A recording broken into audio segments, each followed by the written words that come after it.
and to the republic for which it stands, one nation, under God, indivisible, with liberty and justice for all. Before you sit down, please could we give a moment of silence in recognition and memory of all those who have lost their lives to violence in this past month, their loved ones, and for their communities in Louisiana, Wisconsin, Texas, France, Turkey, please.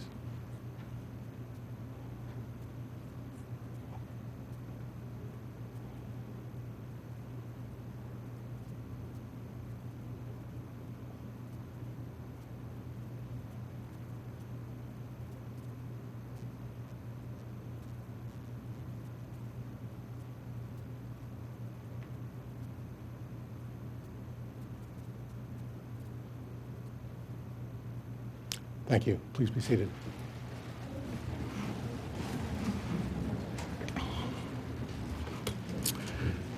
Welcome to the July 18th meeting of the Board of Commissioners of Radnor Township.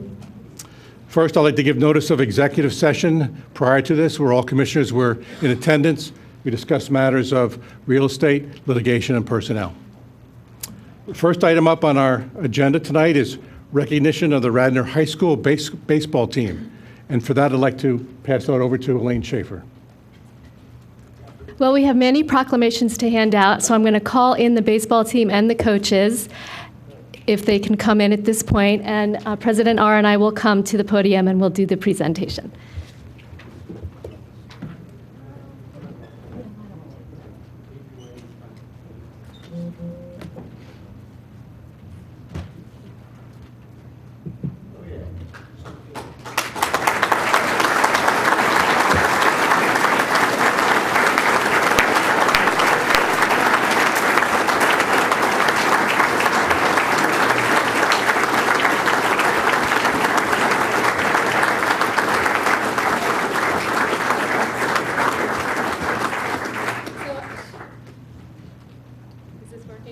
Nope.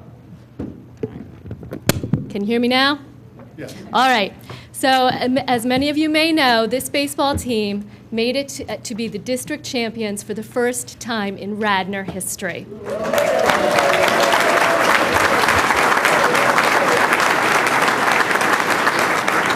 Now, I am a baseball groupie, and I have to admit, my son was on this team. He's not here tonight, but I followed these boys for 15 years, and this was one of the most unlikely adventures that anyone could ever imagine.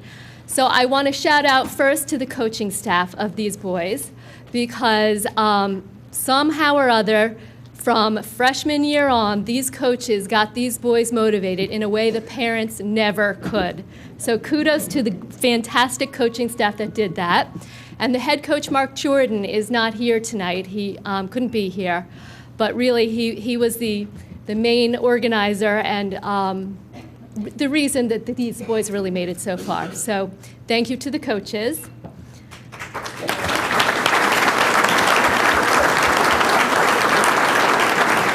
And I'd also like to say that this team is just a supreme example and illustration of what chemistry can do.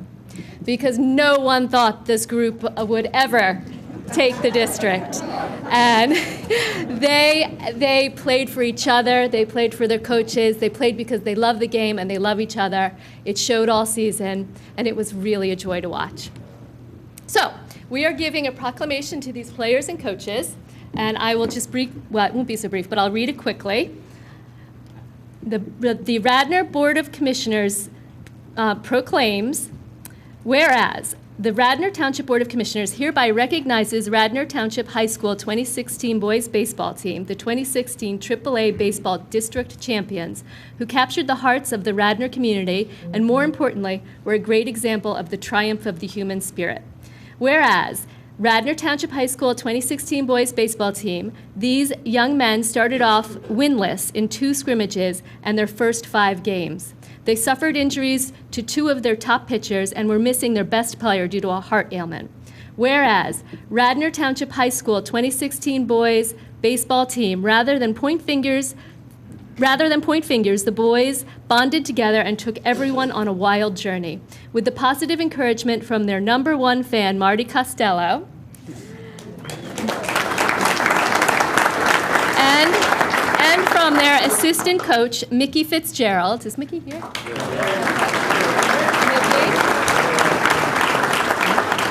Mickey. They reeled off wins in 12 out of 14 games starting on April 30th. Whereas Radnor Township High School 2016 boys baseball team, they entered the district playoffs as the 5th seed. They knocked off #4 Chichester, #1 Holy Ghost Prep, #2 Upper Moreland to earn their first ever district championship. Radnor Township High School 2016 boys baseball team, they then won their first ever state playoff game in a dominating win over Bishop McDevitt from Harrisburg. Whereas the Radnor Township High School 2016 boys baseball team, boys represented themselves, their families, and the entire community with pride. They were the consummate team that truly performed better than the sum of their parts. Whereas Radnor Township High School 2016 boys baseball team overcame adversity time and time again, and their resolve and determination won't soon be forgotten. So congratulations, boys.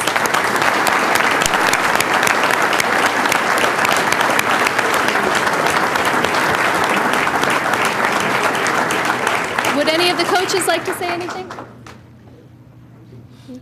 Would you like to come up and say? My name's Jim Van Koski. I'm representing the sports legends of Delaware County, and one of our missions is to try to connect generations, because we go way back to the Civil War era celebrating our athletes. And it gives me great pleasure to be able to accept from Andrew Austin a jersey that he wore during this 2016 championship season. So Andrew, where are you?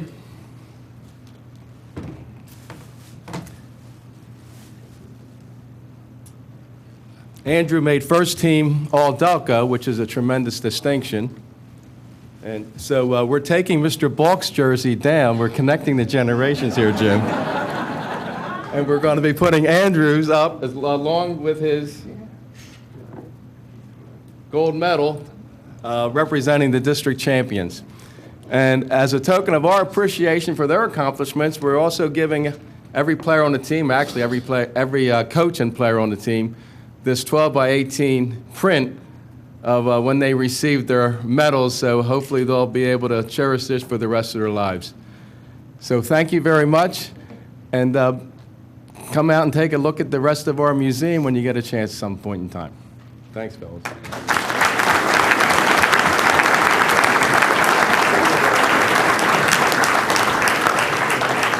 All right, would anybody else like to say anything, coaches? All right, we're going to go ahead and hand out your proclamations. And congratulations, boys.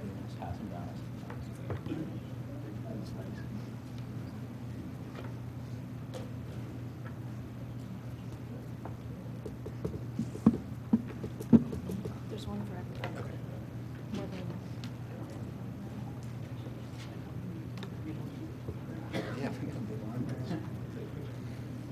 any more? Just one more? All right. This is for yours. Thank you. Take one for yourself. Thank you. I'll take them home. All right.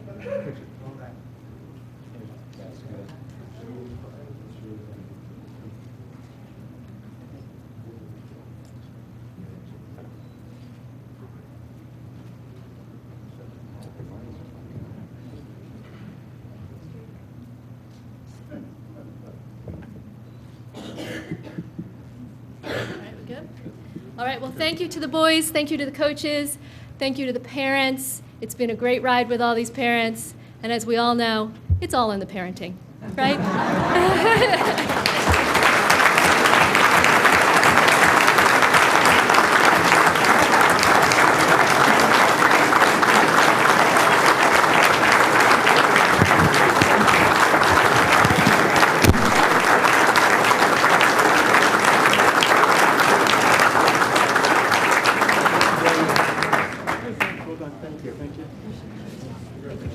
Thank you very much. Thank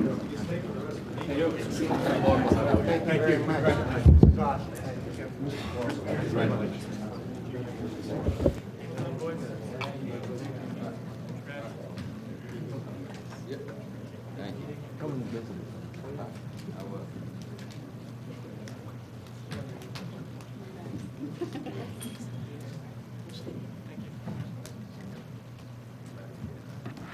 Congratulations again to the coaches and to the team, and thank you all for appreciating them.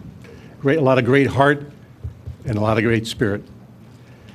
The next item on our agenda is the Sports Legends of Delaware County Museum. We have an Emlyn Tennell additional display items to be presented, and for that I'd like to turn it over to Bob or Jim. Jim? Very good. Thank you, Jim. Double duty. There you go. It's been a pleasure. Catherine Robinson gifted David Lyons a number of items that the U.S. Coast Guard was able to award Emlyn Tennell in his service during World War II. There's at least 7 medals and awards. Probably the most important, if I can say that, is this silver life-saving award that the Coast Guard gives. And it's given to someone that puts their own life in danger to save another. And Emlyn did that twice. So Emlyn's distinguished career as an athlete, a lot of people know about. His career as a U.S. Coast Guard military serving during World War II is something that's a little less known. We are going to have these awards in a display case outside in our all-star atrium, and hopefully everybody will be able to come up and do a little research on their own regarding the life and times of Emlyn Tennell, not only his tremendous athletic career, but his military service as well. So I just wanted to inform the residents of Radnor Township that they can certainly be proud of their athletes, not just because what they do on the field, but they also change one uniform for another to serve their country in time of need as well. So thank you very much.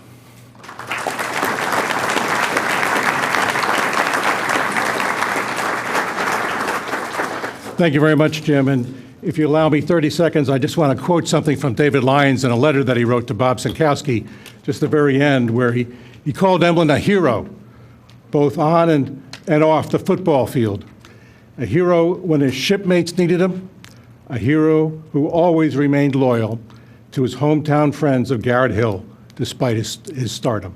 So that's a mark of a true hero, and we appreciate the fact that he comes from Radnor and Garrett Hill. Thank you. Thank you, Jim. The next item on our list, and our agenda rather, is Radnor Township Police Department presentation on community-oriented policing. Bob, let me turn that over to you. Thank you, Mr. Chairman. This evening on the agenda, we have a presentation that will be made by our police department in regards to some of the programs that our police department has done, has offered, has been on a proactive measure in regards to community-oriented policing. In the time that I've been here in Radnor, getting to know the officers here, I can say that I'm extremely proud of the officers that work here. I've seen their efforts and hard work. The true test and true measurement of individuals are when things are difficult and how they respond. And I've seen them in those difficult times, and they've responded admirably every single time.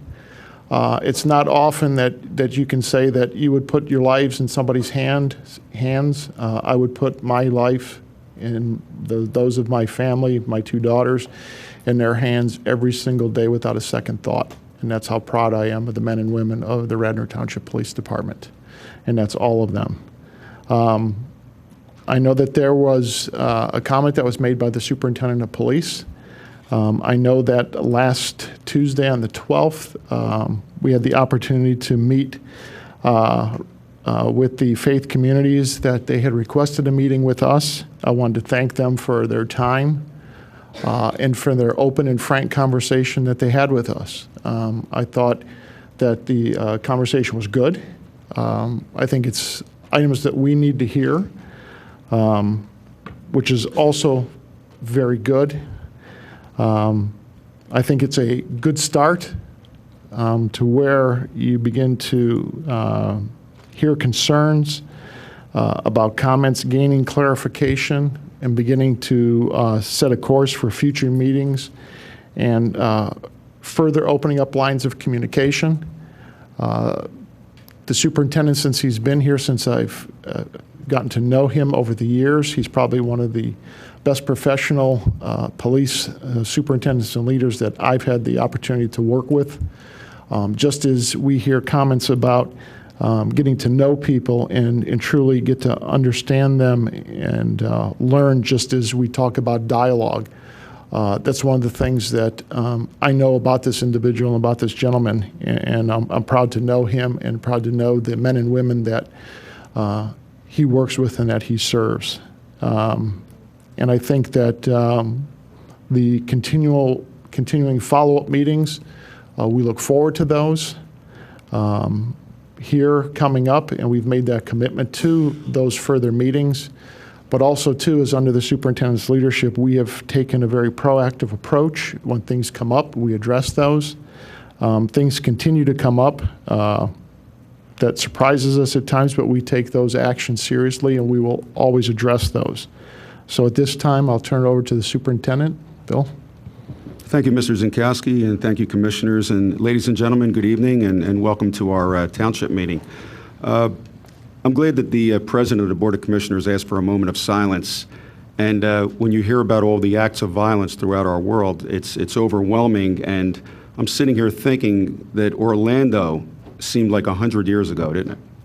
And yet it was just about a month ago, and where 49 people were killed, and our officers were considered heroes and brave for the way they saved other lives. And it just seems like it was so long ago that happened, because there's just so many senseless acts of violence that just trump the other. In my career, which is over 35 years, I've attended 47 police funerals. I have 42 officers in Radnor. I went to more funerals than I have police officers. A couple of weeks ago in Dallas, we hear about the 5 officers that were killed. 15 were shot and 5 died. A couple of weeks before Dallas, we had a 26-year-old part-time officer in Fulcroft, Officer Dorman. He was shot 7 times.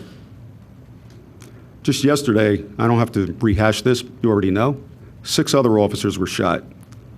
3 of them were killed. Matter of fact, these officers that died, they just weren't killed in a gun battle, they were assassinated. They were targeted and they were assassinated. A year ago, 2 New York City police officers were ambushed and assassinated in their police car. These officers were black, they were white, they were Latino, they were Asian, they were men, they were women, and most importantly, they were my brother and sister officers. You see on our badge, we wear this black ribbon. For those of you that don't know the significance of that, a police officer wears a mourning crepe on their badge to honor an officer that was killed in the line of duty. I put an order out when the Dallas officers were shot and killed that we'll wear the mourning crepe until the day after the Dallas officers are buried. We're not taking it off now because we have to wait until the 3 officers in Baton Rouge are buried. And I'm praying, as everyone else is in this room, that's the last time for a while. So the day after, where I'm sure everybody was watching television, when the Dallas shooting was going on, the day after I come to work, we put some orders out to make sure our officers are safe, to double up our police cars, put some other security measures in place. And I get a call from a reporter, and he wanted to know what we're doing in light of the Dallas tragedy. And I told him. And I made some comments about the Black Lives Matter movement. I made a blanket statement, which I should not have made that blanket statement. I should have specified that I was talking about a small segment of the Black Lives Matter movement that, truth be told, may have just hijacked that name or may not have been associated with the Black Lives Matter movement. And the township manager talked about the meeting we had with the religious leaders and community members last Tuesday, and it was a spirited and it was an emotional meeting, but I saw that there is a good segment to that movement, and it's worthwhile. But let's be honest, we would be kidding ourselves. We would be naive if we didn't think that that negative, hateful rhetoric by a small section of the movement or people disguising themselves as being part of the movement was a direct cause of my officers getting killed in this country. And that has to stop. When I started here, the township manager insisted upon transparency. He was brought here to bring a sense of pride and honesty to the township because of what happened in the past. And he instilled that in the department heads and to all the employees that work here. Transparency. He insists on transparency. We followed that mantra. We followed that mandate. And we can prove it. Like I said last Tuesday to the people that I met, and like I've been saying to any community member, anytime you want to do a ride-along with one of my police officers, all you have to do is show up. You could ride with any one of these ladies and gentlemen that you see back here, and you could ride in a police car with them for a tour of duty because we have nothing to hide. You could see how they interact with the community. All I ask is two things. You be over 18 and you don't carry a firearm, okay? I can't tell you how many people in this room have my private cell phone number. Just ask around, they'll tell you. I'm available 24 hours a day for this community. I could always be reached. We rewrote our policy on stop and frisk. Sergeant George Smith, who's the strategic planning officer, rewrote our policy because, as the township manager said, we want to be not only transparent, but we also want to be proactive. We understand there's an issue. We understand there's a perception problem in this country. We want to make sure we're ahead of the curve. We're striving to become an accredited police department as well. We want to be the most professional police department, not just in Delaware County, but in the entire tri-state area. Under the leadership of the two lieutenants and a gentleman by the name of Jeff Stacy, we started the Citizens Police Academy. We had 2 classes that graduated so far. I've never seen so much enthusiasm and commitment from the people that went through that class. To this day, they work with us, and they're always willing to help. We had a police clergy training workshop a few months ago that took place right here. And just so you know, we've advertised every one of these workshops and these training opportunities to the community to the point where not only we put it on our website, a lot of these flyers were hand-delivered to the different churches and other community centers in the neighborhood. We're doing a feasibility study on body cameras.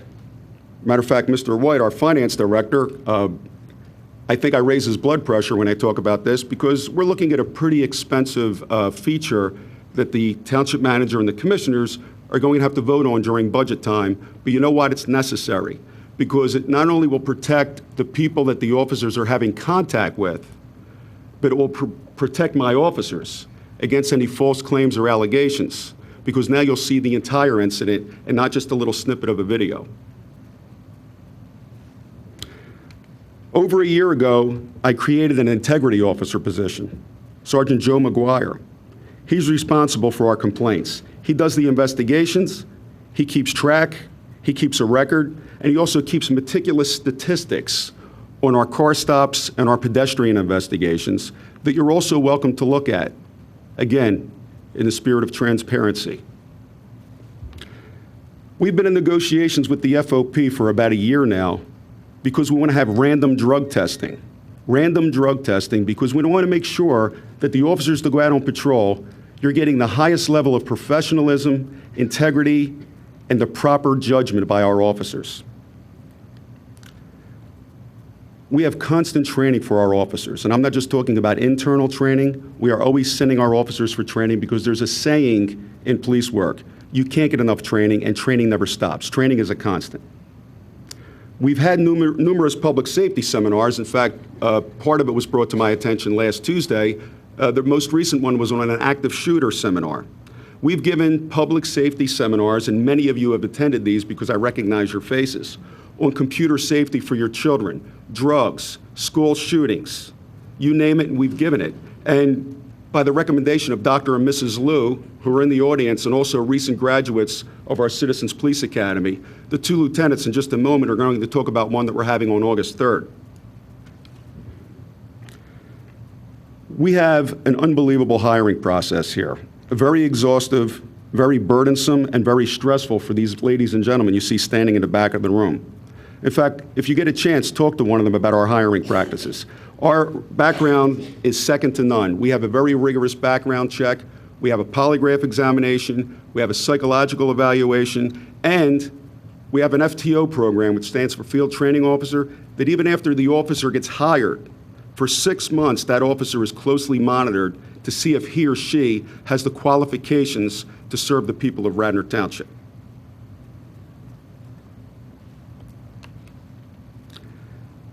I'd just like to finally say, I'd like to thank my officers and tell every one of you that I have your back. Like I told each and every one of you when I got hired here and when you got hired subsequent to my being here, if you do in your heart what you believe is true and right and just, and you make an honest effort to do the right thing, I will stand behind you. And ladies and gentlemen, my officers will also tell you that I am not afraid to discipline them if it's needed.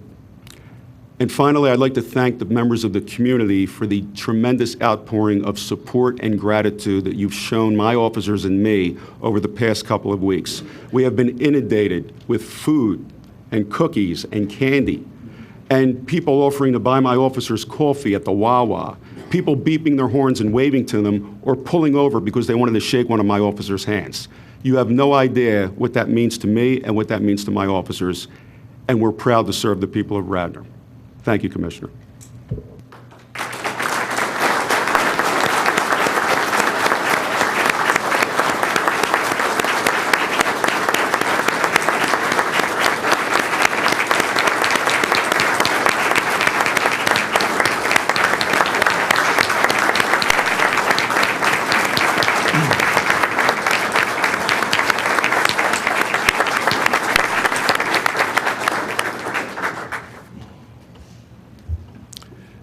Thank you, Superintendent Colorillo. Go ahead. At this time, if Mr. Zinkowski doesn't have anything further, I'll announce the two lieutenants to give a presentation on our community policing initiatives.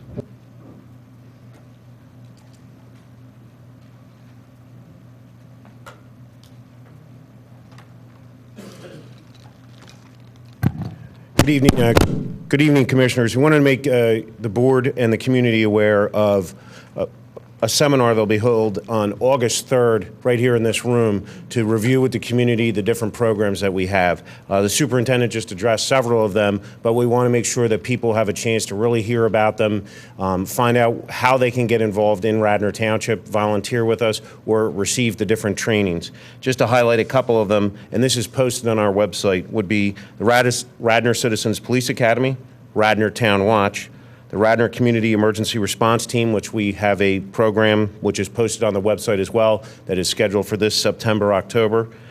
The Religious Institute Ride-Along Program, which the superintendent has started. We already have a couple churches that have ridden along with the police department. The Radnor Community Programs, which is a series, as the superintendent talked about, different programs that are usually related to current important topics that will come up. And then the Radnor Citizens Police Organization, which is run by a board that is all our citizens who help coordinate all these volunteer activities. So we hope to have a good turnout. This is posted on our web, and I thank you for the time.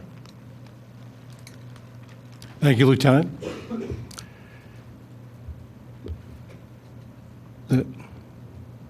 Great. Well, this time, I know usually we go to consent agenda, but I'd like to take a moment, given the size of the crowd, to welcome public participation at this point. And for those who are new to it, I'll just give a brief, real quick, just please state your name and your residence. And usually we like to keep it to 5 minutes and appreciate your welcoming you to the podium. Thank you. I'll go first. Good evening.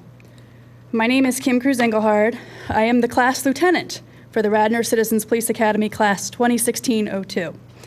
I found out about the Radnor Citizens Police Academy while looking at summer camps for my kids on the Radnor Township website. I thought it would be fun, and I was hoping that I could convince one of the officers to be in the 4th of July dunk tank. Still hoping. When I told my husband what I was thinking of taking the class, he laughed at me. Then he spoke with Lieutenant Flanagan, came home and said, we're both taking the classes. The first time I heard Lieutenant Flanagan boom, class 2016-02, attention, I thought, what did I do? Overall, we had a blast. This was such a great opportunity to learn about how our police department works, how much training our officers receive, how much more training our police officers are required to have before they are allowed to protect and serve Radnor Township than other police officers, how our officers look for training opportunities they can take to better themselves and to better our police force.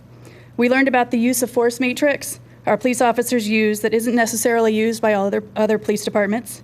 And for me personally, when I attended the Board of Commissioners meeting and a police officer receives an accommodation or a promotion, it is awesome when I can say, I know them. That was one of my instructors. I was really happy for Jamie Metzler when he was promoted to detective. He was one of our instructors. Everyone's life is important to Radnor Township Police, and to paraphrase Detective Metzler, the proper and safe education of law enforcement professionals utilizes a lot of time, money, and manpower. However, so do the lawsuits and funerals. I'd like to thank the commissioners and Superintendent Colarulo for putting the money in the budget for the Radisson Citizens Police Academy, and I hope you continue to fund it year after year. My husband and I have told lots of our friends and family about it, and I strongly encourage anyone who can actually attend the RCPA, you have to be over 18 to attend. You'll learn a lot about our police force if you do. And wait a minute, one more thing. Changing hats. Okay, good evening. My name is Kim Cruz Engelhard. I am the parade director for the Garrett Hill Rosemont 4th of July Parade. I am here tonight to speak to you on behalf of the GHR 4th of July Parade Committee. Thank you for your support of the Garrett Hill Rosemont 4th of July Parade. 2 weeks ago, we held the 67th Garrett Hill Rosemont 4th of July Parade. After 2 years of rain, Mother Nature was kind to us. We had a beautiful day. It wasn't too hot. There was a nice breeze.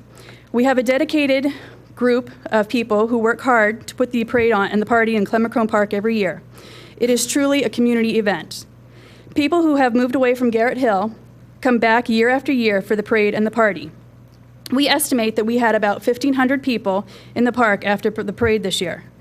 This year we had the Freilinger String Band strutting their stuff in the parade and in the park. We had the largest crowd for our entertainer, Chris Ivey, that we've had in a couple of years. And with the help of Lieutenant Flanagan and the Delaware County SWAT team, we had the SWAT Bearcat in the parade. It was so cool. And there was a kid out hanging out the turret, waving a flag. So as usual, it's very comforting for having the township support. I had more guys than normal to ask fixing things the day of the parade. It was very helpful. I know it wasn't intentional, but thank you for holding off on the start of the Clemacrone Park renovations until after the parade. I have a year to psych myself up for the move to Tennell Park. And thank you, Bob Z, for your support and the Radnor staff support. In case you missed it, Bob Z dunked Commissioner R in the dunk tank. I have a picture on Facebook of the wind-up. And thank you, commissioners, for your support. Thank you, Chief, for the police support. We on the Garrett Hill 4th of July Parade Committee really do appreciate everyone's support. So thank you for your time, service, and support. And thank you for your comments and for your work for Radnor Township.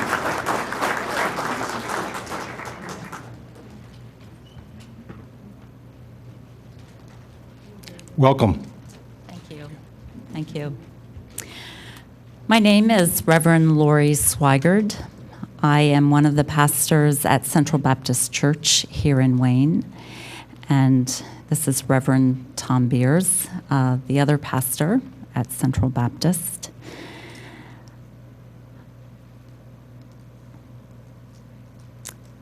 I'm going to read a statement on behalf of a group of churches, but I first need to say this. I am part of the Black Lives Matter movement.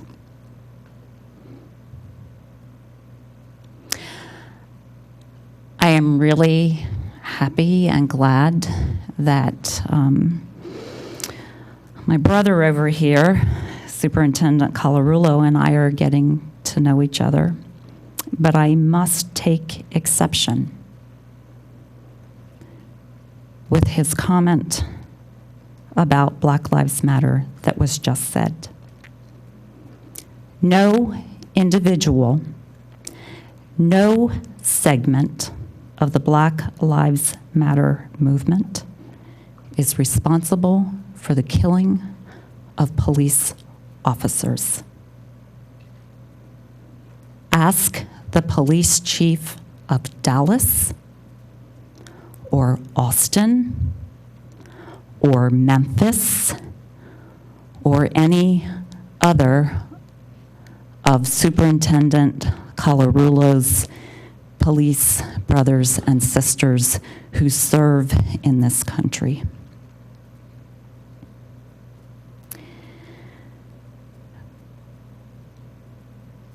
We are speaking on behalf of a local coalition of faith communities who Anne will name in a bit.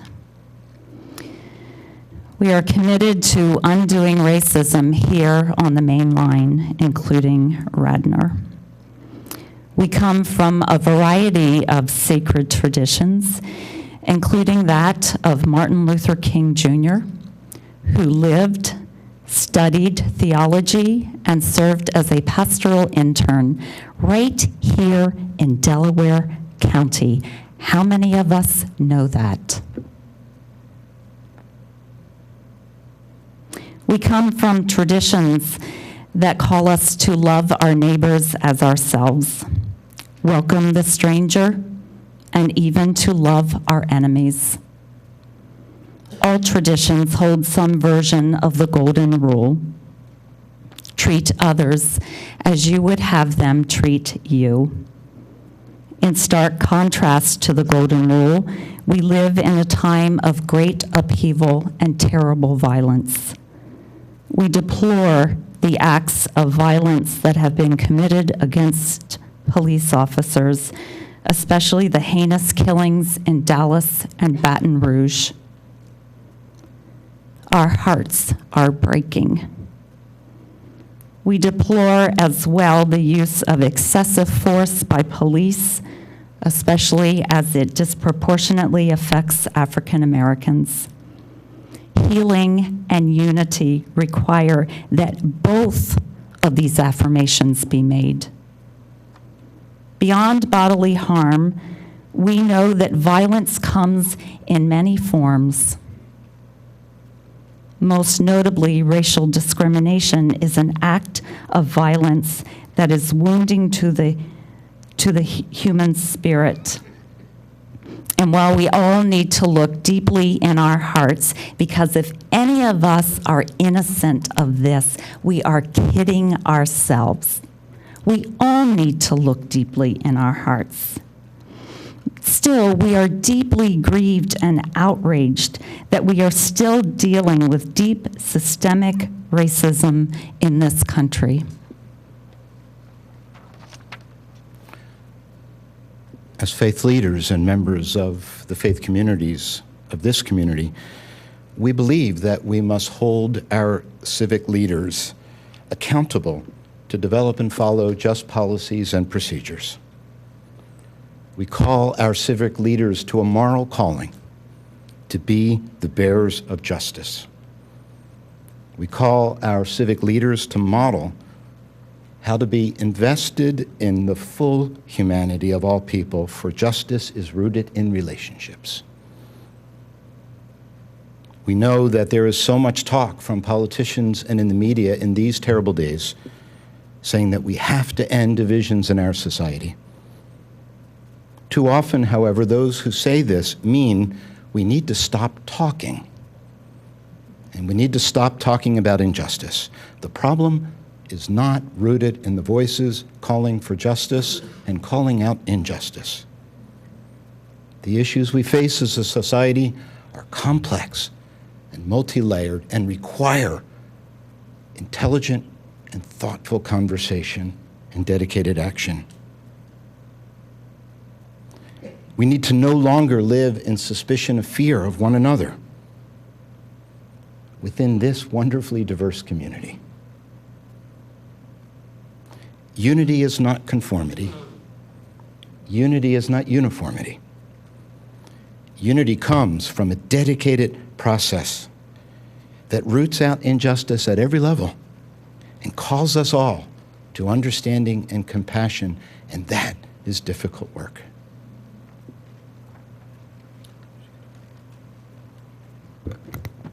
Good evening to everyone.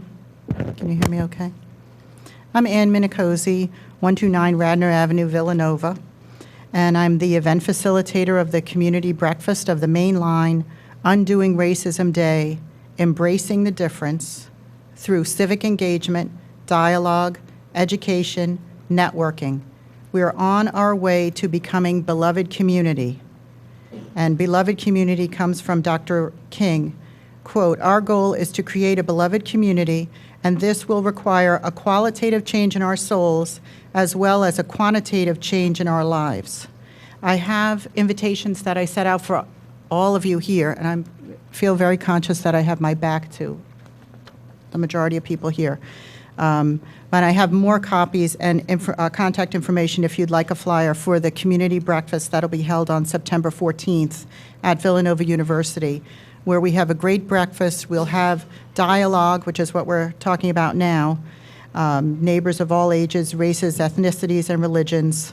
Radnor Township is a part of the steering committee as well. And share your voice, be part of the conversation. Radnor High School students will be part of the breakfast this year, so they'll give a panel discussion or lead us off, and then we'll have conversation at the tables. So everyone at the breakfast will have a chance to talk. So I wanted to say that. And I do have a few extra flyers. My main purpose for being here this evening is to share with you basically some minutes or some notes from the meeting that we had with the police superintendent and the township manager and the 2 police lieutenants and the integrity officer last Tuesday night, which was a difficult, emotional, but very productive meeting.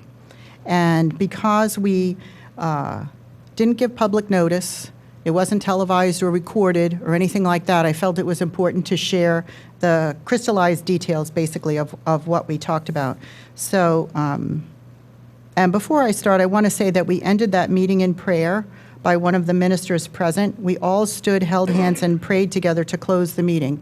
We all recognize we have a lot of work to do together, but I think we're willing to do it. And I'm proud of this township for being willing to engage in the conversation and the dialogue to make us all a better community and a beloved community. So these are the notes.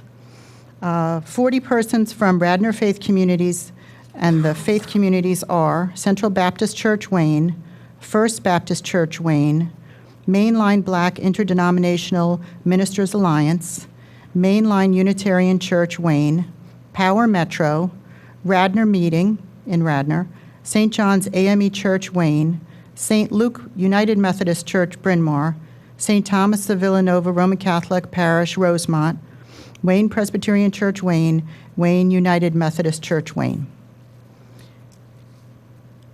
So there were 40 of us, and we met at the Township building for about 1.5 hours with Township Manager Bob Zinkowski, Police Superintendent William Colarulo, Lieutenants Andy Block and Christopher Flanagan, and Police Integrity Officer Joe McGuire. Attendees were grateful the requested meeting was arranged so quickly. And you have to keep in mind, these are my notes, so I was very grateful for this. And the topic was to discuss the police superintendent's statement that was reported in the July 9th, 2016 Philadelphia Inquirer. And the context, the reason why it's so important to say all of this is to say this is where we are right now, and now we can move forward from this. The context. In 2011, by unanimous vote, the Radnor Board of Commissioners voted 7-0 to hire Police Superintendent William Colarulo, knowing he was involved in a pending lawsuit having to do with suppression of complaints of racial discrimination in the workplace in Philadelphia Police Department.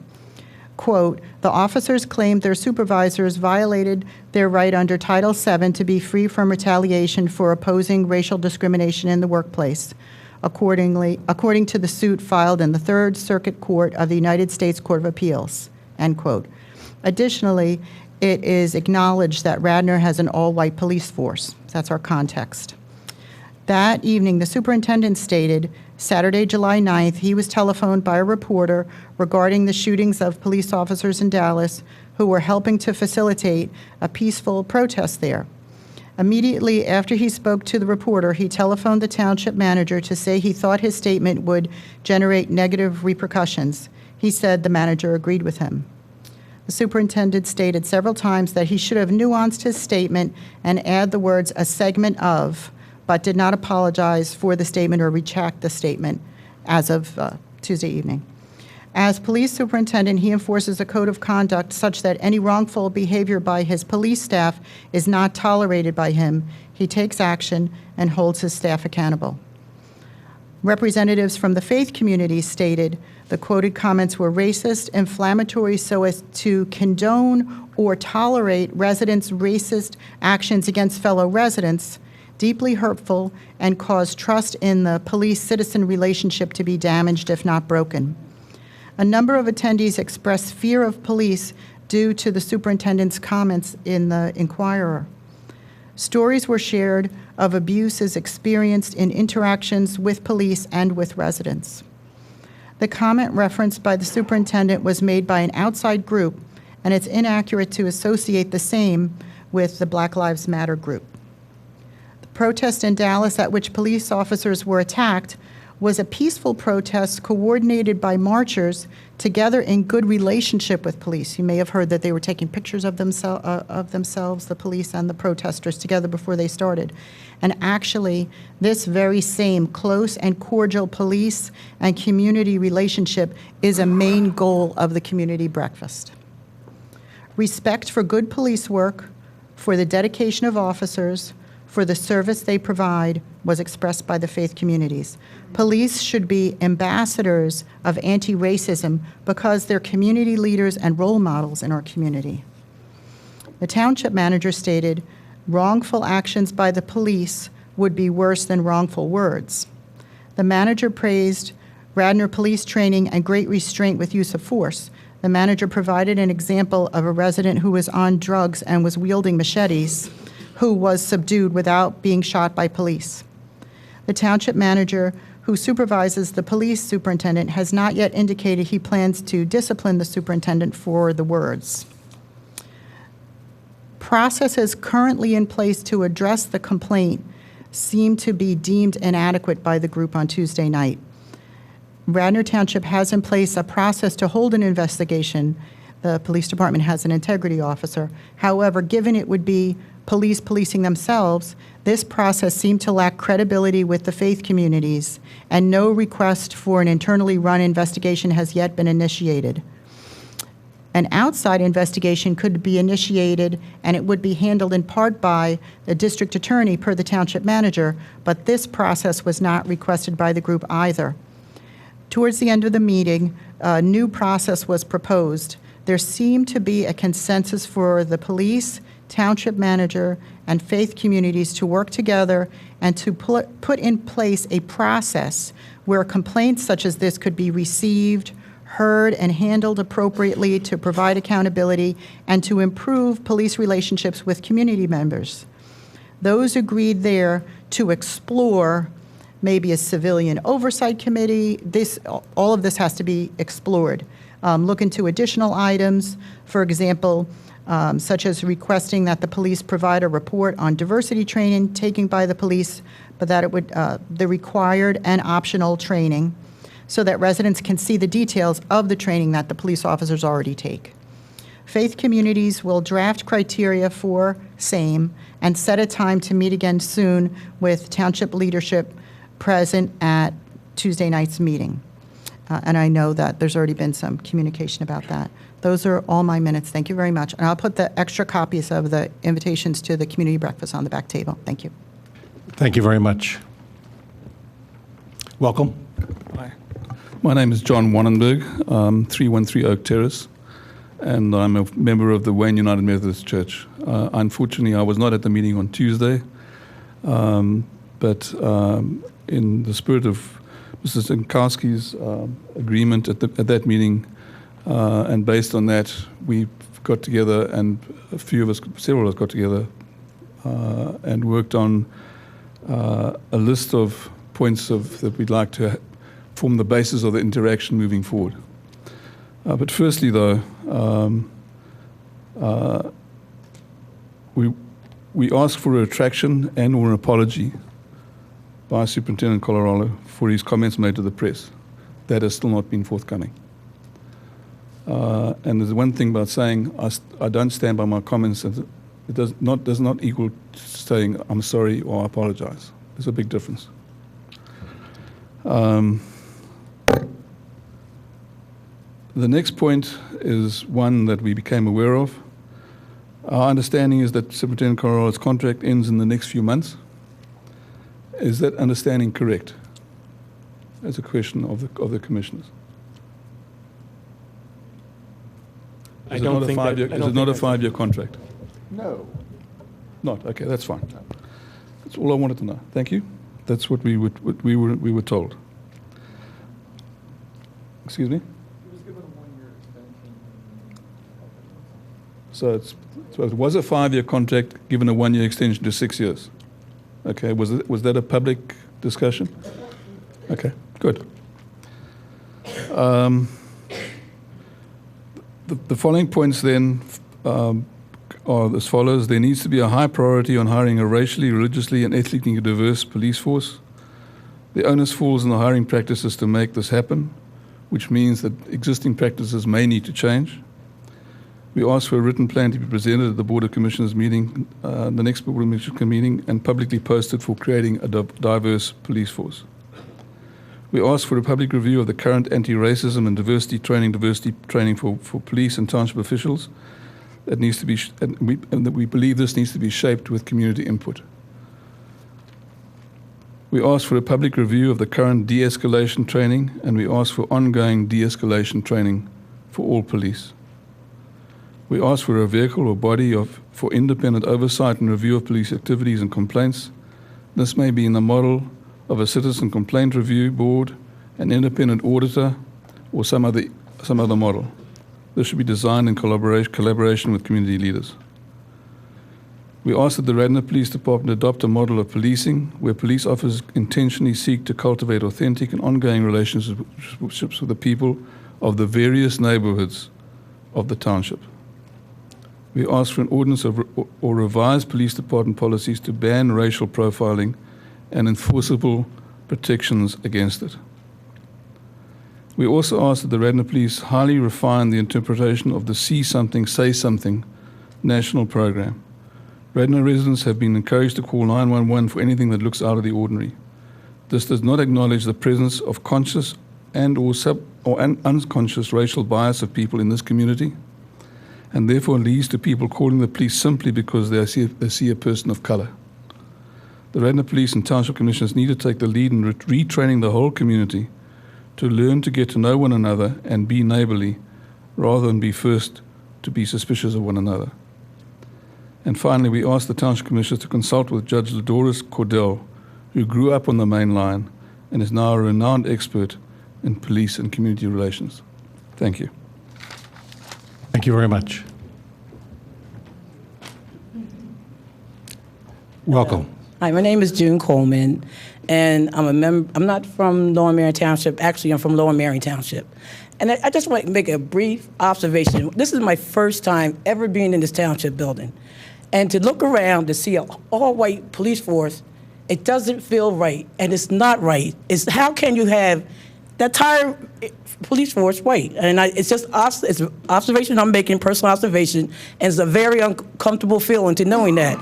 And that's my statement. I just want to say that it's not right. I don't know how you got away with it all these years. It's just not right to have an all-white police force. It should be diverse, of all colors. And that's all I want to say. Thank you. Thank you.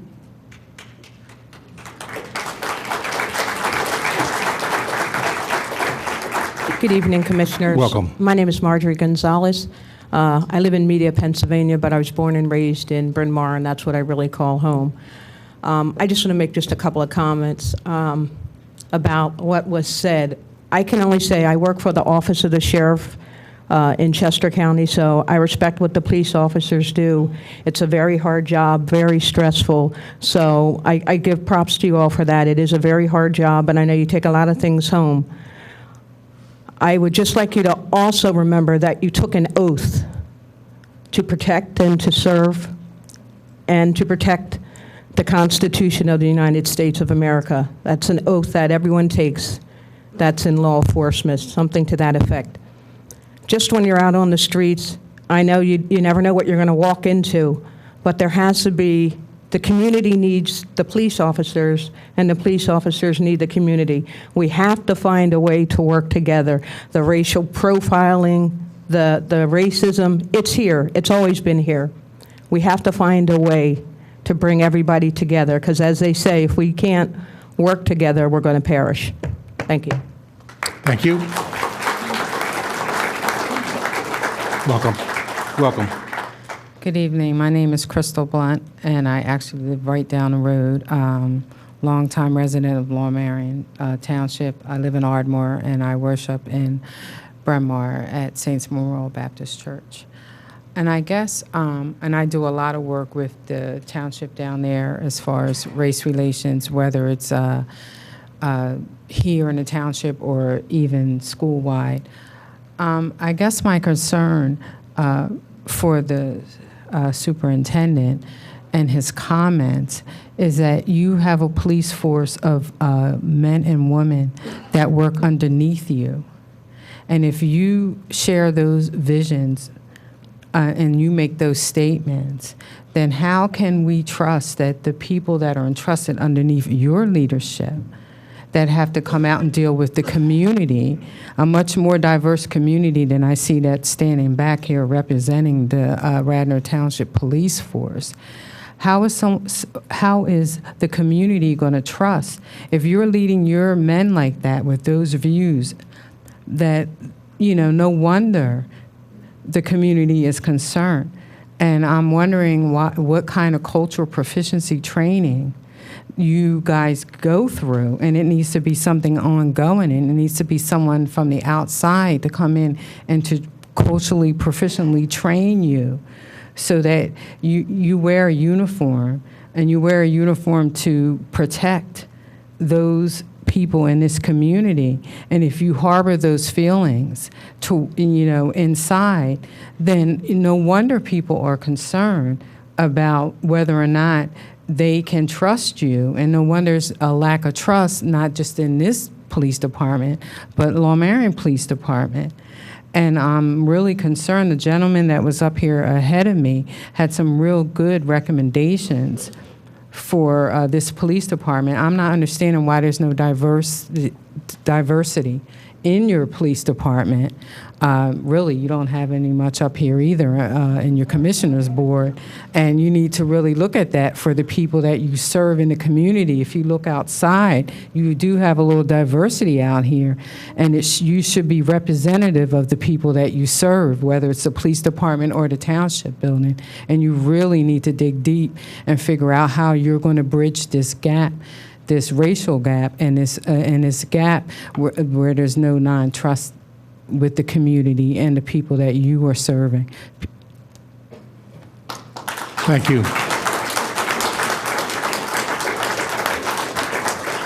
Welcome. Hi, I am Pam Deans, and I do not live in Radnor Township. However, I was raised in Mount Pleasant. I live currently in Plymouth Meeting, and I first want to couch my statements with a thank you to the Radnor Police Department, who for years were plagued by my brother Craig's drunken behavior. I was on speed dial. They would call me, Pam, he's passed out, he's unruly at Lancaster and North Wayne Avenue, and they would call me and say, you need to come get your brother, or what should we do with him? Most of the time, take him to Bryn Mawr. I'll pick him up from Bryn Mawr emergency room. And I want to thank them for that. My brother has since passed, but they did their job. They never harmed him, even though he was a belligerent drunk. They didn't harm him. So thank you. Thank you for Craig. Now, I want to couch that with the fact that there's a lack of sensitivity, and I'm going to give a very recent encounter with the Radnor Township Police Department. My son is now a general manager at a new restaurant in Villanova, and he said when the officers come in and they're introduced to him, they do a double take that this is a black man managing an institution here in Radnor Township. And because his employees, who are all white, because he cannot, anybody looking for it, please see me if you have anyone wants a job in a restaurant. But at any rate, he's looking for help. But when his employees have said to him, "Did you see what they just did?" And they're all white. And they said, and he has to answer them and said, "Well, we're used to that. They don't see us. We're invisible." And I want to talk to the department now. We're visible. We're here. You cannot overlook us. And it's your job to see all the people, no matter what color, to see everyone and to treat them with dignity and respect. Thank you.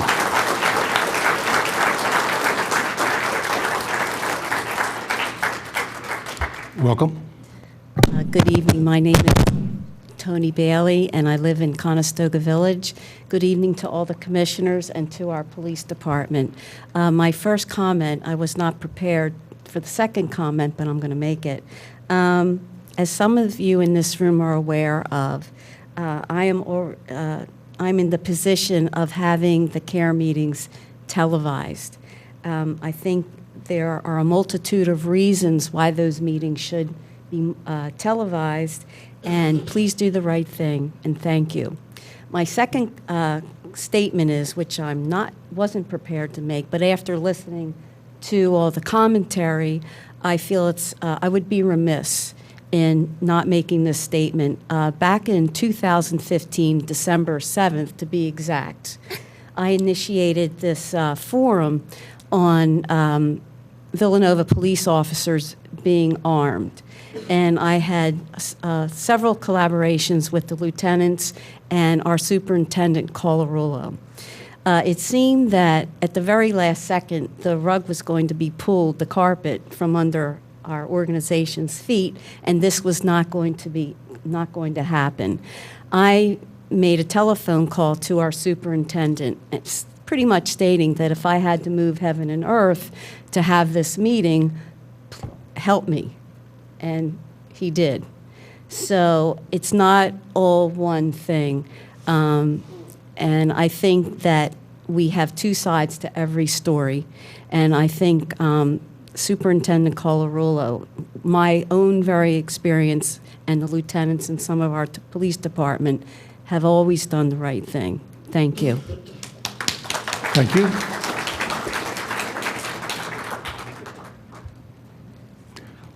Welcome. Thank you. Thank you for giving me the time. I promise I'll be less than 5 minutes. My name is John Ricciuti. I live in Villanova. I'm a documentary filmmaker and television producer at Radnor Studio 21 Mainline Public Television. Some of you may know me. I do a bi-weekly show with Lou Clark. I have probably interviewed more police superintendents and chiefs than Bob Z has on my show. Over the last 2 years, I have worked closely with Lieutenants Flanagan and Andy Block.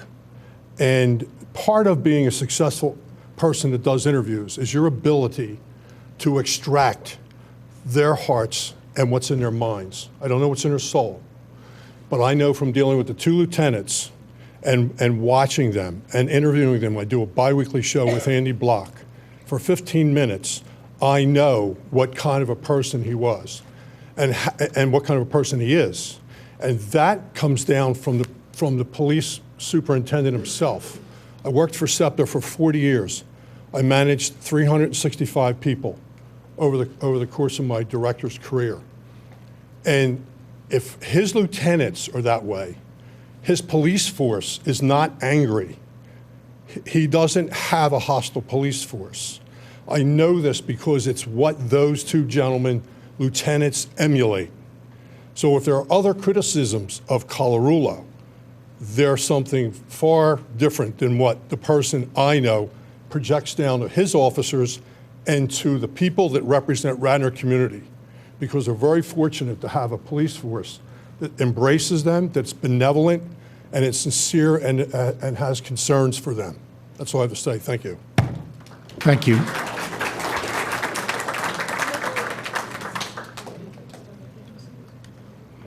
Welcome. you don't mind, I'd rather have my back facing you than the people here. That's what I'm coming here for. Okay. My husband is more on the shy side. Okay, can you Mr. hear me? Commissioners. Yes. Mr. Manager. Yes. Do I have to turn around? That way? Chief Okay. Carrillo, I apologize lieutenants, for my back. officers of Radnor Township. Okay. My husband and I have been residents. Yes, my name is Nora Liu. We live in the 5th Ward, and we have been residents and working in Radnor Township for 33 years. That's many years.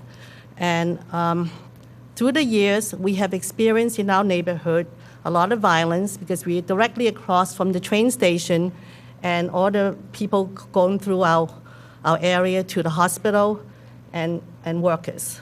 So I just want to say that I too read the article in the newspaper, and I was very disturbed by what I read because it did not sound like our chief. We have known him many years through especially the Citizen Academy, Police Academy. And through the training, it's a 9-week course of 3 hours each time. We learn what the police have put out for us. And the main purpose of this is have them coordinate the township resident with the police department, giving us a comment. And I think what I came out from learning from all these courses is the police are here to help us in safety. Now, my husband and I came to America many years ago, and we are naturalized citizens. We chose this country to be our own. And one of the reasons we left here, my husband can tell you that I came from Malaysia. We live among the Muslim, and my father was an Anglican bishop. We, the children, were in danger. So we came here to boarding school. When we first came here, people didn't know what to make of us. They thought we were Eskimos. That's back in 1958. So later on, we were not sure where we want to have our children go to school, so we sent them to a private school, Episcopal Academy. And at the time, when our children were there, they have a studies report as to where you came from. So each one of the children asked my children, where you born? My daughter would say, Philadelphia. No. Where are you really from? I say, Philadelphia. So my husband and I started the international luncheon, which showed that each one have to research their background. And through that, we have harmony, and at this time, I'm proud to say, after how many years now? 30-some years, Episcopal Academy have the international luncheon, and everyone is a citizen here. And I think prejudice and racial hatred is from ignorance. And if we can have community together, worshiping together, and have little meetings, private meetings, that includes supper clubs, which we have, dinner clubs for all those people who have nowhere to go. We call them up, and we became a little small group. And in our little group, we have Asians, African American. We don't see color after a while. And what I want to show you that in the effort of the Police Academy in trying, we have 22 people in the class. We have some of our classmates here. Out of the 22, there are 3 African American and 3 Asians, along with people ranging from ages probably 20 to 70 some. And we all work together in hoping to make Radnor a more peaceful place. And we can't thank the police enough and the commissioners for supporting us. And I think my husband should say something too. I say too much. I'm waiting for you to stop. Okay. But I'm sorry, I'm not a public speaker, but I love the township, I love the police, and I love our manager for supporting us. We are oddballs and we are nuts, but we're good nuts, you know? And we love to see how we can unite the police and our diversity group together and make it into one peaceful America, and let it keep it freedom for all and make America beautiful like what we sing. And I'm sorry about my language, it's not good, but I hope you understand what I mean, you know. Okay, my husband's turn. Thank you.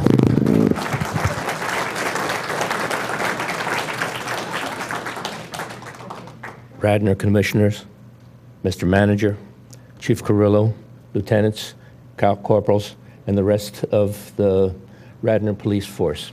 I thank you to let me be in front of you today. The job of a policeman is very, very difficult.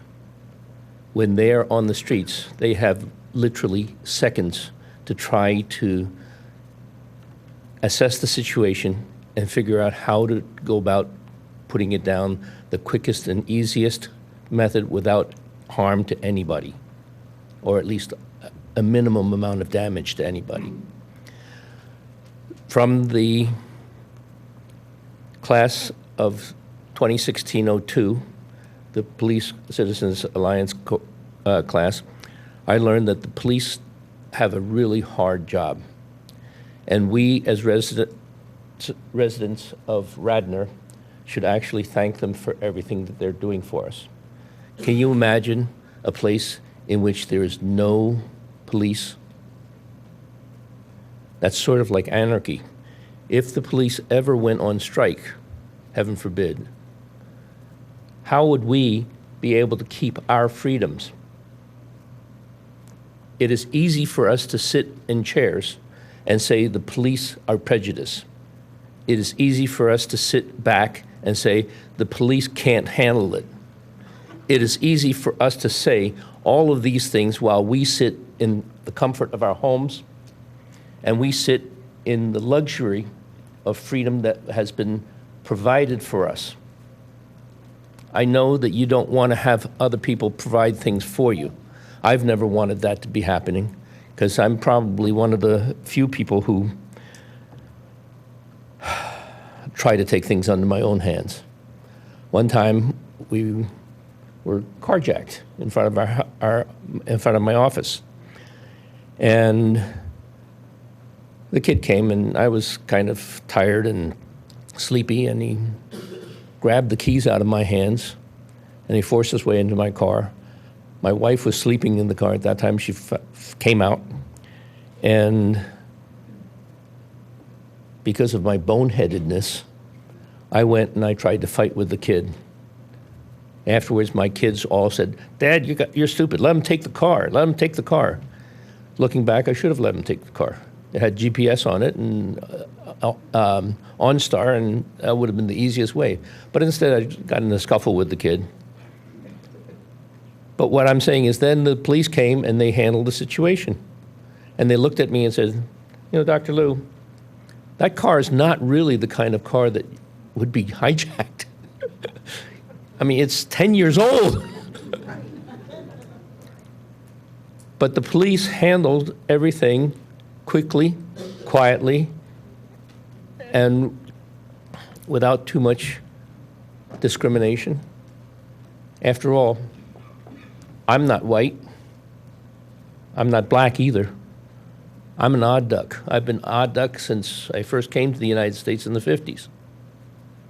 I mean, people didn't know what I was. I mean, everybody turned around when we walked down the street and looked. Who is these people? Who these are? I don't know. They must be somebody else. They can't be coming here to take over the United States. At that time, the Yellow Horde hasn't started yet.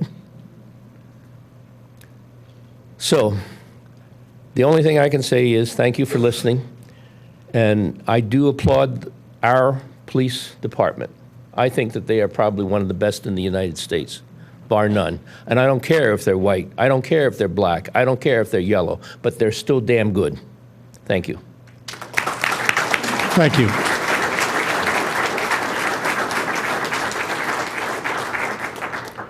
Welcome. Welcome. Nicole Ryman, Tredyffrin Township. Change is hard, but we need to change. And it's important to remember that movements matter. I just want to read just a very brief thing from Reverend Hannah Bonner, some thoughts on Jesus.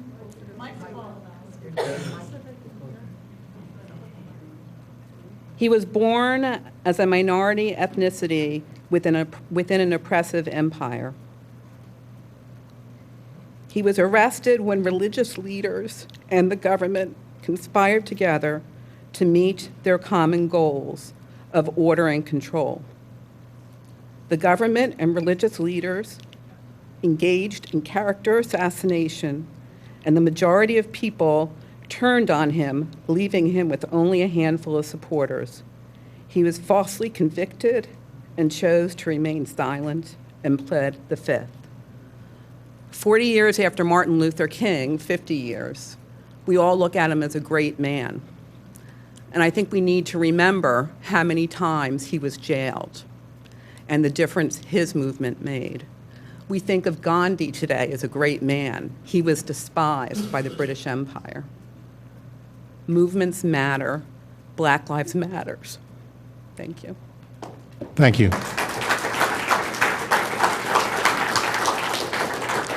Welcome. Thank you. The commissioners, Chief Colarulo, and to the Radnor Police Department and members of the community, I'm Reverend Perry Messick. I'm the pastor of First Baptist Church in Collingdale, but I'm here because I come from a diverse community, and I'm also a police chaplain in Collingdale and was one of the trainers that came here involved in the police chaplain program. We're training chaplains, some of which we wanted to see deployed in Radnor Township. When we did that, and this is back in the planning stages, was in March and April, the chief in particular was emphasizing we really want to get connected with the faith community in Radnor Township. So letters were sent out, information went out to make sure that they would know that what we're looking for is clergy from a community that are willing to come in, be trained as a chaplain, and then work with the police department. Because here's what chaplains do. It's not just praying before a meeting. We believe in street chaplaincy, where a chaplain is involved with the police department, but as well as with the community. And I see we present it as a bridge to the community. We talk about ethnic sensitivity. We talk about some very difficult situations that occur with police and within the community. And they were very supportive, the Radnor Police Department, the chief in particular. Really, we want to make sure the faith community knows. And we did have about 3 representatives from the faith community in Radnor Township. We would like to have seen more. We hope to have more trainings, but the key is that a chaplain can be a member of the faith community, working with the police, and a bridge to the community. My fellow trainer, Jason Scalzi, was deployed 10 days ago to Baton Rouge. He was one of the trainers here. He was down there to help with civil unrest, because one of the things that street chaplains do is help be that bridge in the middle of a difficult situation. He was due to come back Sunday morning. He was standing in the parking lot of the Baton Rouge Police Department when talking to a lieutenant, when the lieutenant was buzzed and he had to leave. They started to go to the airport. They were told to turn around. He was there all day Sunday. He's there tonight for the vigil. And what he said to me, and just to think about this, he was there for the civil unrest, and now he's there for another issue. He said he's been a Marine, he's been in the Army. He said Sunday was the most difficult day of his life. And so I encourage our faith community to find ways to get involved in the bridge. Being a chaplain is one way to do it. Some of the other initiatives sound good, but be involved in trying to build bridges between the police and the community, because it's all of your community. Thank you. Thank you.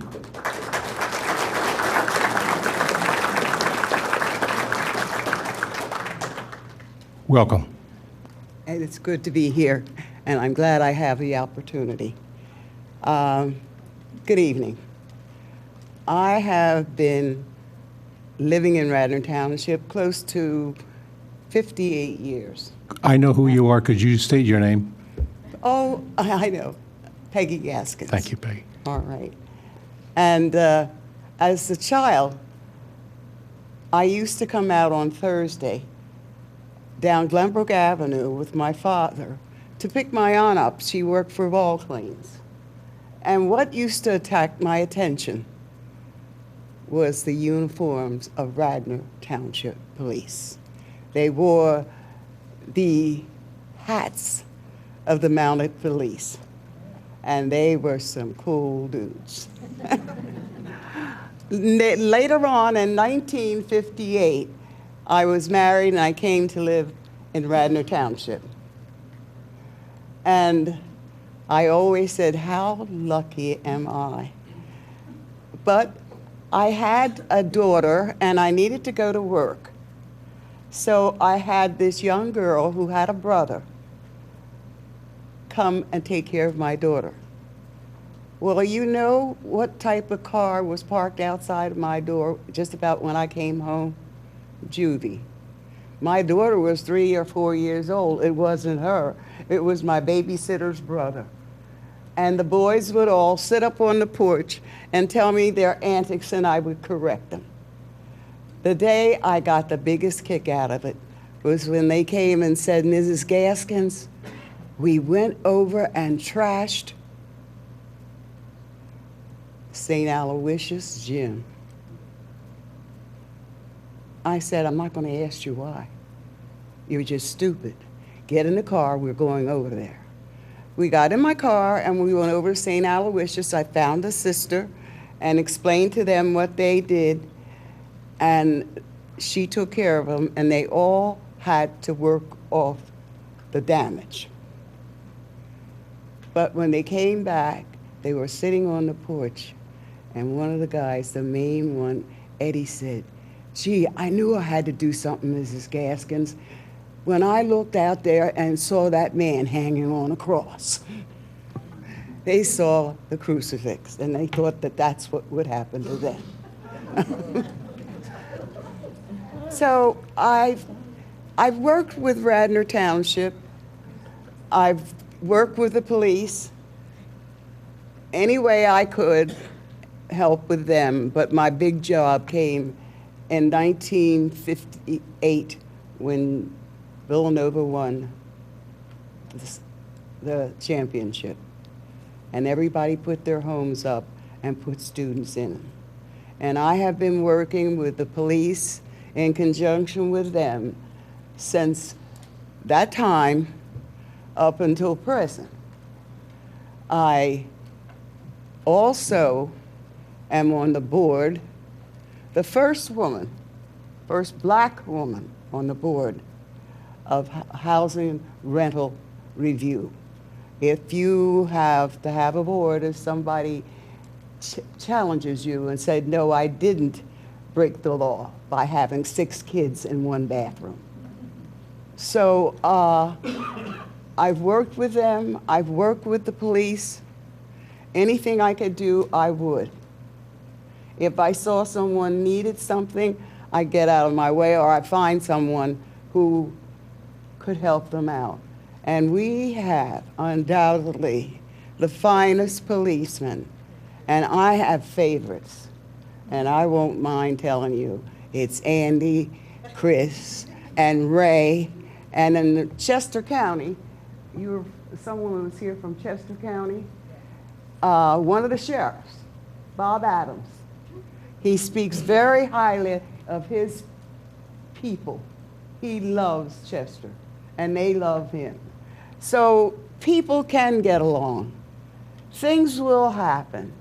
Don't get discouraged. And one of the main things is the written word. The written word doesn't have any expression in it. It can't tell you whether I'm sad about it. It's just words. No one knows what's in the person's heart. I think I could go on, but I'm not. I'm going to leave you with a simple thing. Just remember this. It's human to err. It's divine to forgive. Thank you very much. Thank you very much.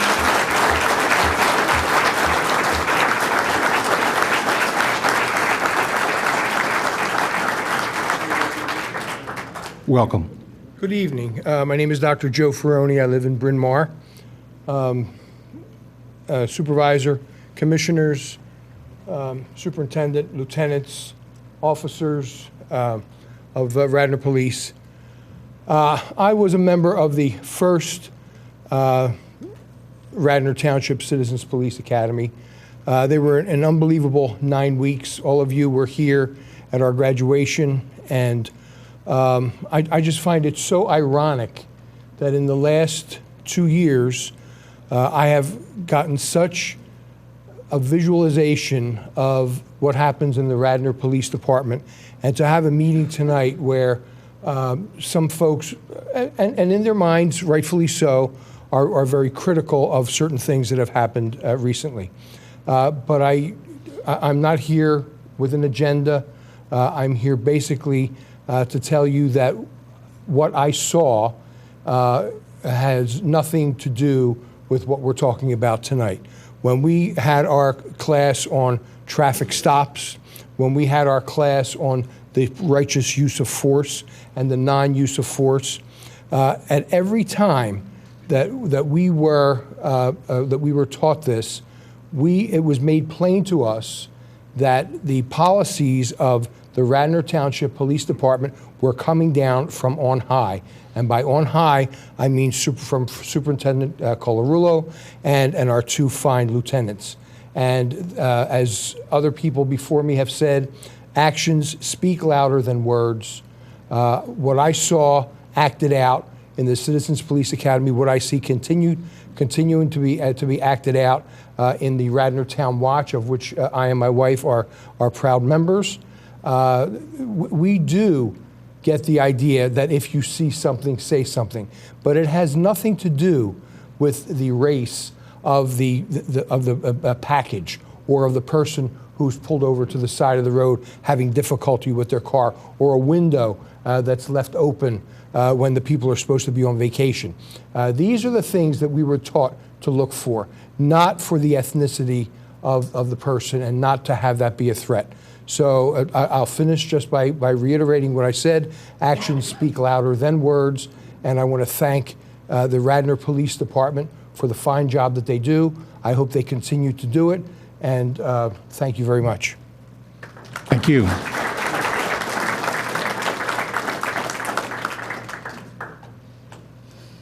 Welcome. Thank you. Good evening to everyone here. Well, first of all, my name is Kevin Stroman, and I am a local resident. I'll give you my age. I'm 60 years old. I grew up here. And since I've lived here, I've always had issues with Radnor Township, Tredyffrin Township, Lower Marion Township, Upper Marion Township. But I'm going to say this quote. Dr. King said it best. There's nothing worse than sincere ignorance and conscientious stupidity. And sometimes I wonder where we all are. I know a friend of mine who's the assistant, well, used to be the assistant DA down in New Orleans, and he asked for 5 days of just enough. I've had enough. I'm sick and freaking tired. No disrespect to anybody here, but none of you are black. You have no clue how hard it is to walk in Radnor, Tredyffrin, Upper Marion, Philly. I've lived in Atlanta, I've lived in the Midwest, I've lived in the West Coast, I've been everywhere, and you have no clue. Yes. I'm sick of it. This is not an attack on you guys. Don't sit here and let me watch somebody die at the hands of a police officer that was not doing his job, and then you want to blame it on a Black Lives Movement, you want to blame it on something else, and the reality is it's murder. We will stop getting angry when our superiors, our people in office from the president on down, does their job. I'm sick of it. I'm tired of people coming up here and trying to talk about Radnor Township. Well, guess what? Radnor Township had a gun to my head. Now you think about that. As a young black man growing up here in Wayne, I lived on Highland Avenue. So yes, I know Radnor Township. I lived in Tredyffrin Township. I lived in Upper Marion Township. Now, I'm trying to not get as upset as we did the other night. And I thank Lieutenant Flanagan. He already reached out to me. I thank Sergeant Joe McGuire, their fire engine comes. I have a youth group. I work with youth in this area. That's what I do. I am an activist. See, I don't sit and I don't come to meetings and run my mouth. I'm out on the streets. And let me tell you something, it's scary. The last meeting we had at Central Baptist, I thought I had it together. It almost broke down again because, you know, I think about my son. I think about my grandson walking in here, and will they get shot? And I'm sorry, Lieutenant, you seem like a nice young man, but you have no clue the words you're saying. Because guess what? That does trickle down. When I look back here, I don't see nobody black, just like they said. Does it matter? Don't know. You know what I mean? I don't know. But I know one thing, videos don't lie. And when I sit back here and see people being shot, the guy is subdued. He's shot. Now, let's flip the script. How many white people have you seen that's shot up things? And guess what? Clink, clink. So easily, so easily, so easily. But yet, when you sit back here and see us, y'all fear us. For what? We're all the same. We are all the same. Me and you had a long conversation. Everybody here who knows me and those that don't know me, judge my heart, not my mind. Because right now, my mind's a little bit pissed. And the Holy Spirit that I told my wife, she's going to beat me up later because I told my wife I wasn't going to say nothing. But the Spirit of God tells me to move when I need to move. And right now, we're having this conversation here, and you know what's happening? Let's change the narrative so we get off the subject. Let's flip the script and talk about how great the department is. Nobody's questioning that. That is not even the issue. The issue is there are black people way more being killed. And I ain't talking about in the, the ones that are being knuckleheads, I ain't got no time for you. But the ones that are sitting there doing nothing, just recently they've been being killed. The police officers are being killed. And guess what we're doing tonight? Dividing ourselves. You know why? Because one side we over here talking about, the police department's so great. Did you hear anybody black or any other, some of my brothers and sisters? Did anybody else say anything about that's a bad the police department? No. But that's the narrative. Everybody wants to come up here and talk about how great they are, and that's not the question. That's not even the subject. The subject is we got a problem in this country, and we're going straight to the pits of hell if we don't straighten it out. And guess what? I live here, so I'm concerned here. Every last one of y'all, look at me.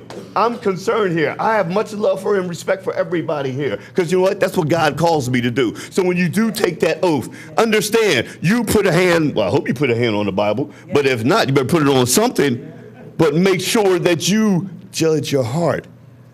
That's you guys' job. You hired this guy. The first thing he asked, what do you want me to do? That shouldn't even been a freaking question. What it should have been is, I'm sorry for what I said. I'm sorry for what I said. That's where it's called. That's where a sincere heart comes from. So the only thing I want to say tonight is, you know what got on my mind too? Just so that you know where my brain is. There need to be a black and blue movement. See, when the blue gets behind the black, no, I ain't leaving everybody else out, don't get me wrong. but when you have that type of march, when you have that type of dialogue, that's when you'll find true change. Right now, we're not finding any change. You know why? Because we're dividing. I'm watching on TV.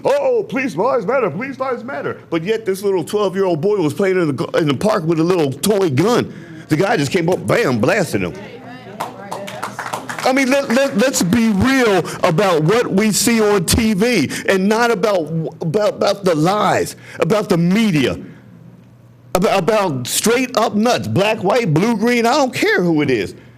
But one thing I do know, as a black man, 60 years old, and I work in Radnor Township right now. I work in Different. I'm in Coatesville. I'm in Delaware. I don't care. If it has something to do with children, I'm there. But I'm scared. I'm scared. All of you that think so highly of this department, understand something. You walk down the street. Don't nobody click the doors as you're walking. Don't nobody cross the street when you're walking. Don't nobody watch you as you're going through the store when you're walking. Because you know why? You don't have this complexion. Yes. Let's keep it real. Racism was alive and well, and it got worse. And I'm going to be political for a quick minute. The moment President Obama became president, it went straight downhill. You know why? Because nobody that's true is not speaking up for the ones that are false. Because they're the ones that are sitting here dividing this country, and y'all running behind him like there's a big problem. There's a big problem here in Radnor Township. Now, this young man's going to say something, but I'm going to say something. I just had somebody tell me about somebody broke some windows over on Highland Avenue, and they sent, somebody called, because guess what? We have to call. You know, forget about, you know, hey, being a neighbor and going to see what's going on. We have to call. They called, right? Little kids, 6 cop cars, flooded Highland Avenue, wouldn't even let nobody around. Flooded, 6 cop cars over some kids throwing rocks like little dummies. You know, and like I said, I could go on. I'm going to stop. But I just pray that we all start getting real with ourselves. I pray that each one of you that was voted into office gets real with yourselves. I pray that you, Bob, you know, me and you are talking, okay? And let's be real. Same thing with Lieutenant. I will talk to you. But one thing you will not and cannot do is play me for stupid. I'm too old for that. I've lived through too much crap for that. And there's no way that I will ever zip my lip. I love my wife. She's gonna get me later. So y'all pray for me too, all right? But I thank you for your time, Lieutenant. I know where you're coming from. You know, I don't know your heart. God knows that. I know you guys everybody seems to be okay with me. But let's not sugarcoat the reality. The reality is black lives do matter. Not that white don't, not that Asian don't, not that Hispanic don't, not that the police don't. But we're the ones being killed. And the people that do wrong walk away. Don't go back to work after you've been on vacation with pay. Go back to work while these parents, while these families, while these communities are totally disrupted. And like I said, I've had guns from Radnor Township at my head. The majority of times that, and yes, it was a while ago, but the majority of times that black people get stopped, it's already a fear process that goes. And when that fear process goes, the thought process is gone. When the thought process is gone, consequences happen. But the reality of it is, you as commissioners, I was going to say supervisors, I'm different. You as commissioners, you as the superintendent, lieutenants, and all. Instead of sitting back here trying to condemn Black Lives Matter, why don't you speak up on the officers that do wrong? And then maybe that'll change things. Thank you. Thank you very much.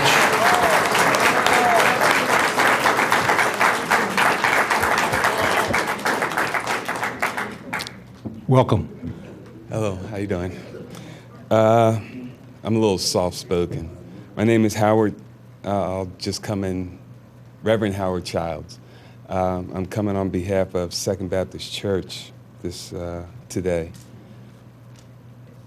The gentleman that just spoke before me, he's sort of like throwing me off my tilt now. The same way he spoke with passion about Black Lives Matter, and the same way I saw Superintendent Carrillo speak about your officers, there was passion on both ends. But the thing is, when we talk, we must watch what we say, because our words carry weight. I've been a part of the Citizens Police Academy here. And without going into any history, I just want to keep it short. The training that these officers get here and how they relate to people, it blew my mind away. I've developed a relationship with Lieutenant Block and Flanagan, and they have been in the Black community. I can say that about those two men. We had an incident that happened up on Highland Avenue, and they just kept bugging me about it, and I was like, well, what can I do? And I finally called down here and asked them, could we arrange a meeting? Superintendent Carrillo, was it Sherman? I know. You came down, right? And the other gentleman, I'm sorry, I'm bad with names. There were about 4 of them, and McGuire came down too. And I told them before the meeting even started, I said, I don't know what's going to be said here, but I just wanted to bring the two together. We got together, and one of the ladies spoke up, which broke the ice. And we were able to have an open dialogue on both ends. And it came out that it was a blessing because the people that were in some trouble there, they were able to help them out. So I can say that Highland Avenue has experienced a good relationship with the police department, a very good relationship, to the point where we've even decided to have a meeting where the police officers can come out and meet the citizens on Highland Avenue.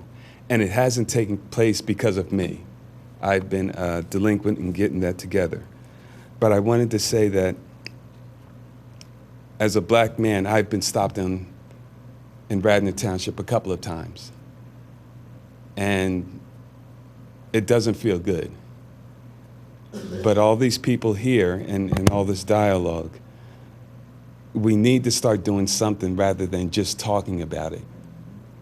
I mean, I can't say enough about them. He's right.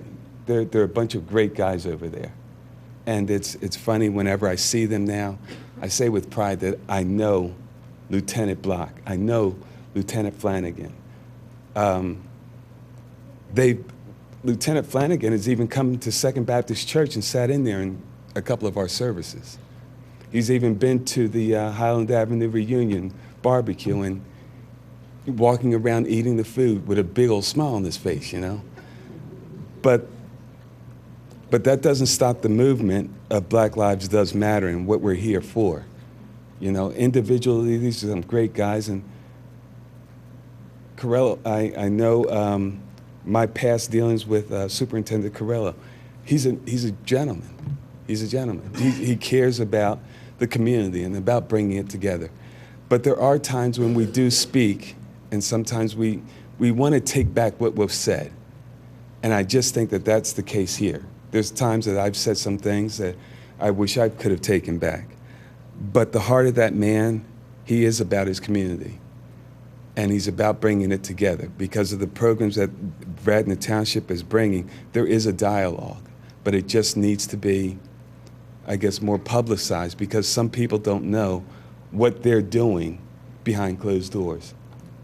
So, as a black man and having been stopped in this community so many times, and being here now and having a relationship, and I mean, Lieutenant Block, he goes back to when I was in my 20s, and he knew some of the people on the avenue.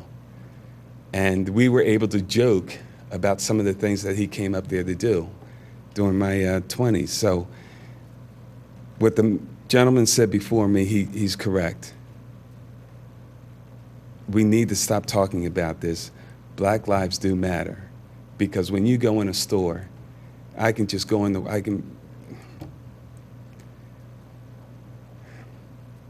when you go into a deli sometimes, and you're the only black man in there, and everybody turns to look at you, you don't know what that does to you on the inside.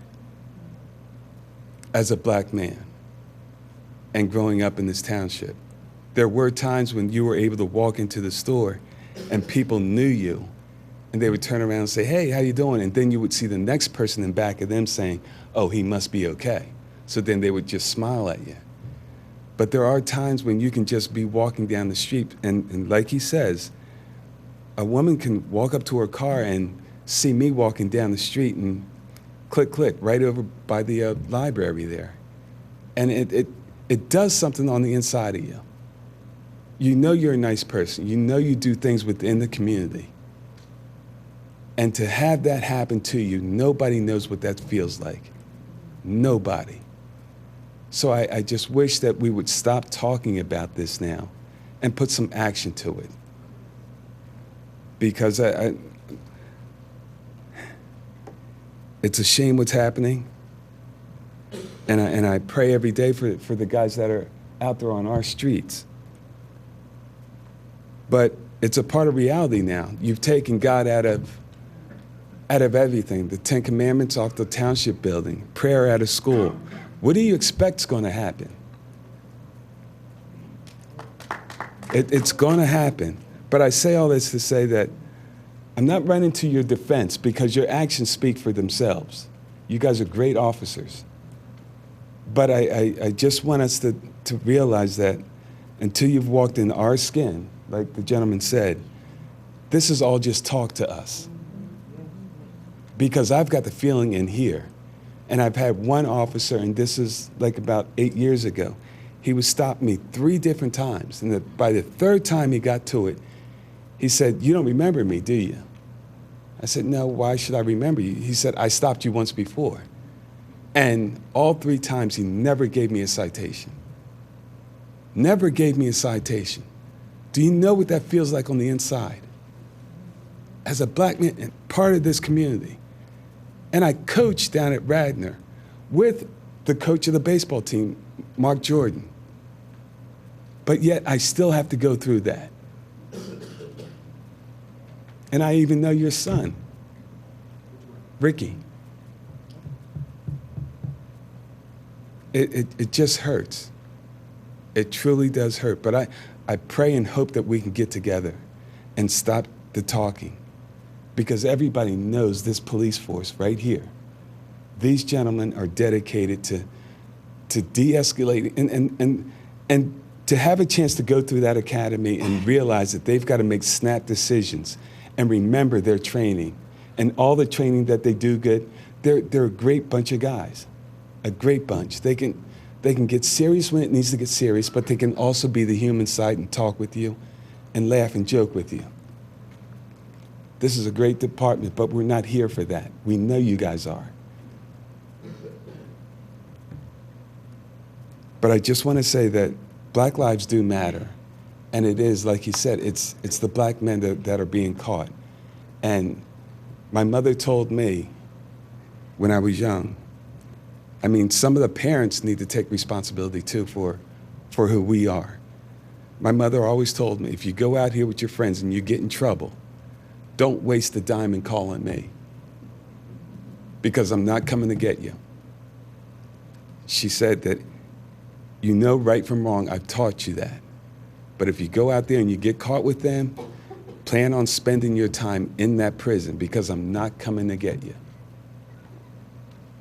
I love my bed and I love my pillow. Nothing ever came in the way of that. And if I had to fight a friend of mine to make sure I wasn't going to prison because I didn't want to face my mother, it happened. And the truth be told, it happened once, because the guys knew that I was going to rat on the first person that did something out of line, because I wasn't going to jail for anybody. That's how I have to live my life. I prided myself, and I'll leave you with this, I prided myself in never being in a police car in the back with handcuffs. And then these guys come along and they tell me to take a ride along with them. It's not going to happen. But you guys do a great job, and Black Lives do matter. Thank you. Thank you, Reverend.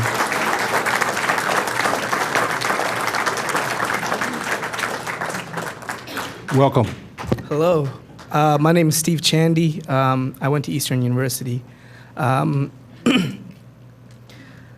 was born in Bahrain, in a small island in the Middle East. 10 years there, 3 years in India. I've been here for 10 years. I'm going to start by saying repercussions and justice matters, and Black Lives matters, and go on with some experiences that I've had. I've moved a lot in my life, and one of the places that I started off was Philadelphia. Started seeing one of my neighbors getting stopped and frisked. Pulled out my flip phone, if you guys remember those, and acted like I was recording them. And the police officer told me, back away, stop, leave, get out of here. I moved over to the next sidewalk. I kept my phone open like I was recording them. I couldn't. It was not a camera phone. And the next thing I know, all my other neighbors, I was like, yo! I was like, he's getting stopped, and like I was just like, he's getting stopped by the cops. The cops got him. And neighbors came out. The cops let them both go, got back in the police van in this small alley, and drove off. Second experience, Northeast Philadelphia. this is near Frankfurt. Now we're going up, right? My family slowly went from the bottom, kept going, kept climbing. Northeast Philadelphia, I was driving one of my friends. We get followed. Cop car, it was undercover cop car. We get pulled over. Cop comes over to my window. I was like, "What's up, officer?" And he's like, "Your friend matches the description of a suspect who is wanted for robbery." My friend is shorter than me, much skinnier. He's black. And he was like, he asked for our identifications and then let us go. Then, more experiences. When I came to Eastern University, there was this small parking lot that's completely abandoned next to Eastern. I had to pull into there to do a U-turn. And when I pulled into there, it was nighttime, and I was with one of my friends. And we pulled into there. I turned around. I was going to take a right away. Boop, boop. Cop lights, comes over, and I literally pulled in, pulled out, and the cop just turned off his lights and then didn't follow me. So I just kept going. And my friend, who was white at the time, she was like, "You know how bad this looks?" I didn't understand. I was just another experience. This is 3 weeks ago. I was in Dallas. 7 a.m. in the morning, alarm goes off, fire alarm goes off, everyone gets evacuated. We get back into the building because we realize there's no fire. Firefighters there, cops are there.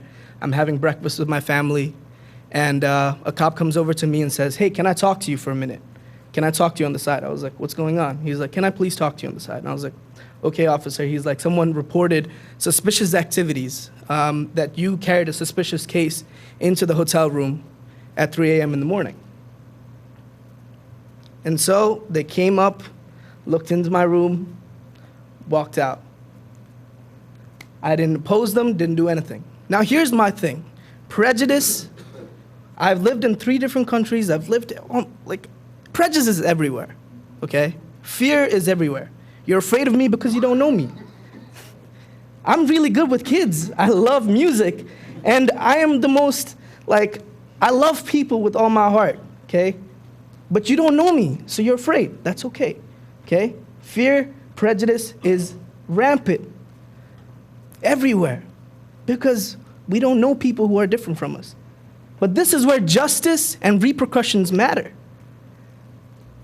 Cops that have killed innocent people who have no arms on them, no weapons on them, are free. Are free. But what happens? We walk away. It's just another day. Police officers who see their brother or sister doing something wrong walk away and keep their mouth shut on the basis of backing somebody up. You can love your brothers and sisters, but you don't have to back up every single thing they do. It doesn't make sense. This is where repercussions and justice matters. Because I could have been in that hotel room with my 3-year-old niece and my little nephew seeing me pummeled to the ground because the police officer, with his fear and with the fact that he doesn't have to worry about repercussions of justice, he could have just slammed me on the ground right there, hurt me, injured me in front of my family. Repercussions and justice matters. You guys say words don't matter? Words matters. You say something wrong, you face repercussions. And that's what we're about. We have seen, look, killers have to be brought to justice. People who say things have to face the repercussions of their words, especially when their words carry down all throughout their force.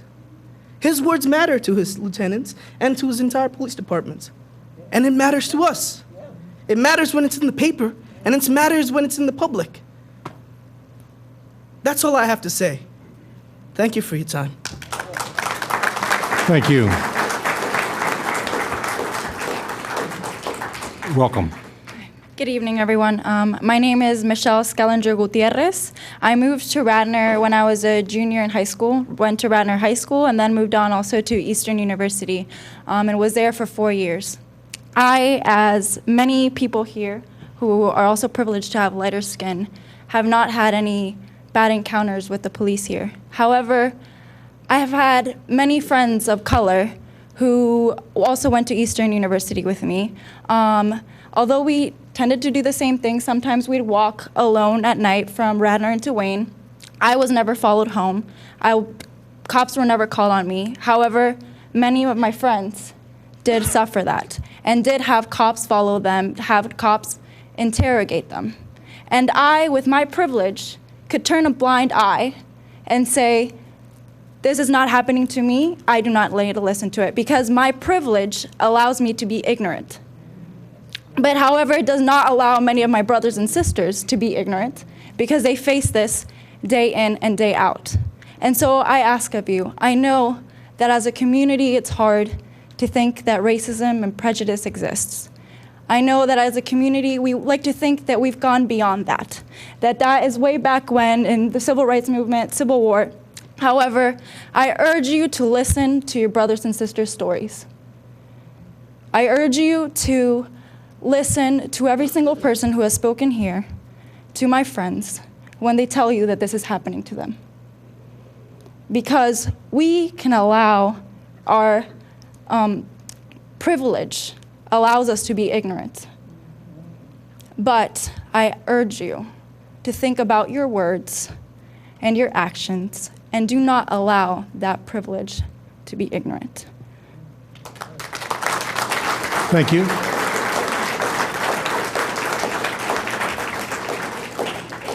Welcome. Good evening, everyone. My name is Manuel Howard, and I'm here just representing black men on the main line. And my heart is truly in this matter. All lives matter for certain, but black lives that have not mattered for so long, we need to bring attention that black lives matter. Amen. Blue lives do matter as well. Black lives matter, all lives matter. I come out of a family of officers. I'm a 1994 graduate of Radnor High School. I've been in the district since kindergarten, Ethan Elementary.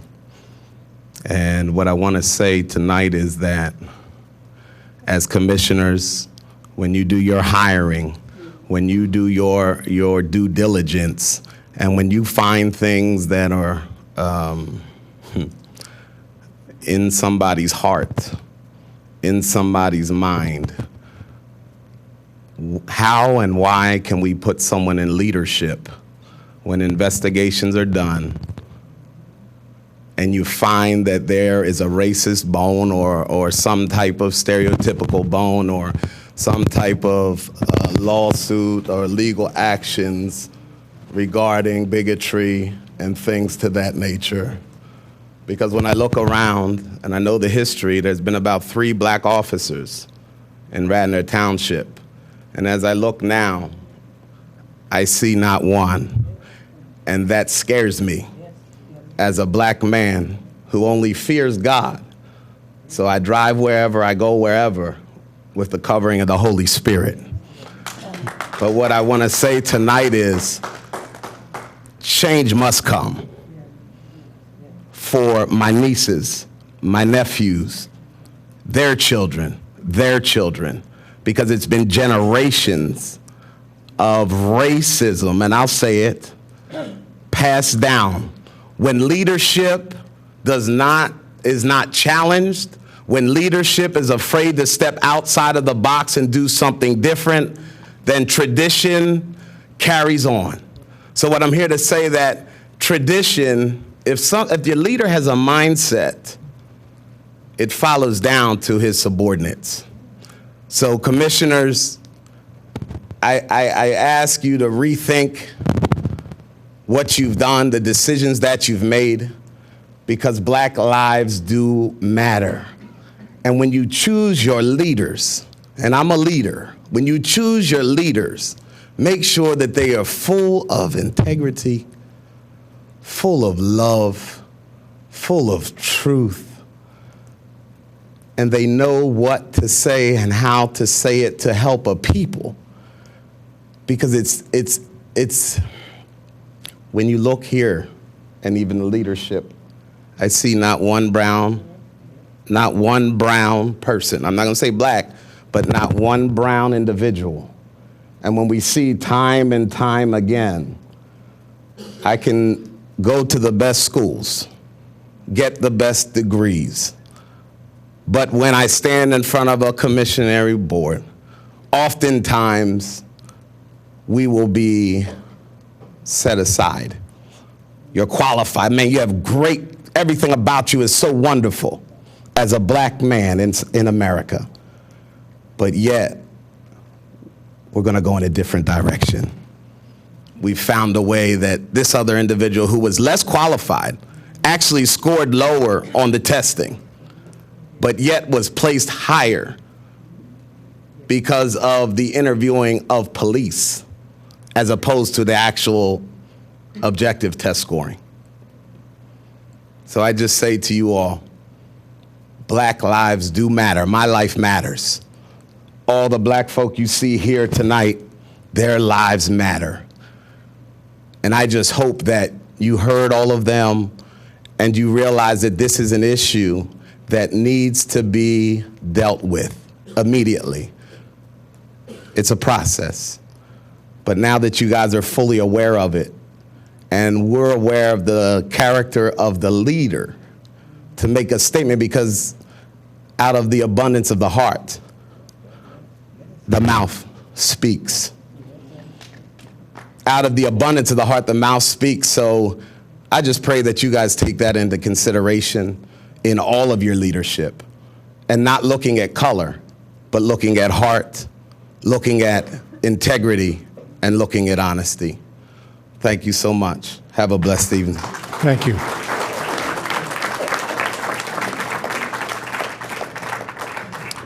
Welcome. Dan Sherry, Wayne. Just based on a number of the speeches tonight, I'd just like to make a couple disclaimers. The reason why I wanted to come in and speak tonight were the actual quotes of our superintendent as appeared in the Philadelphia Inquirer a number of days ago. It appears that after those quotes were published, other individuals whose motives I don't question and whose experiences I don't discount or question and whose passion I don't question have used this as an opportunity to come in and during public comment speak about personal experiences they've had with the police, certainly very, very profound concerns about racial disparity on police forces, inconsistent treatment by police. And I disclaim that from the beginning, not because I don't care about that, not because that's not important, but just that I don't have anything to offer in response to that. My experience as a white man is profoundly different, as the speaker, a couple speakers back mentioned, than his. What I wanted to talk about were the words used by Superintendent Colarulo as they appeared, which again appears to be the touchstone that a lot of the speeches tonight are based upon. Now there's two quotes from Superintendent Colarulo that appeared in the Philadelphia Inquirer.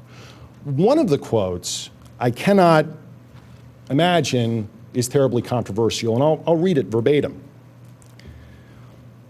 And he's talking about sort of an issue that comes up when not all the evidence is in. Quote, "One of the things I think drives this is sometimes you just have to take a breath and let the investigation unfold and come to a conclusion," Colarulo said.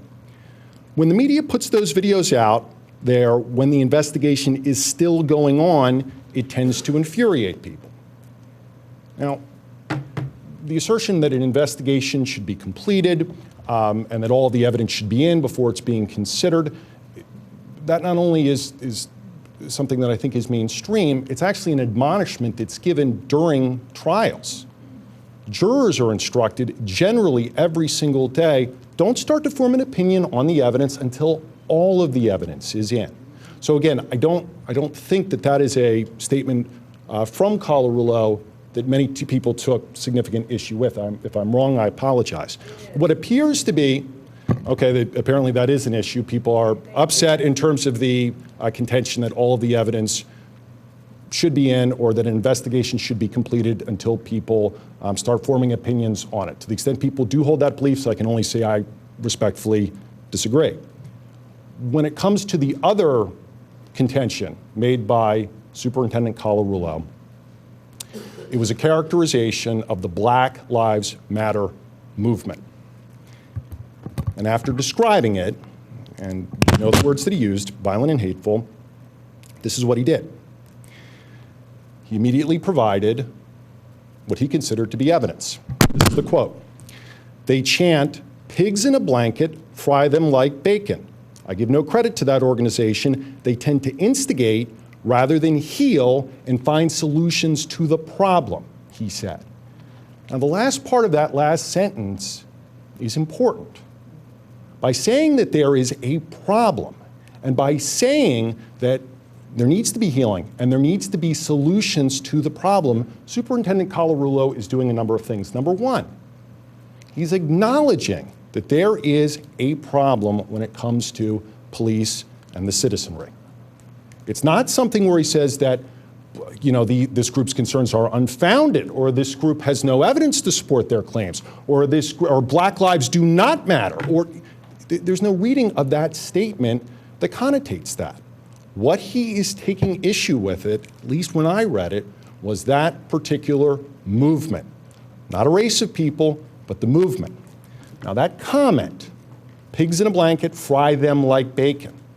When I saw that quote, I immediately researched it to see if there was any basis for that. Any basis at all, or whether that was just plucked from thin air by Superintendent Colarulo.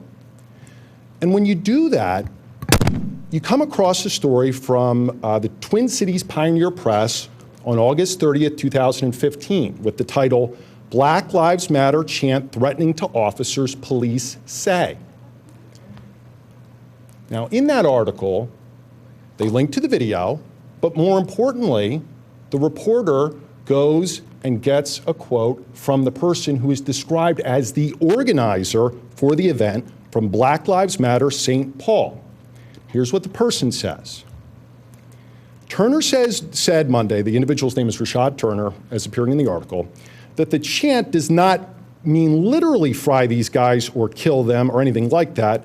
It's ridiculous that a cop can kill someone, be seen on camera doing that, and be charged or indicted with murder and be able to post bail. What we are promoting is that if black people who kill police officers are going to fry, then we want police officers to face the same treatment that we face as civilians for killing officers. Not a statement that that chant is not part of the movement, not a statement that that chant is retracted, not an apology for it, but an explanation for it. And we can all discuss whether or not that chant represents the movement or just a fringe element of the movement. But for Superintendent Colarulo to provide that as a quote, which appears not only to have been an accurate quote, but a quote that was not expressly disavowed by Black Lives Matter, to me, provides important context for what immediately follows, which is that there is a problem, and there needs to be healing, and there needs to be solutions. And simply that Superintendent Colarulo had an issue with Black Lives Matter, which it appears he acknowledges now is more based on the fringe rather than the middle, that's important and newsworthy. It's important for us to know that law enforcement has that perspective about that movement. Hopefully that can continue a dialogue. It sounds like it did a couple of days ago. I just feel that.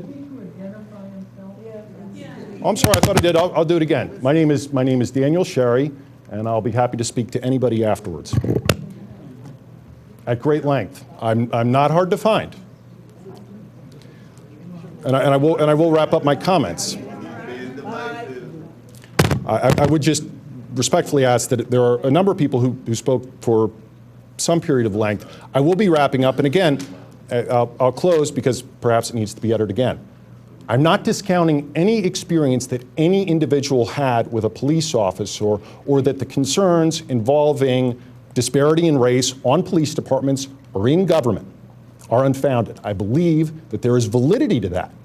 I believe that people's personal experiences are valid. I'm just stating that the words do matter when people speak to the press.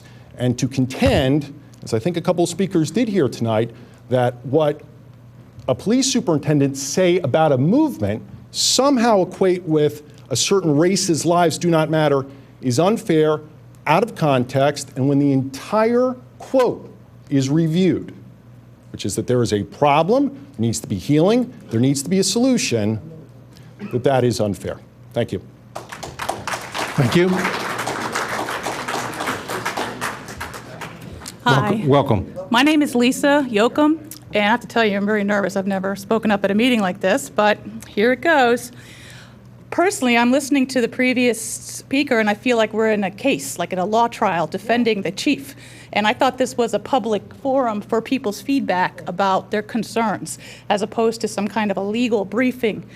And honestly, it's offensive, because I, as you can see, am a white woman, middle-aged, suburban white woman. I have no position to be able to speak for black people, but I have a heart for black people. And what I notice in following the Black Lives Matter movement is things that really offend me and hurt me as a human being. When I see a tape, as in Minnesota, of people who are just citizens taping killings, and these are shown on media, where it looks very clear that the person was killed without having a weapon or all kinds of reason for this happening. I can't imagine if that was my son or daughter or brother or sister not being extremely outraged and emotional. And if a person like that has that experience in a lifetime and frequently, like Kevin was speaking about, I can't imagine how I would manage my emotions. I might curse at the police if I saw a video of a police officer killing somebody. Now, does that mean in my grief and rage, that this is inappropriate language? Would police officers be able to understand the grief and rage of wrongly killed and prosecuted people? I hope so. I'm not a police officer. I would never want to be. I would be afraid. You guys are brave to do what you're doing. But I think part of the job involves having a good understanding of race and violence and the people's grieving emotions when things like this happen. So when the police comes up and does a quote that he says, Black Lives Matter is a hateful, violent organization, when in truth it's a group of people working really hard to advocate for their rights and their lives. They're not just standing up like, free the dolphins. This is like they want to live fairly. So when they stand up and then he says, this is a violent, hateful movement, when there's if someone, God forbid, someone curses at the police, but given the news, why is this surprising? I find it offensive. And other people that I know find it offensive when they said at the Minneapolis State Police 6 months ago, people said, not the state police, it was a state fair where they had a rally and the phrase, fry 'em like bacon come up. This was not a chant condoned by Black Lives Matter. So that's not accurate. So the lawyer here who's looking this up doesn't have his facts, because this was not a group from Black Lives Matter. But let's say it was a grieving group of people who have seen video evidence, who are impoverished, who have discrimination, who have poor public housing, no rights in schools, and all kinds of other systemic racism problems. If they can't mouth off, what can they do? This is nonviolent, you know what I mean? And then when we can't hold a leader in charge to account for his words, if people who are grieving have to be so perfect in what they say, why is it that one of our demands as the interfaith group, we ask for a retraction or an apology by Superintendent Colarulo for his comments made to the press by Black Lives Matter. As a public statement, Superintendent Colarulo used hyperbole, reckless, incendiary statements, and therein participated in making our community unsafe, rather than taking leadership to ensure public safety. I don't know him personally. All I know is what I read, and it bothered me. Okay? I don't have a relationship with the chief. He could be the greatest guys, but when he says this, look at the response. Everybody's coming out. This is a time right now where race relations is really tough. I feel like, this is ridiculous. I don't know, I just feel like we have to understand that people who are oppressed, their situation, and they're grieving, and that it's out there, and not make judgments. If someone says something like, sometimes in a Black Lives Matter, you'll see cursing, F the police or whatever. Why are they saying that?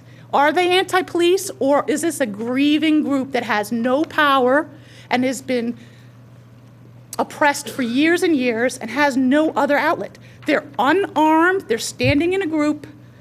Let's have some understanding. Thank you.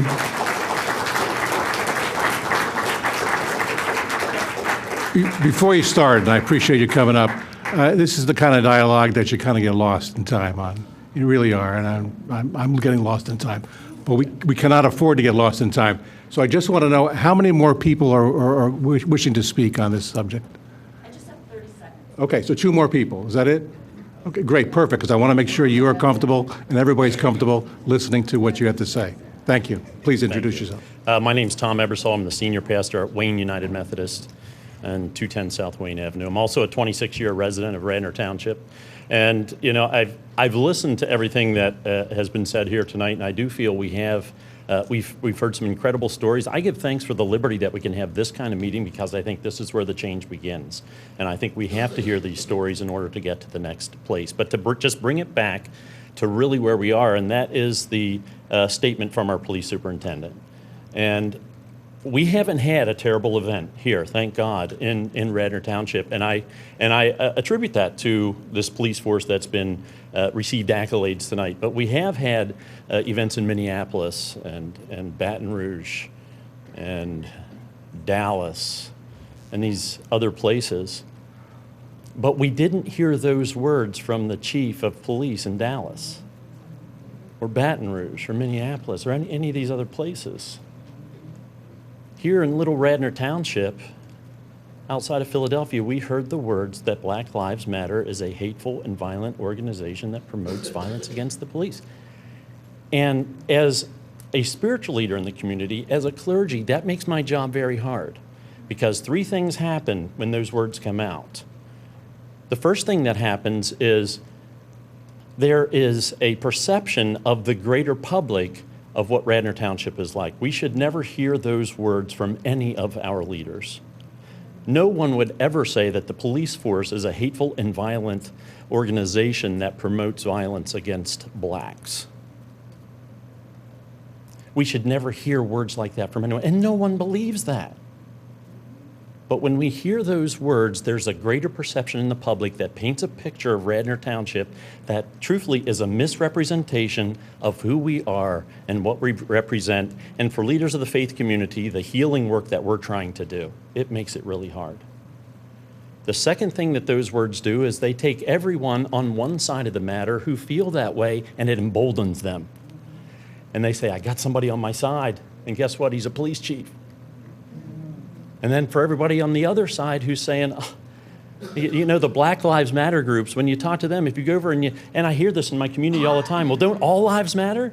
Well, you go to the Black Lives Matter folks and you say, don't all lives matter? And they say, of course they do. All lives matter. It's just that black lives have mattered less in our country for so long. What's happening now is bringing things to the surface we wish you never saw again. So what I want to tell you tonight is it's about the words. After all the stories, it's about the power and the importance of those words. They're a misrepresentation of who we should be, and this is an opportunity. It's a huge opportunity for us to make changes in our community, in the way we relate to each other, the way we govern, and the way we make our decisions. So I just ask everybody to be in prayer for this process as we move through this, because I don't think it's going away. And I think we probably have a career man here who's probably one of the best chiefs, the best superintendents we could get. I don't want to see him go anywhere.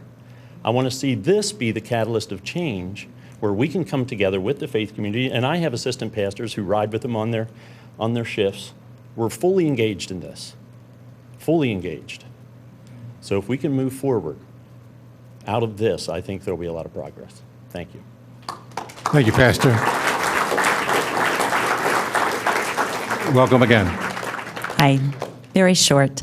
I'm Lori Swigert again, and I work here, but I also want you to know that I went to Eastern University. It was Eastern College back then, and lived here, and I am very happy that Radnor is still very much a part of my life. I just need to, because I need to say this, because everybody keeps talking about Black Lives Matter as if it's this chaotic, out of control thing. How many here have ever been on the Black Lives Matter website? It is a phenomenal website. They have done hard work at coming up with comprehensive suggestions for policing. They are not anti-police. They just want the policing to be really, really good. Nobody is against the police. Nobody. We need you. Okay? We need you. But we need the Black men and women and kids in our lives too as whole human beings and treated with dignity and respect, just like every single one of us.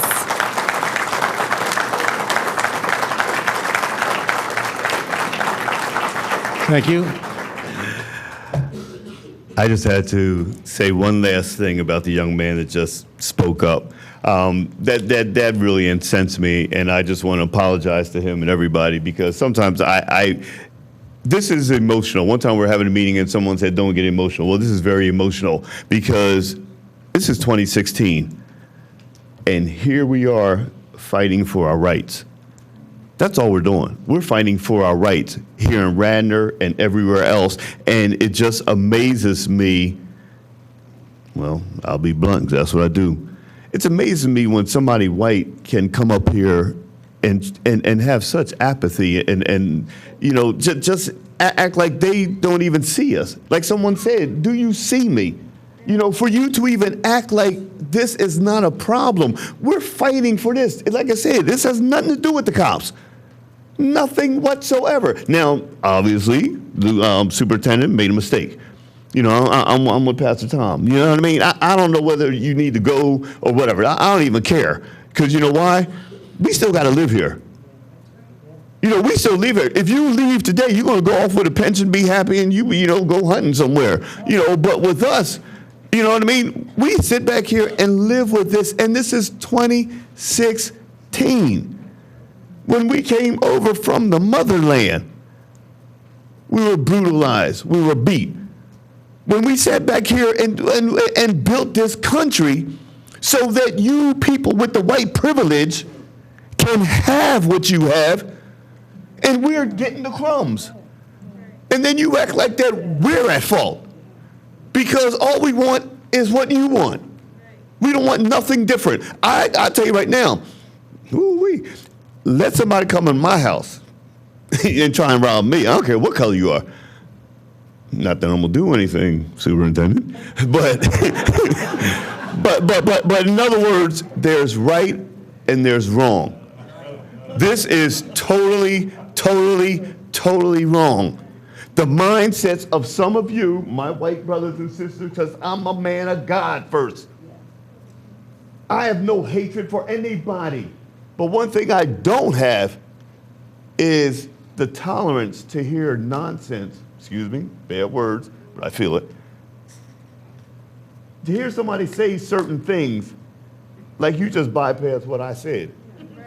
You believe that it could have happened. Nah, my brother, it did happen. Many times. Many times for traffic stops, for simple stuff. on the ground, sprawled out, and then they find out nothing's wrong. Okay, you can go, sir. Like my brother Howard said, I'm hurt. I'm distraught now at this point. You know, so all I want to say is that it's 2016. This is Radnor Township.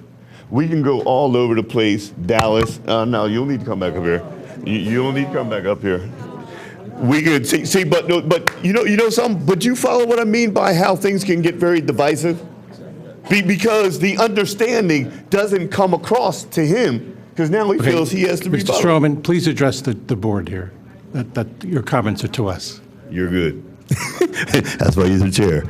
Anyway, all I want to say is that I just hope that everybody here truly understands what this is about. And like I said, it's not about the Radnor Township Police Department. It's not about the Radnor Township Commissioners. It's not about the managers. What this is about is that there has been systematic racism against us as a people. And right now, one of your leaders made a very racist remark. And right now, we don't want it sugar-coated. We don't want you guys to overlook it. Like I said, we want change. We want help. And believe me, it's still here in Radnor. Thank you. Thank you.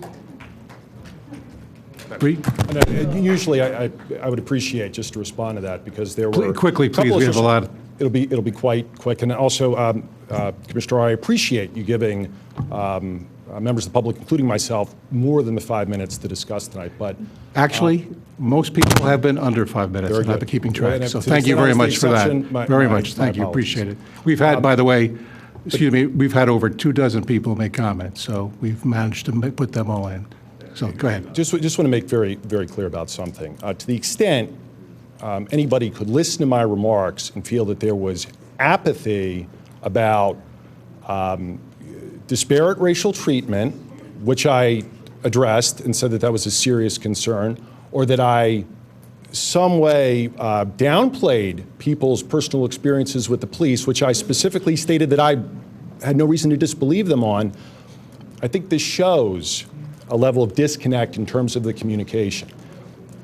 I would defy the gentleman who now has spoken twice and did it with great passion to find anything about my speech tonight that was in any way meant to diminish, belittle, downplay, or otherwise minimize the serious issues that individuals, especially black people in society, face from law enforcement.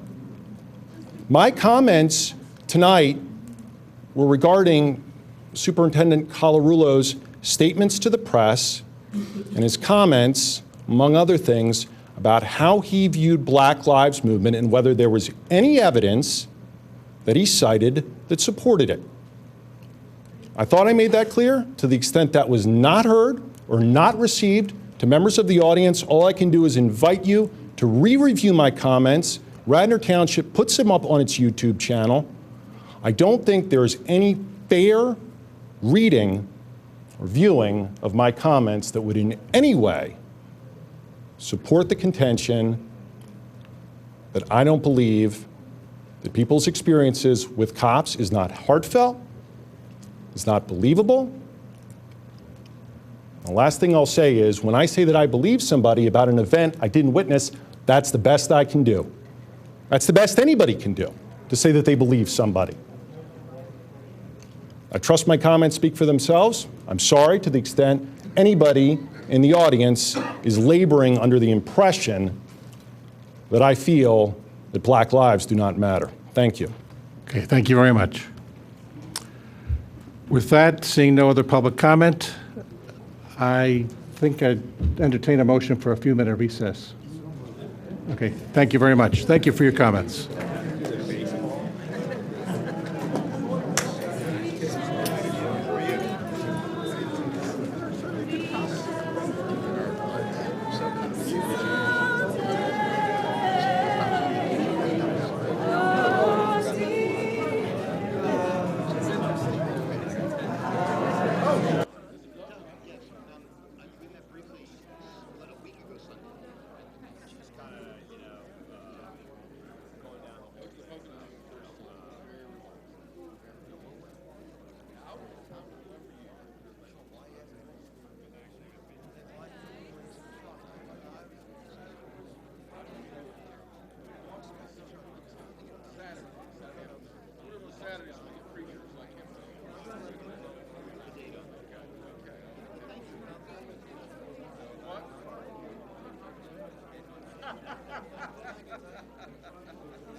And we met with Joanne just this weekend, yes. We'll come over for our tour of your place Thursday morning. Are you going to be there?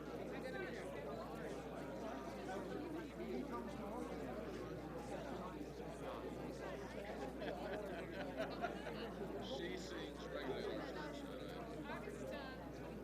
Is it next time? Be there this week.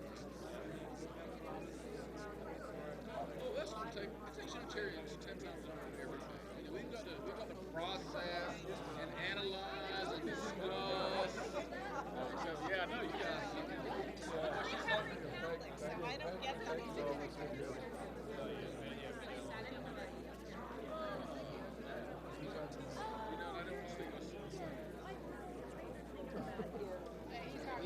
Just a few days ago, about a week ago,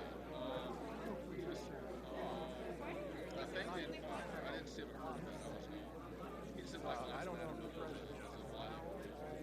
guys are going to talk about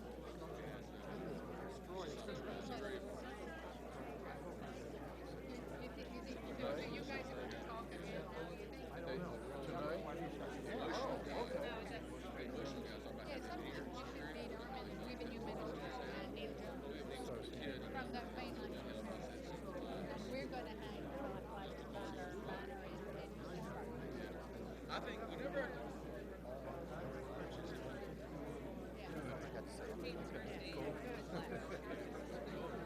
thank you for what you do. Thank you for being one of my best friends. I hear the stories now. I'm glad you do. I'm glad you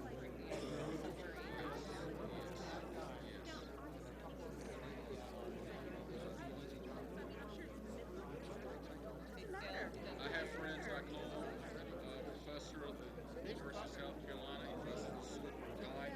He just follows the stores all the time. He just goes into it. You're under suspicion of and I think he judges the policeman because I think we're all in a society where we're all told to fear God. How are you?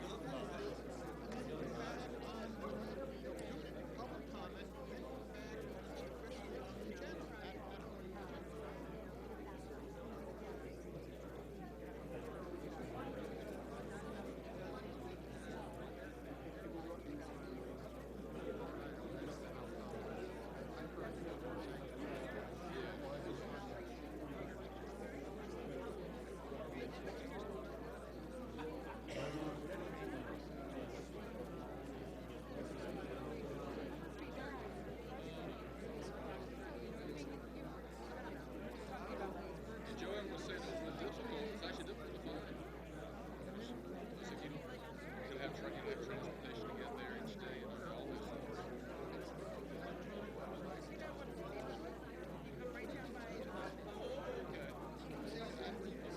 It goes into her store. So he did this double. She's talking about the possibility of saying that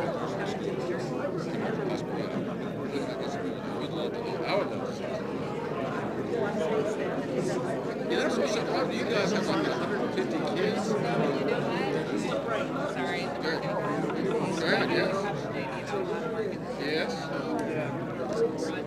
From a very selfish point of view, it brings in all these young parents in church.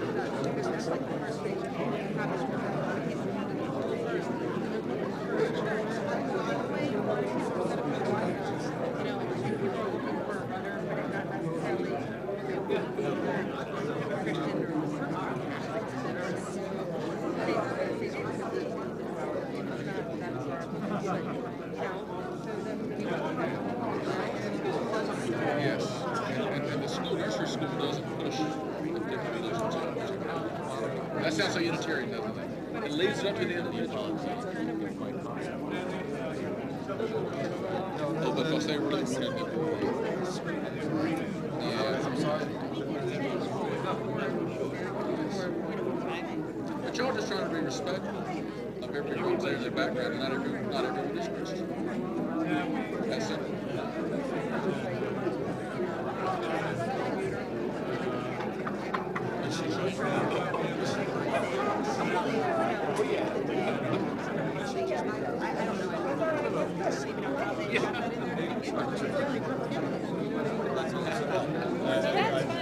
My kids were little and I was applying to St. David. Well, I heard the name, St. David.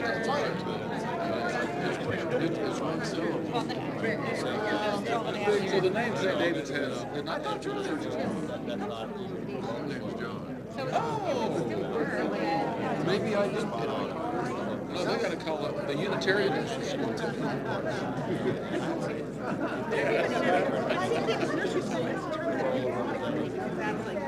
Yeah, the brand. Just become a brand. So respected. Even if they've been around. Oh my God. So, I mean, I don't know. But there was Are you there for that? I didn't until Mel told me. I was like, oh, I see it now. I see it now. I'm having a flashback. Oh, yeah. They really wanted to be next to come from the church people.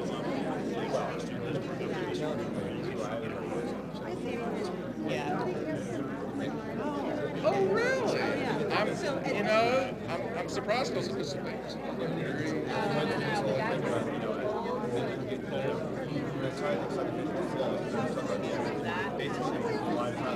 When I come from South Carolina, I thought I left all that behind. I did leave that behind. What I did. Sorry. Everything's in it. Hey, you recognize her?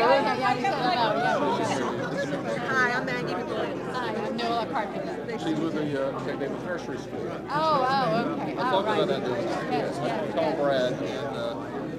Oh, did you? Oh, okay. I got a call. I haven't heard back from him yet. But to answer your question, the church Miss Karen was a member. It's a benefit of membership. We pay her. She was a member of the church. But I wrote out a request to send her check. What about her? She would be To know God. No, I'm just saying, I know.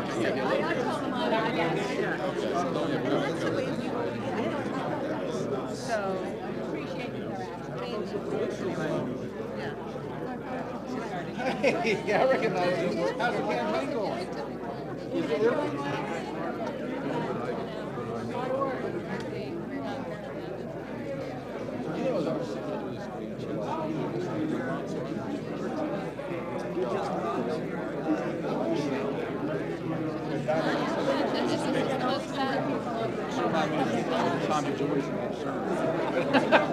The reason we don't do that. Fascinating meeting we've had at a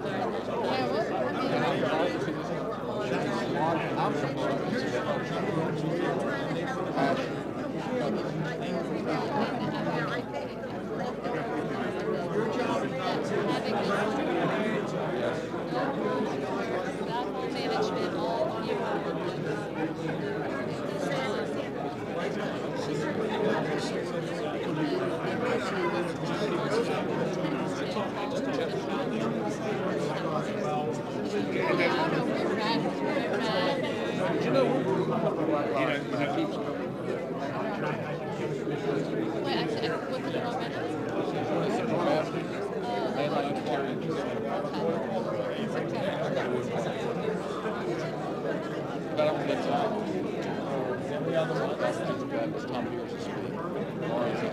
And I'm getting, hey, Anita Friday. Anita Friday.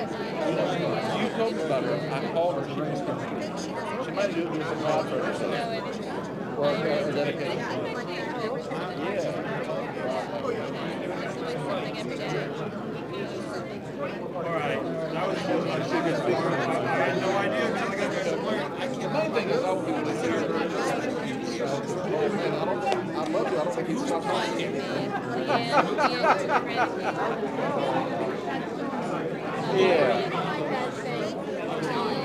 That's so true. More than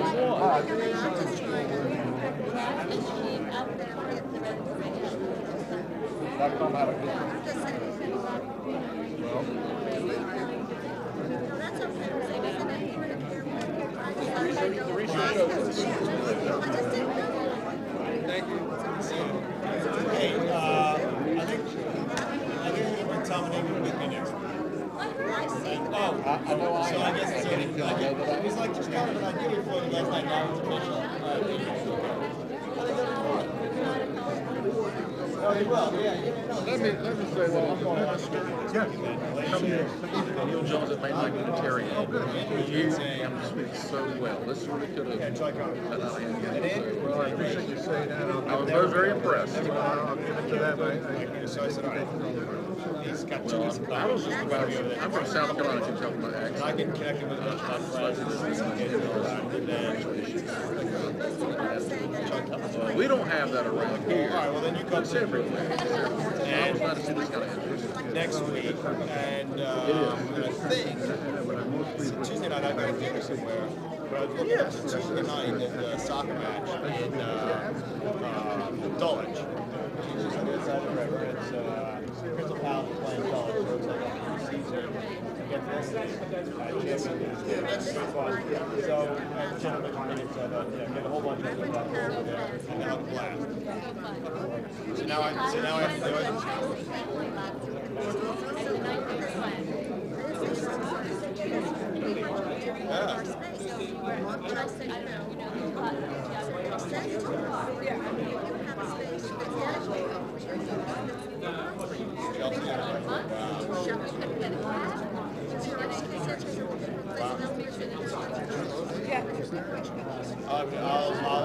I kept taking it to the like, I'll just break it right. Yeah, me too. Good night, Elaine. Good to see you. Take care. Thank you.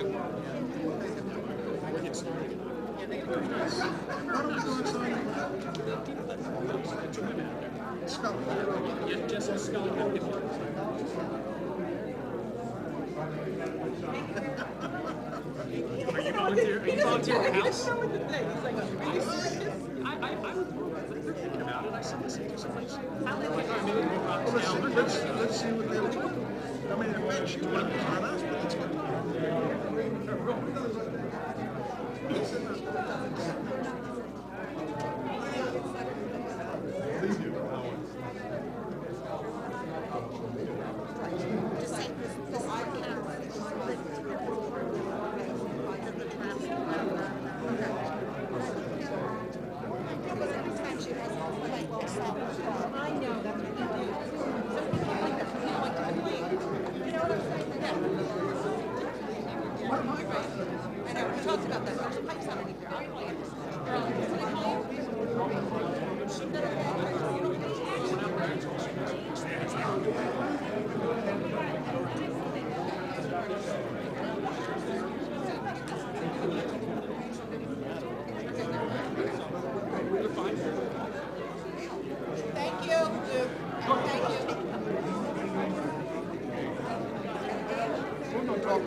Morning, boss.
Jim, we're ready to begin again.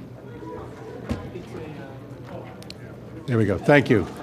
Welcome back. We've come back from recess. We've had a few minutes where folks were engaged in conversation, as well as taking a brief break. Just briefly, I want to thank everyone for coming out and for those who spoke for their comments. Thank the Board of Commissioners and the staff, especially the Police Department who were here for their kind attention and being able to have an opportunity to listen to what the folks said. So appreciate it. To reiterate, August 3rd, Bob, am I got the date right? Or Chief Colorillo? August 3rd is the date of the seminar. Give it one more plug, please. Yes, in fact, I'll let Lieutenant Block just speak on it real briefly, but it's going to be August 3rd at 6:30 p.m., and we do have a flyer. Go ahead, Chris, if you want to read it out, or whoever.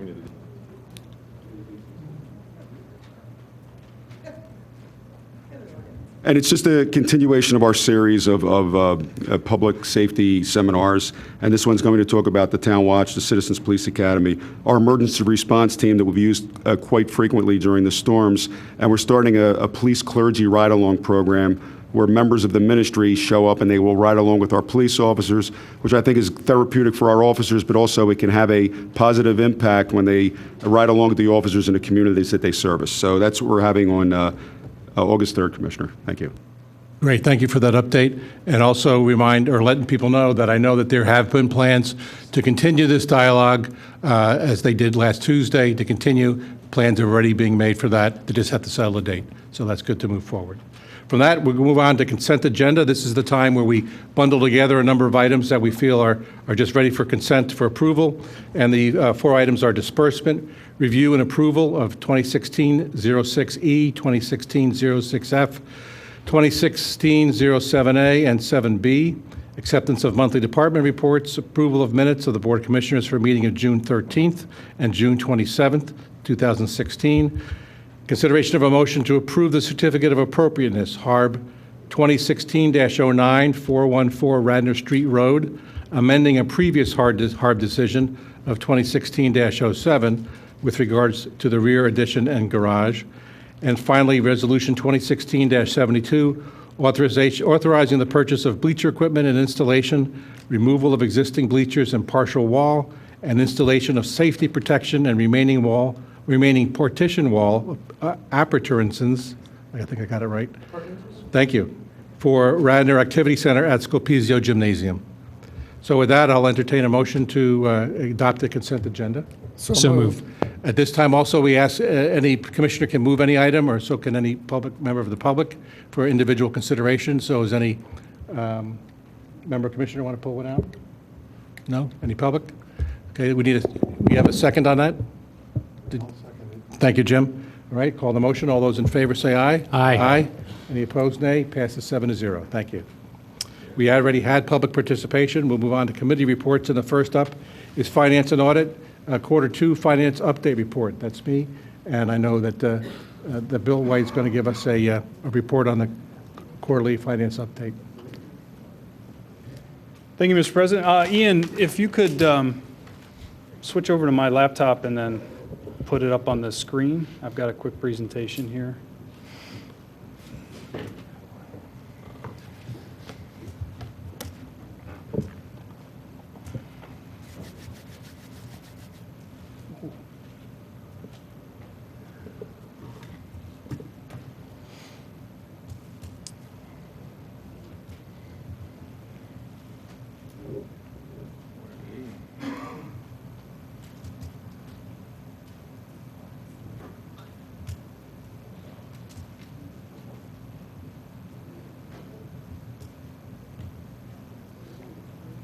Coming.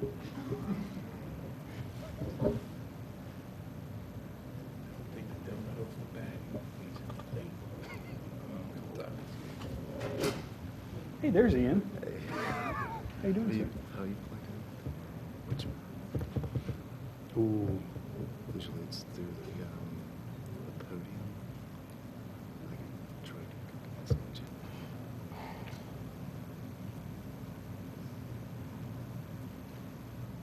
Please stand by. We're just pulling together the audio visual.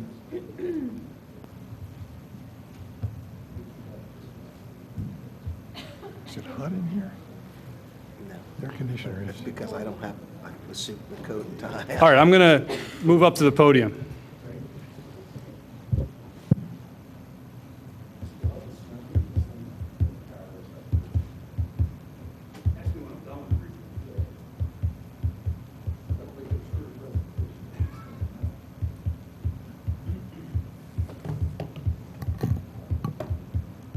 You guys don't wait with bated breath for 3 months for this?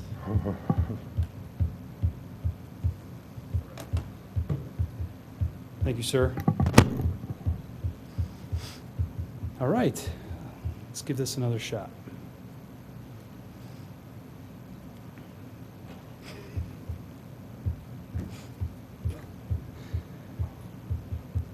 You wouldn't believe me if I just told you that this thing just locked up.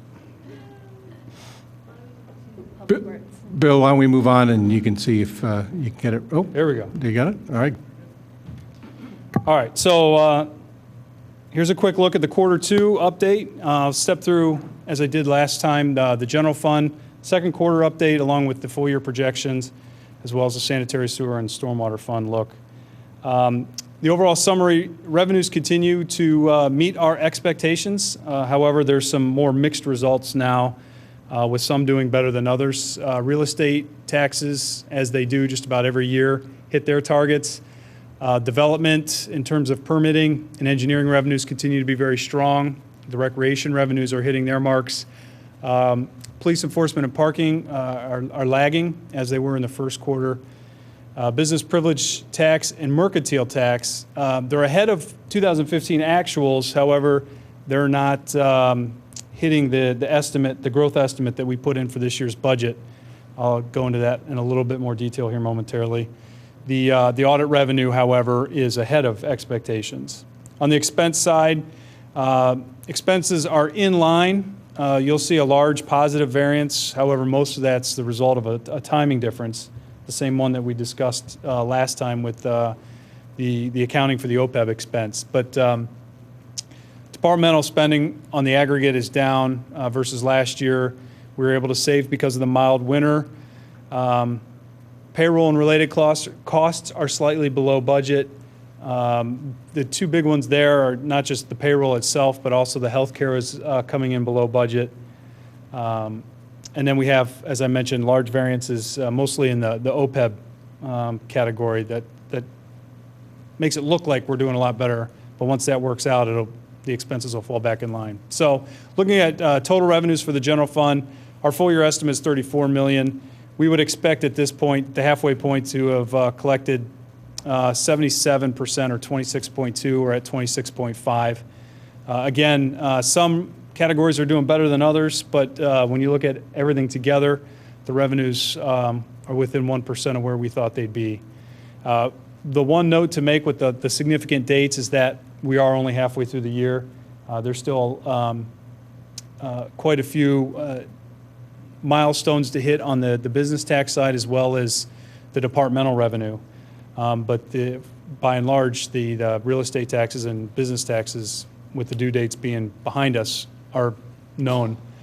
On the expense side, 33.8 is the expense budget out of the general fund. We would expect to have spent just shy of half of that, and we're coming in below that at 42%. Again, that positive 6%, the third bullet point down explains, and this is the same issue we had at the end of the first quarter, and this will get resolved in the third quarter, but we have a timing difference on the way that the formula and the spreadsheet treats that expense. Is last year we had the full year budget divided by 12, and every month was an incremental expense. This year, the actual retiree health care is being paid for from the trust. So that monthly expense is in the trust. This is what comes out of the general fund now is the lump sum payment, very similar to how we pay for the annual pension. And that happens in September, and it's timed up with when we get the state aid.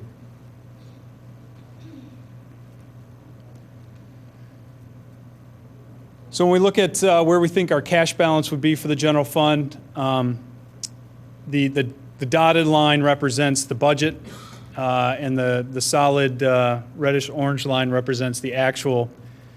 You could see we're slightly ahead beginning really in the second quarter, and that's a result of some of the revenues coming in better, mostly on the departmental revenue side. But as you can see by the halfway point in the trend lines, it appears that that we're on target to meet exactly what where we thought we would be.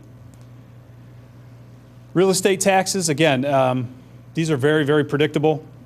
We should be at 96%. We are at 96%. Amy Lacey, who's filling in tonight for Jennifer, does a terrific job making sure that this program runs smooth. She works with the elected treasurer on that. And this is a very reliable and predictable source for the township. And it represents a pretty significant piece of our budget, so it's critical. On the business tax side, our budget for the full year is $14.2 million. Based on historical trends, we thought we should be at around 78% or $11 million, actually at 75 or the $10.7 million. When we take a look at the individual taxes that are part of the Act 511 group, the business privilege tax, the non-audit part, is lagging by about $280,000. And when I say that, I mean what we thought it would be versus where it actually is. It's still higher than it was a year ago, but we had budgeted for about a 4% increase, and it's coming in slightly below that. Mercantile tax, in proportion, is performing just like the business privilege, and is behind by about $55,000. The real estate transfer tax is behind by about $97,000. And again, those are versus what we budgeted. Offsetting some of those other revenues is the audits with business privilege and mercantile. They're ahead of expectations by about $200,000, and that's after refunds, which, as we've discussed, we've had a couple significant ones this year. So that amount is after those refunds are considered. And the local service tax is ahead of expectations by about $31,000. Again, based on the fact that the due date for the filing was May 15th for business privilege mercantile, we would expect that we most likely will not meet the budgeted amounts for these by roughly 2% plus or minus. That 2% is just about the same as that $323,000 negative variance above. So that assumes that the rest of the months perform the way we think that they should. Obviously, the full year budget's $14 million. We're at 10. We still have a lot of revenue to collect, so that could still swing one way or another. The last revenue group is everything else, which is mostly the departmental revenue. There's also fines and forfeitures, interest revenue, grants, and miscellaneous. And honestly, most of the miscellaneous is, the biggest piece of miscellaneous is the employee contributions that offset healthcare. But when you take a look at this, the building-related permitting revenue has been extremely strong. We have a couple very significant development projects that are helping towards that. Recreation revenues are strong. Again, the police enforcement and parking are behind budgets, but the silver lining there is that the second quarter was better than the first. Being that we're halfway through the year, it's going to be difficult to make up for all of it, but the revenue is improving. And then the cable franchise is also behind. And I pointed that out because typically, or up until about 2 years ago, that revenue was like clockwork in terms of the growth. So the last 15 and 16, it has slowed down, which is just something to keep in mind in terms of a budgeting perspective for future years. But it was interesting to see that start to slow down in terms of how much it's growing. But based again on the strong permitting revenue, we expect those to be ahead of where we thought they would be. On the expense side, the general government group, which is made up by the administration, finance, the elected treasurer, and the IT departments, we would expect for the target percentages shown for each of those departments. Most of that, the variance you see is based on any kind of seasonality and what goes on with when expenses are paid. With the administration, we are actually ahead or below budget as a result of lower than expected legal costs. And we weren't, that was the exact opposite at the end of the first quarter. So the second quarter was favorable in that regard. However, I mean, we know that it doesn't take much to change that trend. So, but at this point in the year, we're ahead of budget. Finance is over budget, and the primary reason for that is we have the Act 511 discovery firm that we use. They get a percentage of revenue, and the expense we pay on that is a year behind. So we get the actual revenue and then pay off that. So we had a larger expense there, and that's based on the revenue that was generated from the work they did in 15. And then the treasurer and IT departments are basically right at budget. Protection to persons and property consists of community development, police, our contributions to the fire companies, as well as our emergency operations center. The police department, or I'll start with community development, it's ahead of budget or below budget as a result of payroll and contracted services that are coming in less. On the police side, there's a negative variance of almost $84,000. The biggest piece of that, if you'll recall, we had a $110,000 workers' comp settlement paid out in the first quarter of the year. So that variance was actually a lot larger at the end of the first quarter, so that continues to improve month by month. Fire contributions, the $71,000 there, that's a timing difference that'll get worked out. We paid something in June this year that was July last year, so the formula makes it look like there's a variance, but there's really not. The Emergency Operations Center, I misspoke last time. That actually consists of the blizzard and the Villanova Final Four costs. In fact, roughly $230,000 of that is from the blizzard. And the remaining amount, the 40-ish thousand, 40 to 50,000 was the township's incurred costs for the Final Four, of which Villanova has already reimbursed the township for all of the overtime costs, which was just shy of 40,000. The only thing that the township ended up being out of pocket on were some supplies and materials, mostly related to feeding folks and some last-second equipment needs on radio and communication equipment that we bought. But I misspoke. I said last time that was all part of Villanova, and I was incorrect. I had forgotten about the blizzard.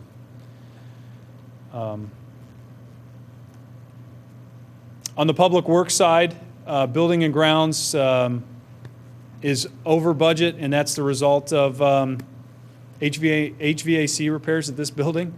It was the same situation back in the first quarter, and really, it only got worse in the second quarter. We have folks out here all the time trying to figure out how to make this building work in that regard. So that continues to be a bit of a cost center. All the other departments within this group are below budget, with the biggest one being highway, and most of that $232,000 was the savings realized as a result of the light winter, with the exception of the one blizzard, which is why Steve and I get along so well.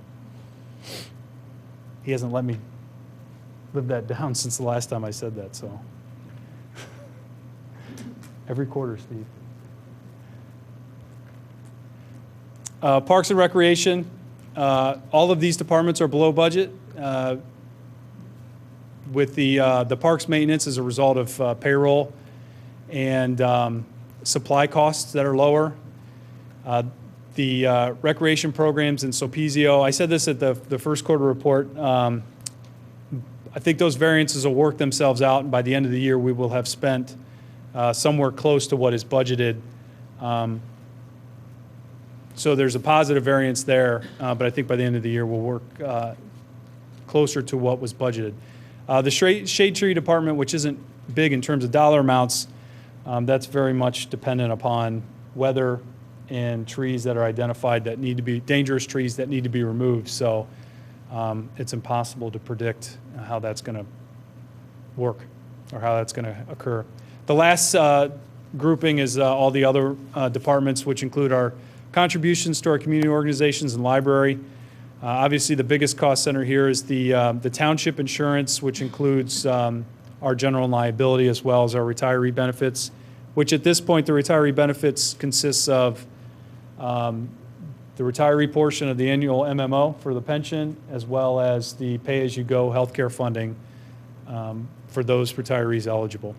And again, that positive $950,000 variance, that's the timing difference that'll be worked out in September. So that will hit exactly what was budgeted because it's based on the funding plan that's in place. So that's it for the general fund. Sanitary sewer, the revenues are coming in less than what we thought they would at this point. We've gone through the initial billing cycle, about $422,000 under where we thought we'd be. In addition to the township's Excuse me, Bill, is that the revenues or the collections? Collections. Because, I mean, we base that on last year's water consumption, right? Yeah, so it's a combination. The factor that generates the collection amount is our rate.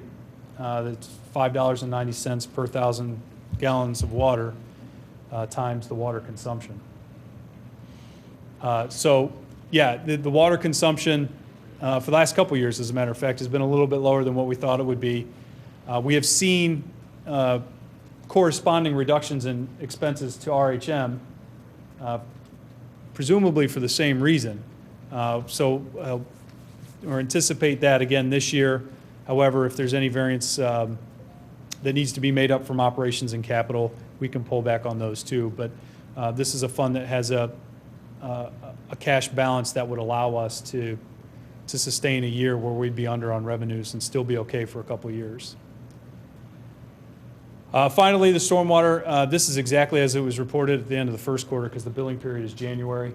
The revenues came in exactly as predicted. We budget for a little over $1 million, and that's what came in. So, you know, as we talk about in these meetings, most of the discussions around this fund are how those dollars are invested. But on the revenue side, they come in as anticipated.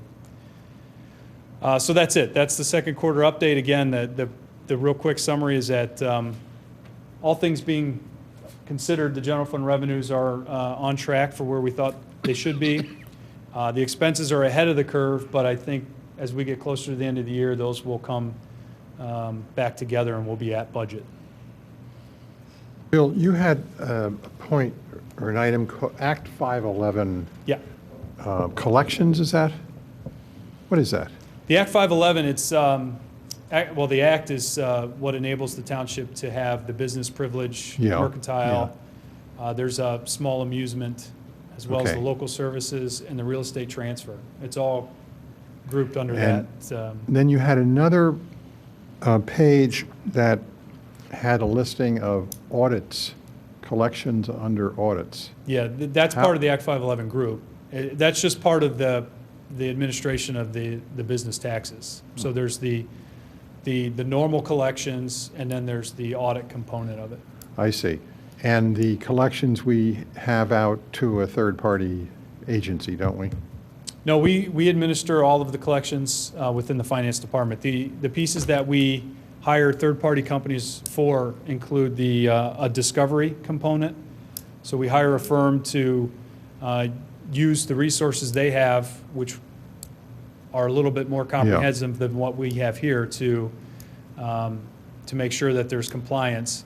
Okay. And then the other piece, as you're aware, is we hire a third-party solicitor Attorney, and yeah, okay. a third-party All right. auditor. Thank you. I had a question about... Hold on, Bill. So we have a third-party auditor, and they are reviewing the returns and coming up with, but you also said that there is a person that's doing investigation and presumably finding the business activity of a business within the township, and that's not the auditor? That is correct, yeah.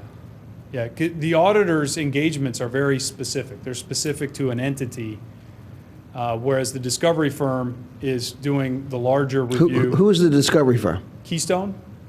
We did an RFP 2 or 3 years ago and selected Keystone through that process. And who's the auditor? The auditor is Kevin Barrett. Kevin Barrett. Yes, sir. So how does Keystone get paid? Well, so if Keystone goes through and does an analysis and they give us a list of, say, 100 addresses that, according to their information, it has a business operating out of it, we reach out to those, and let's say 5 of them actually do have businesses that are operating that haven't filed and aren't in our system. Once we catch up with those folks, they file and pay, Keystone gets a percentage of that. But it's only on what is actually received from businesses found through their efforts. So when we approved Kevin's blended fee, contingent fee, audit compensation arrangement, we didn't include Keystone, or Keystone was included as part of that, or was that separate? They're 2 totally separate. And that didn't come up last year. Keystone didn't come up last year. No, we've had Keystone for 2 years, at least 2 years, maybe 3. My years are running. So when does Keystone come up again? Within a couple of years, yeah. Within a couple of years, a couple of months? I don't have the exact dates in front of me. If you could I'd like to find out when Keystone comes up again and review that one. Sure. Yeah, for the benefit of those who may not know, their inclusion in the process dates back to work that we did with CARFAC. In one of the initial, we actually had one of the initial members of CARFAC raise concerns about whether or not everybody was falling under the umbrella of the tax. So they were concerned that some of the other folks weren't paying their fair share.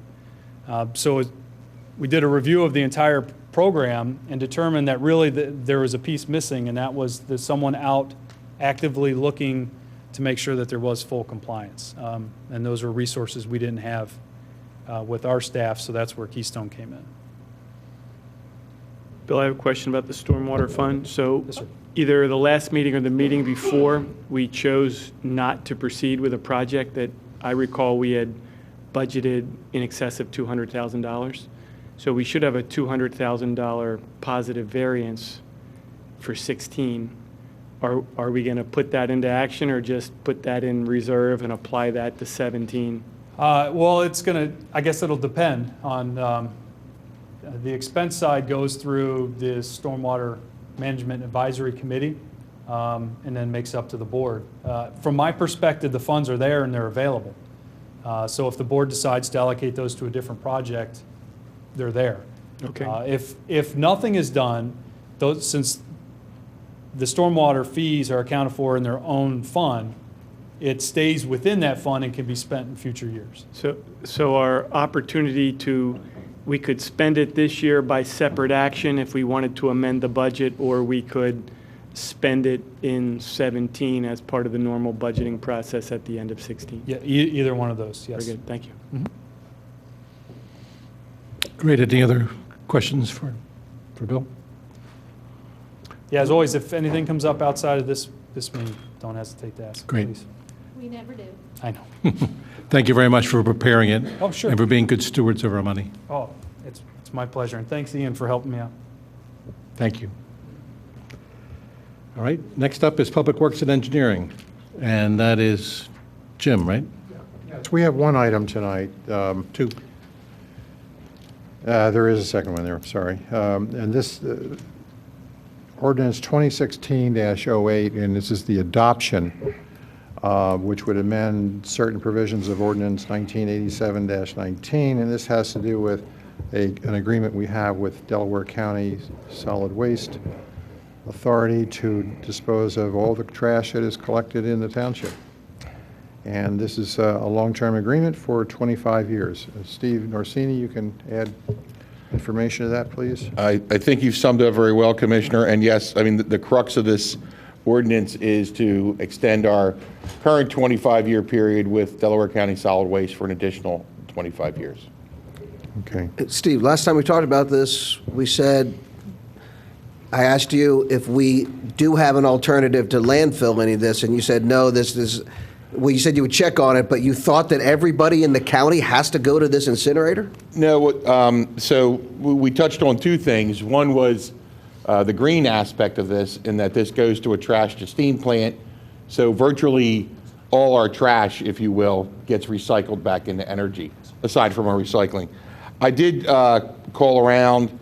So Chester County has a Chester County Solid Waste Authority who takes all the trash in Chester County. I did call some private landfills just to get an idea of tipping fees. This does not include the Montgomery County or Chester County one. We currently pay $33 per ton as a tipping fee when we dump our trash. I got prices of $41, $47, $59. So I think, again, going back to what we said last month, unless we do a really detailed analysis of how far our trucks have to travel, how that affects our routes, my recommendation is to go with this.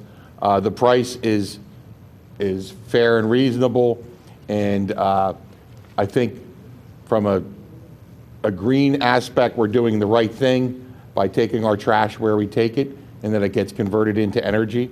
And I think that's a help, you know, locally and globally in some fashion. Well, that's fine, Steve, but what you're saying is, well, the tipping fees per ton might actually be less. I haven't calculated it because we'd have to do an analysis on how far our vehicles travel in hours, et cetera. Excuse me, Now, Commissioner. how could that be if the tipping fees are less? The ones I got were 41, 49. So what was ours are 33. So what was the comment about having to figure out about the truck travel? Let's say we picked a dump in Lancaster County or further out in Chester County. So if they were able to take us, you have to analyze all your routes, because right now we know it takes X minutes to get to Marple to dump our trash at a transfer station. If our trucks were to travel an additional 45 minutes, we might have to go through and redo our routes. Also, there's an increase in time and gasoline. So, so that would add to it. Absolutely. So your view is there's no way that's any cheaper than going right here to this incinerator. We would to talk to the other county solid waste authorities to see if they would even take our waste. Would be a different exercise, to see if Chester County would take it, to see if I don't know that they would. I'm not saying they wouldn't, but we'd have to investigate that, and then we have to see where those landfills are in relation to Radnor Township. I guess I just have a hard time committing to 25 years to one facility, and I don't have any other data to say that this is definitely the lowest cost option. That's what's bothering me. If I can, Mr. President, Most counties throughout the United States have to have a solid waste management plan within the county of where they're going to take trash to. Most of there is a transfer station located within the county in which they take solid waste to. So we are in compliance. There's no way that we would bind ourselves where if there was that facility would close, that we wouldn't have to take our trash somewhere else. It takes into account the volume that's going to go there. That's why the price is greatly reduced. So that's why this is here. So this doesn't preclude us from going someplace else if we want to. If we wanted to go somewhere else, that we would get, a much better price. No. We could pull from a particular plan. However, it becomes very difficult. The likelihood of us getting a better price is almost impossible to be able to do that. But unless we actually wanted to put a transfer station within Radnor Township, which I'm not sure of anyone who would want that to take place within We the have the right township. to terminate this for our convenience, but at a huge penalty. That's written right into this extension.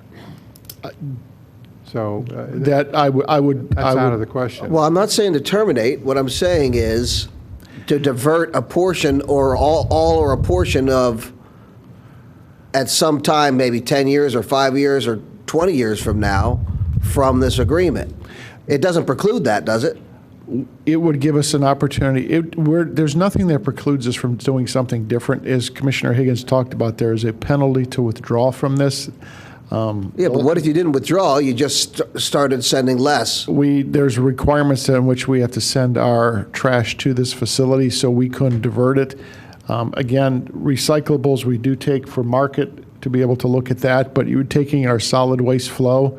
It's not going to get any cheaper anywhere else, unless the only way this is going to happen is if we put a transfer station within Radnor Township, and I'm not sure that anyone's going to want a transfer station placed here in Radnor Township. No, we don't. Nobody's talking about any. What we're talking about is that's what the only the way bid to- is and what are we committing the township for 25 years for. That's what I. Right. All And, right. and Well, given the but- current condition of solid waste disposal, this is a bargain for Radnor Township to be able to commit to this. Yeah, but how do I know that? How do I know that? I know you because you're saying, Rich, trust me, this is a bargain. But do I have anything empirically that I can rely on? Steve, you just said, well, I searched around and the tipping fees were more per ton than this is. Correct. So the only other option I have is to contact other counties' solid waste authorities to see if they would accept our trash. And I can tell you one thing, I know that the location to dump that is further than we currently go. So again, without doing. So that would only add cost. That is correct. In likelihood of any other county accepting our trash is impossible. And also, It seems unusual that we have only one option, and that option happens to be the bargain price. That is antithetical to market forces. Well, I think, not true, because based on how we go from taking trash to energy, that's why that cost is reduced, because the amount of product that's going to landfill is greatly reduced. That's why that cost is reflected. I think if a lot of the product was going to landfill, that's why you'd see that cost much higher.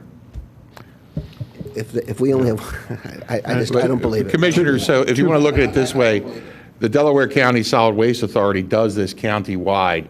We reap the benefits of the economies of scale of of going to the county, similar to what happens in Montgomery County and similar to what happens in Chester County.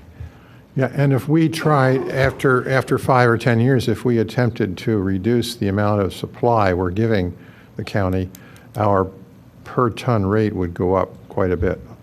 I think that's So how the do agreement who is paid written. for the original solid waste disposal facility that's there, the incinerator? Wasn't there bonds that were issued? I don't have that information. Are we part of that? I don't have that information, Commissioner. Bill? Yeah, we wouldn't have that, and we're not part of their reporting entity. That's a totally separate I was on the board at the organization. time. As I recall, these were industrial revenue bonds. It's a private developer and a private operator that the county solid waste authority has entered into an agreement with, and the county then pushes off its responsibilities to the 37 municipalities in Delaware County. The other thing that's worth noting, if I'm correct, Steve, please tell me, once we give it to the transfer station to Marple, we're not charged, I assume we're not charged for them to take the waste to Chester. It's $33 per ton. So when we dump, our trucks are weighed, and that's the extent of it. That includes gasoline, everything going down from there. Thank you. I'll move the passage of ordinance 2016-08. Is there any other commissioner comment? Any public comment? Yes.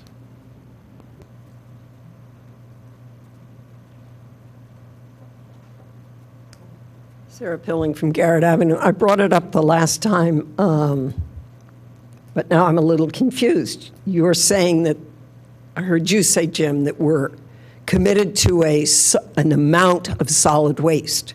So let's say we increase our recycling by 75%. Are we allowed to do that? Yes.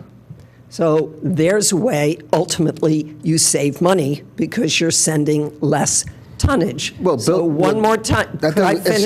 It sounds like that's, Rich, they disagree. They disagree. Jim said that that's not the case. We can't pull out. I didn't say pull out. I'm talking about the amount of solid waste. Rich. Could I finish?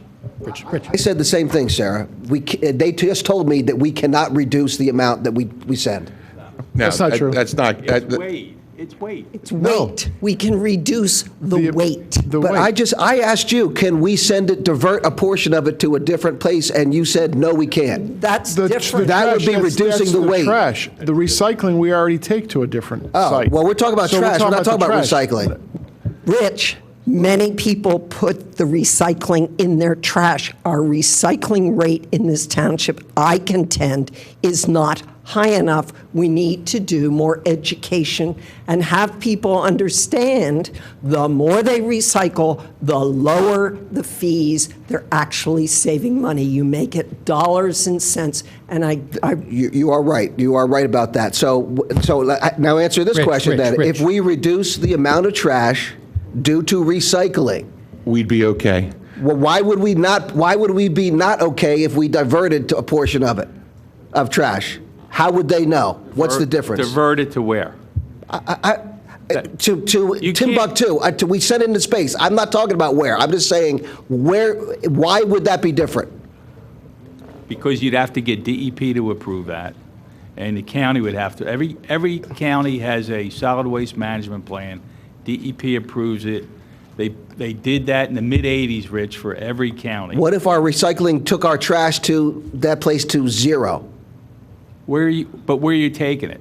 Out in We the just field? said we're taking it to recycling. Right. Okay. Then it's weighed, like Steve said. It gets Okay, so weighed. then our trash goes to zero. What happens under this agreement? We don't have any trash I mean, in a perfect world, but that can never happen because not all trash is recyclable. Right. But there's no harm, no foul there. If we have a dashboard, we've discussed it with publicly. Ms. Pilling is dead on. The more we recycle, the less we pay in tipping fees. But we're never going to get to the point where we've reduced our solid waste by 90%. So when does the penalty? When do the penalty provisions come into play then that Jim talked about? If we were to leave, there are. The penalty provision kicks in if we decide that we're going to pull out and someone else is going to take our trash. So if we went over to Montgomery County, and we pulled out of Delaware County's solid waste plan, that's where the penalty would kick in. But they would say, oh, it's fine if you're just recycling it all. That doesn't seem to. So you're saying that they would. Fine. The trash has to. It's pretty clear. The trash has to go to Delaware County. The recycling can go wherever it is. So it's the solid waste stream is where your trash goes through Delaware County. No, and listen, that's the charge to the ton. I know. But what you're saying is if the trash goes to zero because we affirmatively take it to a different place, we pay penalties. If the trash goes to zero for some other reason, like massive recycling program, we pay nothing. It's fine. The penalty, I mean, I don't know There's no specific formula for this. There's a repealer if we should stop doing it. I'm not seeing a cash penalty in the ordinance, or a fine, if you will, but all the amendments and ordinances would be relieved. So we could do it under the conditions that they stated. The municipality, at its option, may terminate this agreement with 30 days written notice. In the event, the municipality will incur substantial costs over and above the costs generally accepted by the other municipalities in delivering municipal solid waste to the county during the term of this agreement.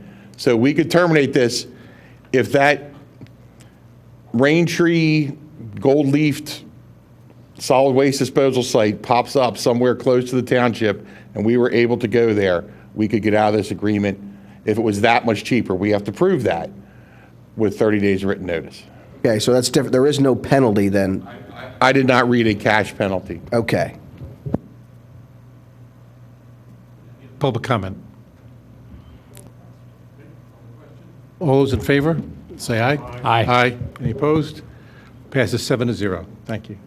Jim? Yes, the next item is, we have a proposed agreement with Lower Merion Township. This is Resolution 2016-68, and as I read this, we would agree to accept sewage from Lower Merion from buildings that are immediately over the township line in Lower Merion Township, and reciprocally, Lower Merion would accept sewage from buildings on our side of the township line immediately up to the township line. We already have an agreement, and this agreement covers where Lower Merion comes into the township. This was renegotiated based on the Villanova University housing development. Roger has the specific numbers, but basically what is proposed is that a majority of the Villanova University sewage would be switched to Lower Merion. The new housing development would come into Radnor. There is a delta there, so there is an actual decrease in the sewage that we would transmit in Radnor Township. That's a good thing because we do pay by the gallon for the sewage that is treated. And this is just an agreement memorialized, going through both solicitors on that agreement, stating what's required. And my recommendation is that we should move forward with this. It's fair. Steve, are we each paying each other at the rate that we develop, meaning we're charging them what we pay and they're charging us what they pay? Yeah, we pay $2.40 a gallon, and they pay, there's no dollar amount. They pay what's the prevailing rate throughout their township, as I read this. Yes. That's correct. So that's my question. We're paying the rate that we assign to our customers. So that flows then, we pay that, our customers will pay us the rate that we establish. That is correct. And then we will pass that on to Lower Merion. 95%. Yes, Lower Merion will do the same. It will charge its customers who are flowing into whatever they charge, and then they will pass that on to us. That is correct. And are we reasonably comfortable that the two rates are roughly equal such that there's not a tremendous cash transfer? The rates aren't equal, by no means, but I think the bottom line is the Radnor ratepayers. So Yeah. what stays in Radnor is paid at the Radnor rate. What's going to Lower Merion, and honestly, the majority of this is the portion of the Villanova University campus. So does Villanova pay that fee directly? Or are we collecting it from them and marking it up, or passing it through at cost? That's where the 5% comes in. So whatever the prevailing rate for Lower Merion is, we will pass that through to the people who are connected, plus 5%. We keep 5%. Villanova's going to pay the Radnor rate. And then we will collect that as customers send 95% to Lower Merion. If there's tapping fees or other connection fees, they will pay them directly to Lower Merion.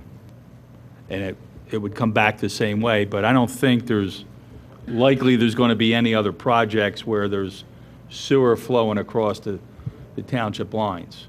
But that's, so Lower Merion, if they're sending sewer this way, it's going to be their customer. We'll get 95% of whatever they're charging the Lower Merion customer will come to Radnor. But this agreement really is going to cover primarily what's happening with Villanova, and the net decrease in your sewer flow out is positive based on what's being sent to Lower Merion and then based on the new housing, which is going to be less. Does it provide, yeah, exactly. I thought that this was totally for the Villanova. There's a portion of it, we had a subsequent agreement to the original agreement that took in part of Matson Ford Road. So now this is all together. This takes in, so there's, Lower Merion is not proposing any new properties or developments that come into the township. The change is the Villanova component. So this is now just the final agreement. It wraps up two previous agreements into one. There's a 5% that, again, that we keep in that pass along as processing. So what we receive from Lower Merion, we have been receiving. That's not changing. I guess what Don's concern is, maybe it's not, but what Don notified me of right here was, suppose that that Lower Merion is sending us effluent at their rate, 95, and giving us 95% of their rate, and theirs happens to be dramatically lower than what our cost is. Their rate's higher than ours. And you don't foresee any, you know, what if it flips in the future for some reason? Suppose we have we spend a lot more of money on new facilities, we would have a higher rate, theirs would then be lower, and they wouldn't be covering our costs then for any new effluent that's being sent from Lower Merion. Basically, we're just going to take that chance in this agreement? Yes, sir.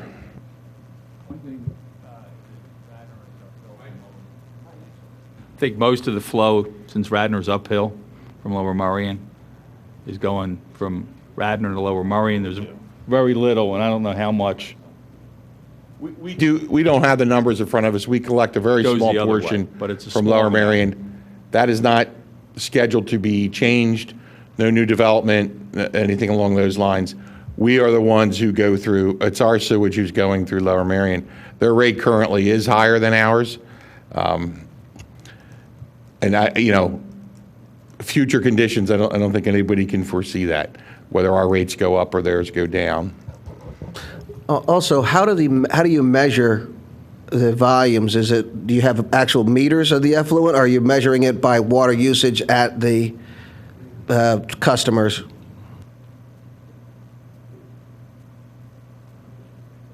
So we do have meters in the township for RHM.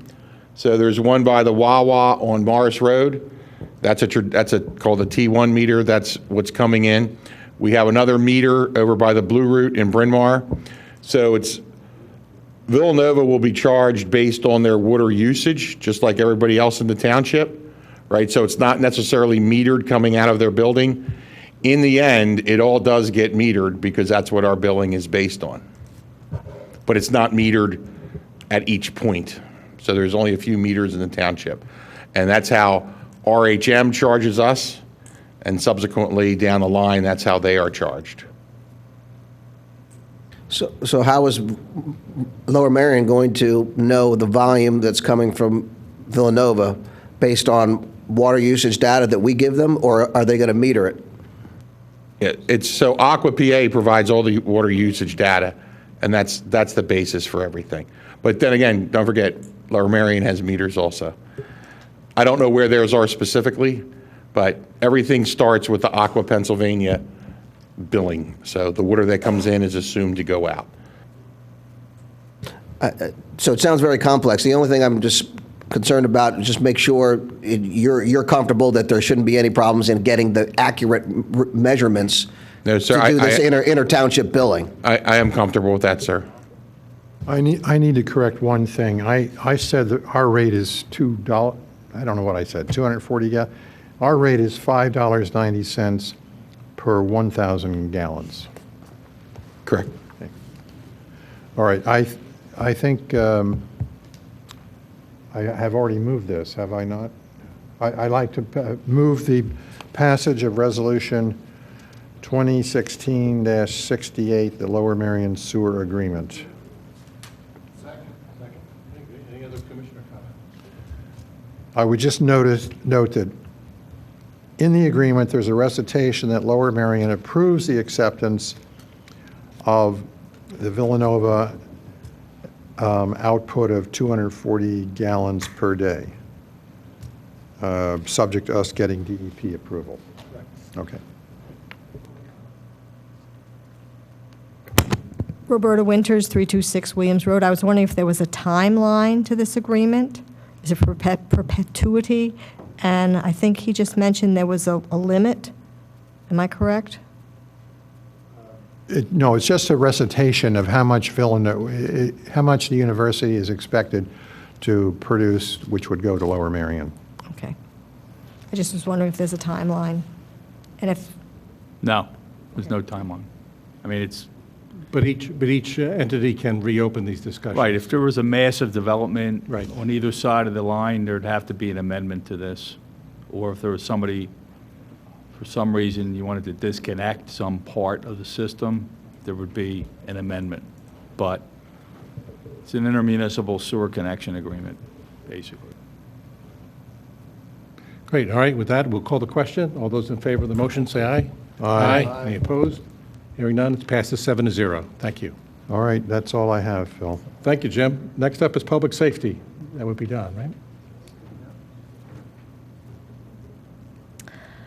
I am public safety, you're public safety. but Sorry. I am not participating in this matter, so why don't you take it? Because it involves Villanova, and I have a conflict. Correct.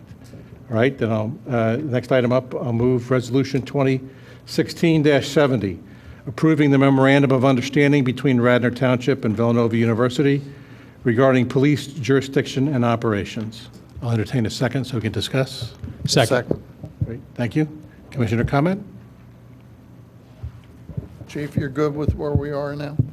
Yes, Commissioner. We've been working along with Mr. Zuby, Chief Tedeschi, for quite a while, along with John Rice and my staff here, and I'm very comfortable with what we hammered out. It's for 1 year, and I think it's very workable for Radnor. John, did you ever get the feedback from the DA's office? Yes, I did. They're fine with the agreement. They have no changes or objections to it. They understand it's a 1-year agreement. We'll see where we are at the end of the first year. And from my perspective, I mean, we've been back and forth on this for 4 or 5 or 6 months. May seem like longer for some people. But it's a jurisdictional agreement. It's a mutual aid agreement. There's some costs in here that the township may absorb that Villanova is going to pay for. And sort of sets the parameters and the framework for some more specifically defined cooperation between the two departments than has been there in the past, because there is really no similar agreement, even though the university and the Radnor PD have been working together for many years. So it's ready to go. There's representatives here from Villanova.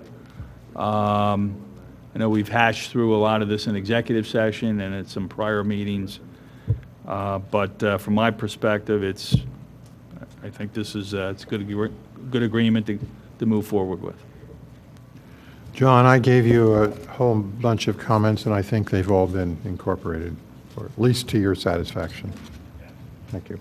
I've just received some comments on this, some specific points related to the jurisdiction and the exercise of jurisdiction.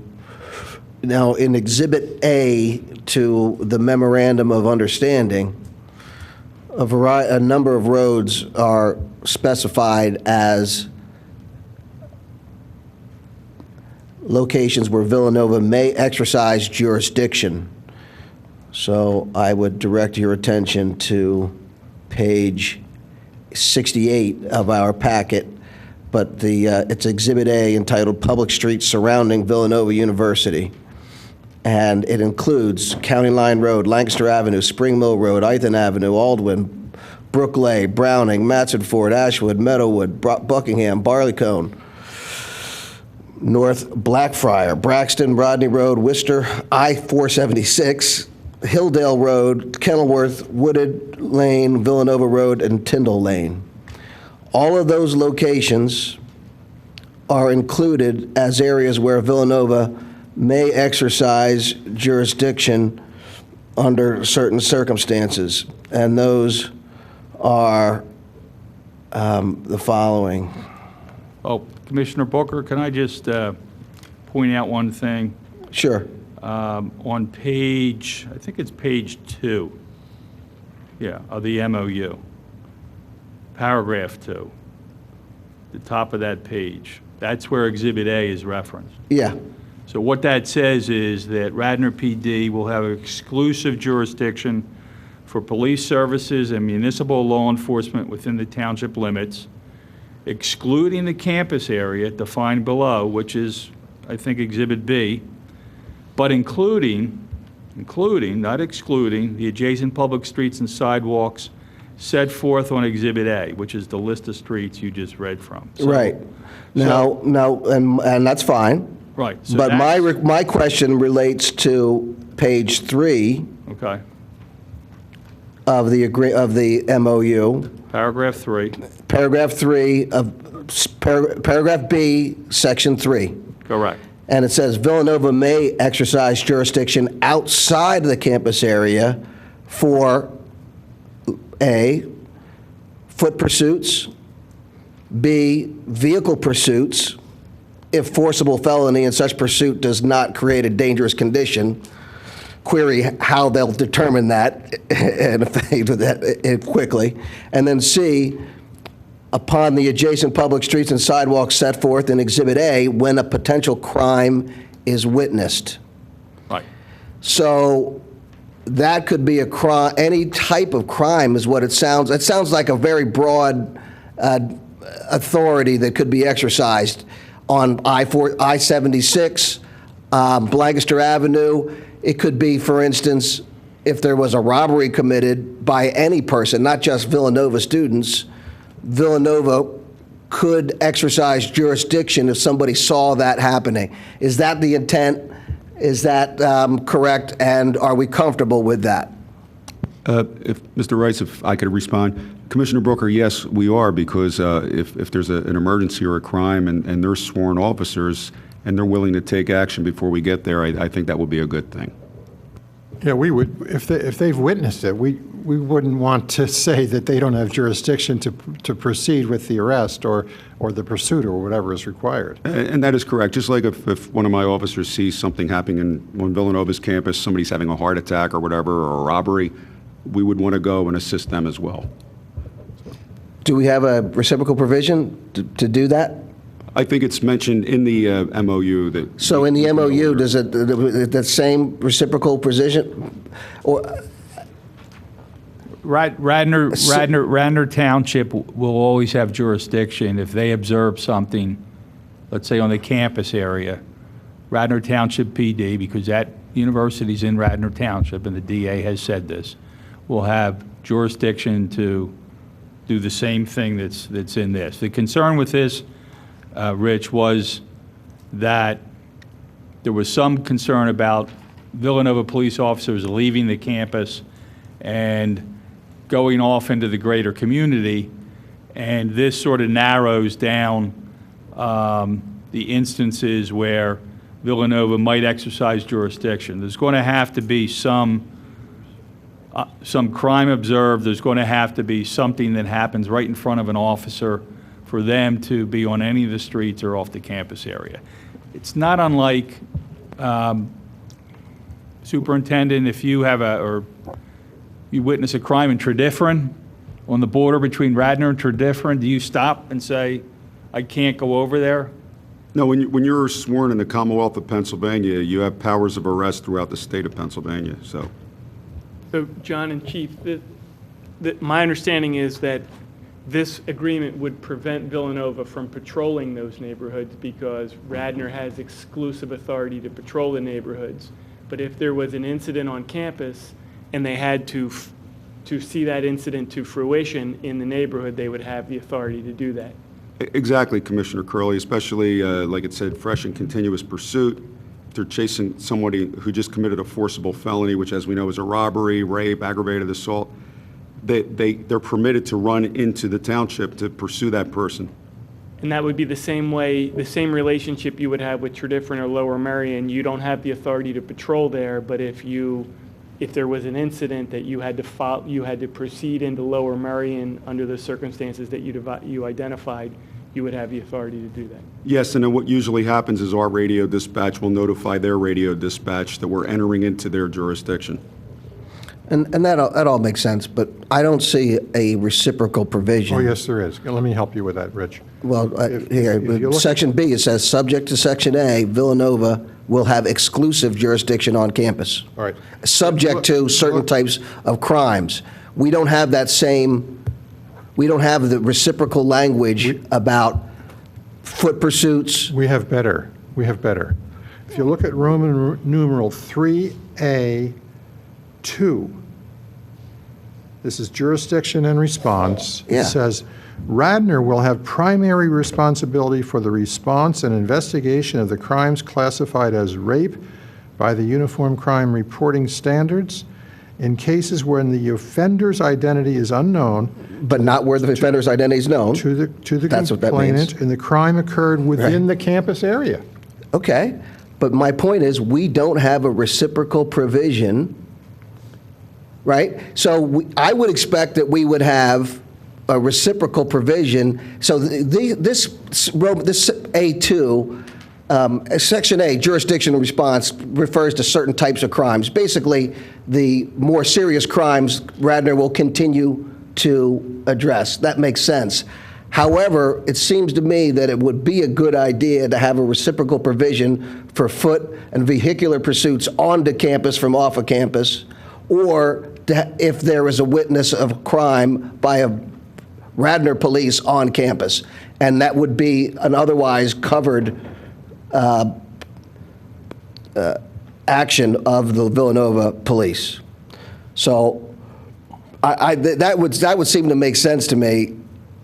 I don't know why we would have it one way and not the other. And again, the concern is... It's not necessary to have it the other way, because Radnor is always going to have jurisdiction on Villanova's campus if they observe something. Could we put that exact language in there? I would, because I think it makes it doesn't, it's not clear from this that is the case. And, you know, we hate to argue about it. We have the authority under law.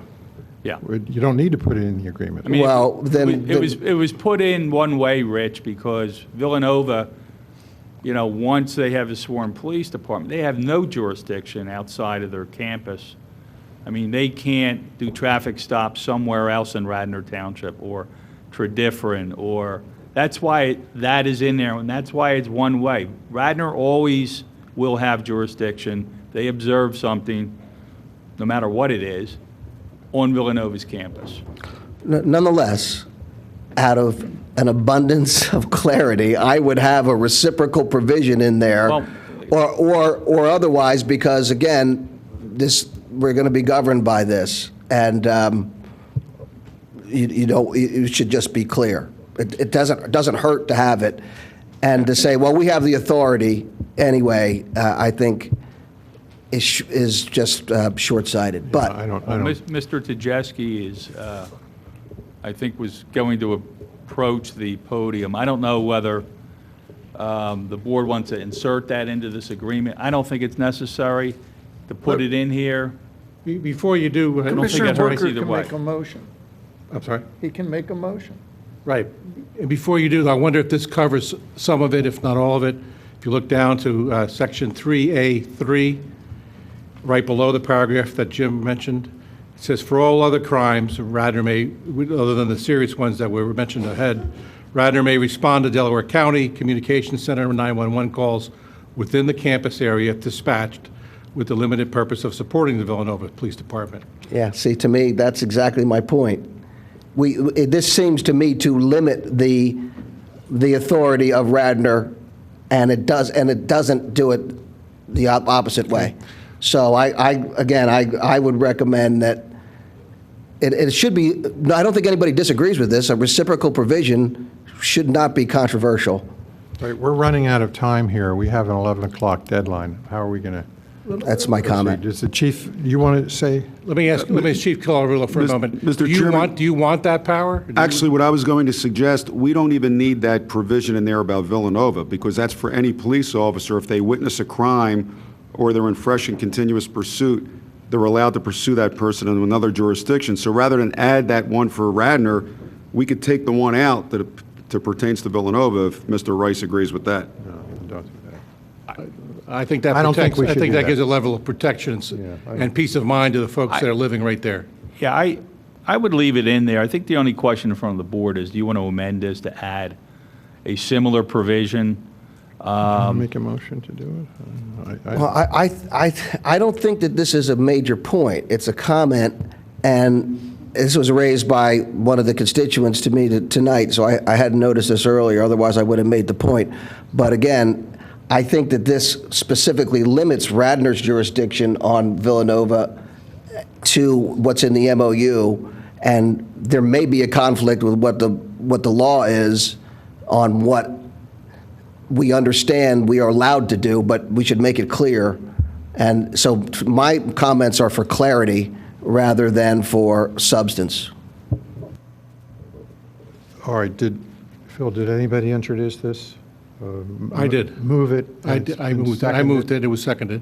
Okay. Do you want Right. to make a motion? It was seconded. Amend it? Or do you want to just go with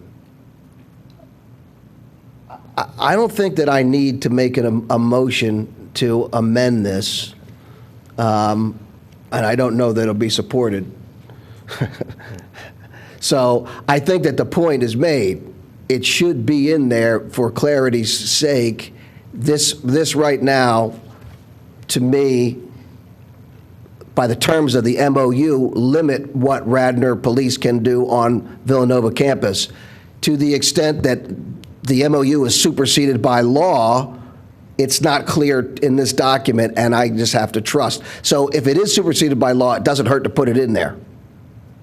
You still need to make a motion, though, to do that, because what's in front of you does not have a similar provision.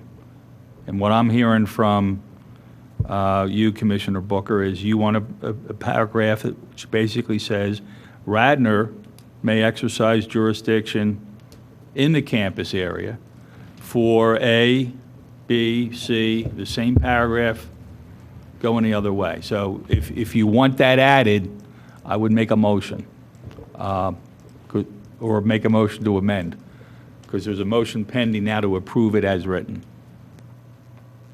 And by the way, the law doesn't supersede this, Rich. It supplements it, and vice versa. No, it preempts it. It must preempt it. Not where there's no conflict. There's no conflict. Well, there is a conflict, because this MOU does not allow foot pursuits from Radnor onto Villanova campus. It doesn't. The MOU doesn't. Can we ask for public comment, because we're not getting anywhere if Rich isn't willing to make a motion? Okay, we do have 2 minutes to go for our 11 o'clock deadline, so I'm going to ask for a motion to extend our meeting. I'll move that we extend it for 25 minutes. Second. Okay, Commissioner comment, public comment? All those in favor of the motion? Aye. Any opposed? Passes 7-0. Thank you. Okay, let's have public comment. All right. So here's my question. I want to hear from Villanova then. You come up. Let's hear the. So explain to me why we shouldn't insist on a reciprocal provision allowing Radnor to come on the campus. Just for clarity. For clarity, unlike two bordering. State your name. Oh, I'm sorry. Dave Tajeski from Villanova University. Unlike two bordering municipalities that have exclusive jurisdiction from one another, Villanova, or any college campus in the state, is contained within the township. So the township, Villanova isn't ceding from the union, so to speak. Villanova remains a part of Radnor Township. Municipal police officers sworn to protect Radnor Township have authority on Villanova University. It's like a geometry lesson. It's a subset within a set. And that's why it's necessary one way and not the other. Thank you. So there's a geometry reference in this MOU, I guess, right? Subset of, therefore, again, it would not hurt to put it in. I don't think that I'm going to get even a second, so I'm not going to make a motion. That's why. John, I'm not going to make a motion because these people are going to say, Rich, that's dumb, we're not going to do it. Call the vote. Well, and I will say this is a one-year agreement. It'll be subject to revision, right? Is that right? Okay. How would that work? You would get together prior to? Yes, John Royce, Mr. Zuby, myself, and Chief Tedeschi would get together to iron out any bugs in the system if we found any, or if we have to enhance it in any way. There's a 60-day notification before the end of the term if you want to terminate it. So we'll diary 60 days from the one-year term. Great. And would you make a note that this is a concern? Let's see how that plays out and see if it gives you any problems when you renegotiate. So in the absence of a motion, we'll cover that. Fair enough? Good. All right, we'll call a question. All those in favor of the motion, say aye. Aye. Aye. Any opposed? Okay, passes 6-1. Thank you. I'm sorry, 5-1. Very good. Thank you. One abstention. Thank you. All right. Personnel. Next is personnel administration. It's ordinance 2016-09, introduction. Approval of the Sports Legends of Delaware County Museum lease extension. Bob, why don't I pass it over to you? Or do you want me to? Sure, this is just an extension of the current agreement with the museum. They've done a tremendous job here in the township building here with a lot of their displays and educational opportunities here. So it is for a 4-year term commencing the last day of September 2016 and expiring on the 31st day of August 2020. Move the introduction. I'll second it.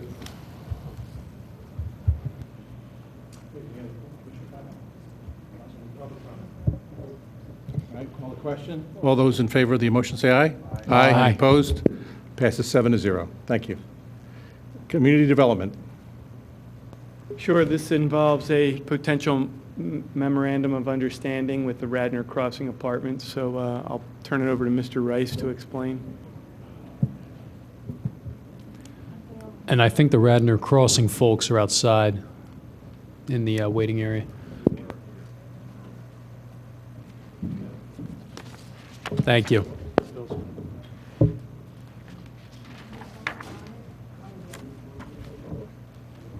Okay, this is a memorandum of understanding which was in front of the board last month to permit a temporary parking situation on that site involving a relocation of, I guess, utilization of certain other part of the property for parking while they're doing improvements. I believe they filed a plan. Mr. Whalen? Okay. Yes. Mr. Whalen is here representing Radnor Crossing. Yes. Sean Whalen here from Claire Harrison Harvey Brandsburg. Good almost morning, I guess. I will try, given the hour, to make my comments brief. I am here representing Radnor Crossing. We have actually been discussing a lot with the neighbors.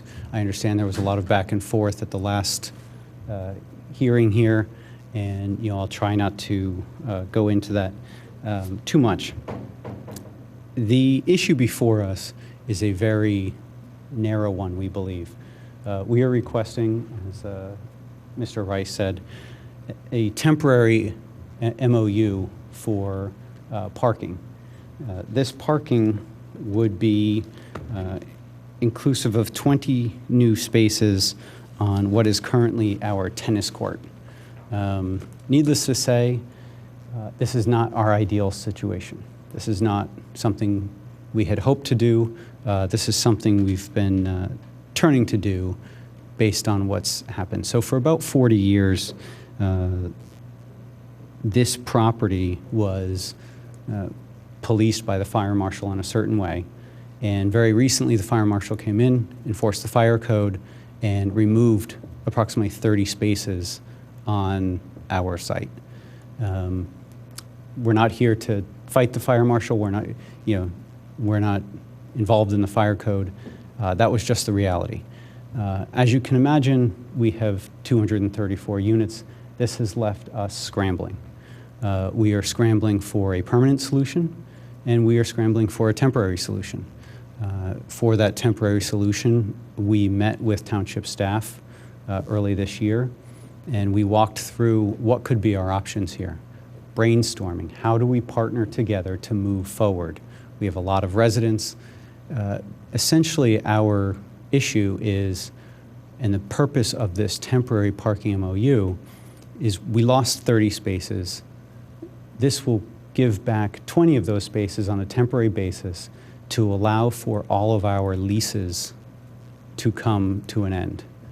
Every single lease, when it comes to an end, can then either have the individual tenants decide not to relet that apartment, and when we are having new tenants move in, we will be enforcing with a lease addendum that you're only allowed one car per unit. Now, that is a significant burden on us. That is a real damage to our business, and that's a reality we are trying to face. Since this has taken place, the vacancy rate has doubled at Radnor Crossing. The online rating has decreased by 50 percentage points, give or take. I mean, this is how you rent apartments in 2016. People go online and they see what your rating is. And if your rating is in the mid-30s, you can imagine what happens. And our rating is in the mid-30s now because we don't have parking. And who does that rating? Pardon me? Who does that rating? Individual tenants will log on to various internet sites and post comments about the various. And how's the scale derived? 0 to 100, and you're at 30? Well, Jim, these are I think these are private. How do I say it? These are private sites that give reviews for apartment complexes. I know, but so he said the rating is in 30, and I'm wondering how. Is there some trade association that sets a scale? No, every site would do it separately, and we actually have the property manager, Kristen McLaughlin, here. She can go into it more if you have questions. So it's like apartments.com and things like that, yeah, right? It's basically a conglomeration, and then they come up with a rating system based on the comments being made.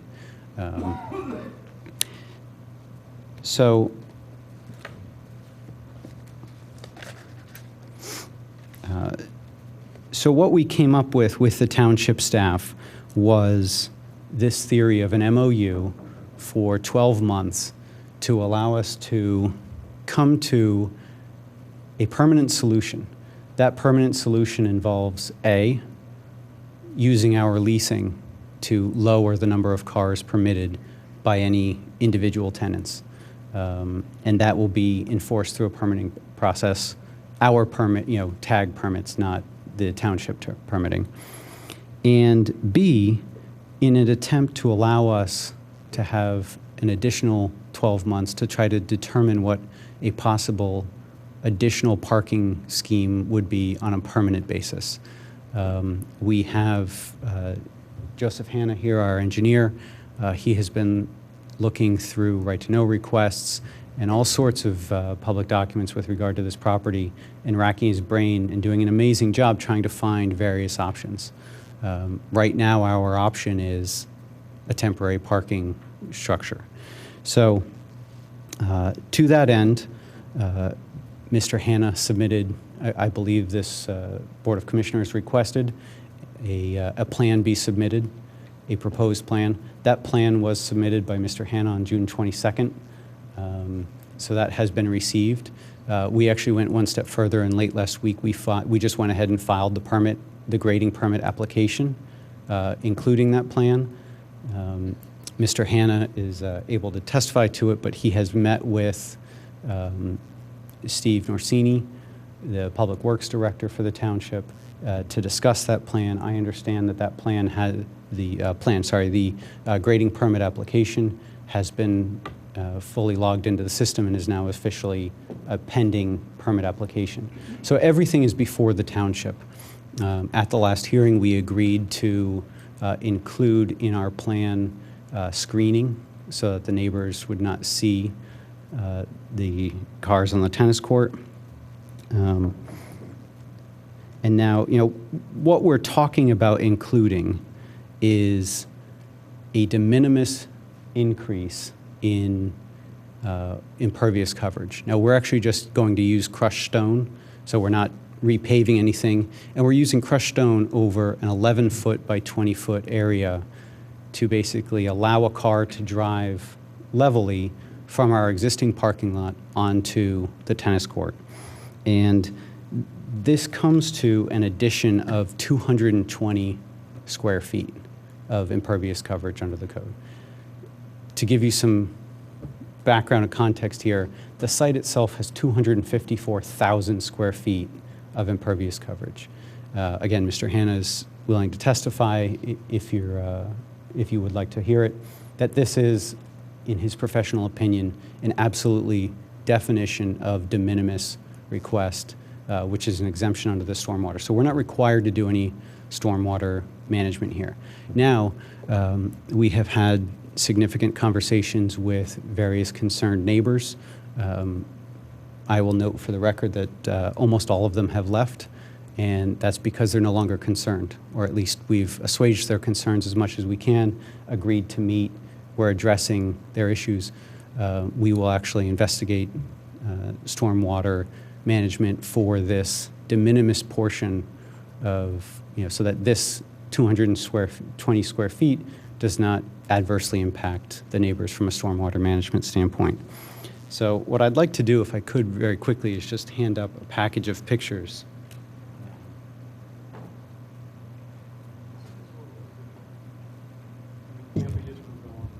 Yeah, I mean, you can hand them up if you want. Our concern, and we've discussed it, was the neighbors saying that there's basically, if you look at the zoning, or on your plans here, down here at the upper left portion of the plans here, there's stormwater that runs down into the neighbors' properties. Yes, so and that's the concern for the neighbors there. They've talked to me, and so basically my thought process was, if we're going to work on this, let's do nothing crazy, nothing major. I don't think anyone's looking for anything major, but some reasonable stormwater management down there just to help out those properties downstream. We're not saying that that what you're doing is going to make a large impact, and we understand that. But what we're saying is we've got these issues from some of the neighbors, and they're just asking for some light stormwater remediation. And certainly, and we take that very seriously. Actually, this is really the first time that the stormwater issues of our neighbors below us have arisen. And so the neighbors actually who have left this evening are the neighbors who live downhill from us. They are the neighbors directly affected by the stormwater management issues, and they are the neighbors who've left because they feel comfortable that we're going to meet with them, we're going to work with them, and manage this going forward in a way that better helps their properties and deals with our stormwater management. So you're amenable to doing something to assuage their stormwater problems on their runoffs? We are amenable to doing what we can with regard to the de minimis inclusion of additional impervious coverage that we're putting in now, and we're going to meet with them to find out. We don't honestly know the extent of their issues. They have described for us a condition on their property. They've invited us to meet with them. We've agreed that we will meet with them. Again, without meeting with them, without moving forward, there's no understanding of specifically what would be required, but we have agreed, and they've left because they're willing to meet with us and go forward on a good faith basis that we're going to address these concerns and do what we can to address these stormwater issues. Luke, will you be involved in helping that process? I'm happy to. Yeah, I'm happy to. So I'm just trying to think of how to leave this and resolve this, because we've been here twice now. We can add paragraph 12 that would just say something to the effect of, applicant agrees to meet with the neighbors and make best efforts to minimize the impact of stormwater to the satisfaction of the township engineer. Does that object to you in any way, or do you object to that in any way? No, I think that makes sense. And Luke, you're comfortable with that? I'm comfortable with it. So the reality is comfortable this with is that, thank you. 228, I mean, it's just 28 square feet. It's de minimis. You'll figure something out, and everybody will be happy. Yeah, I think that makes sense, Don. I have to say my one hesitancy here is that I just haven't heard a realistic permanent plan.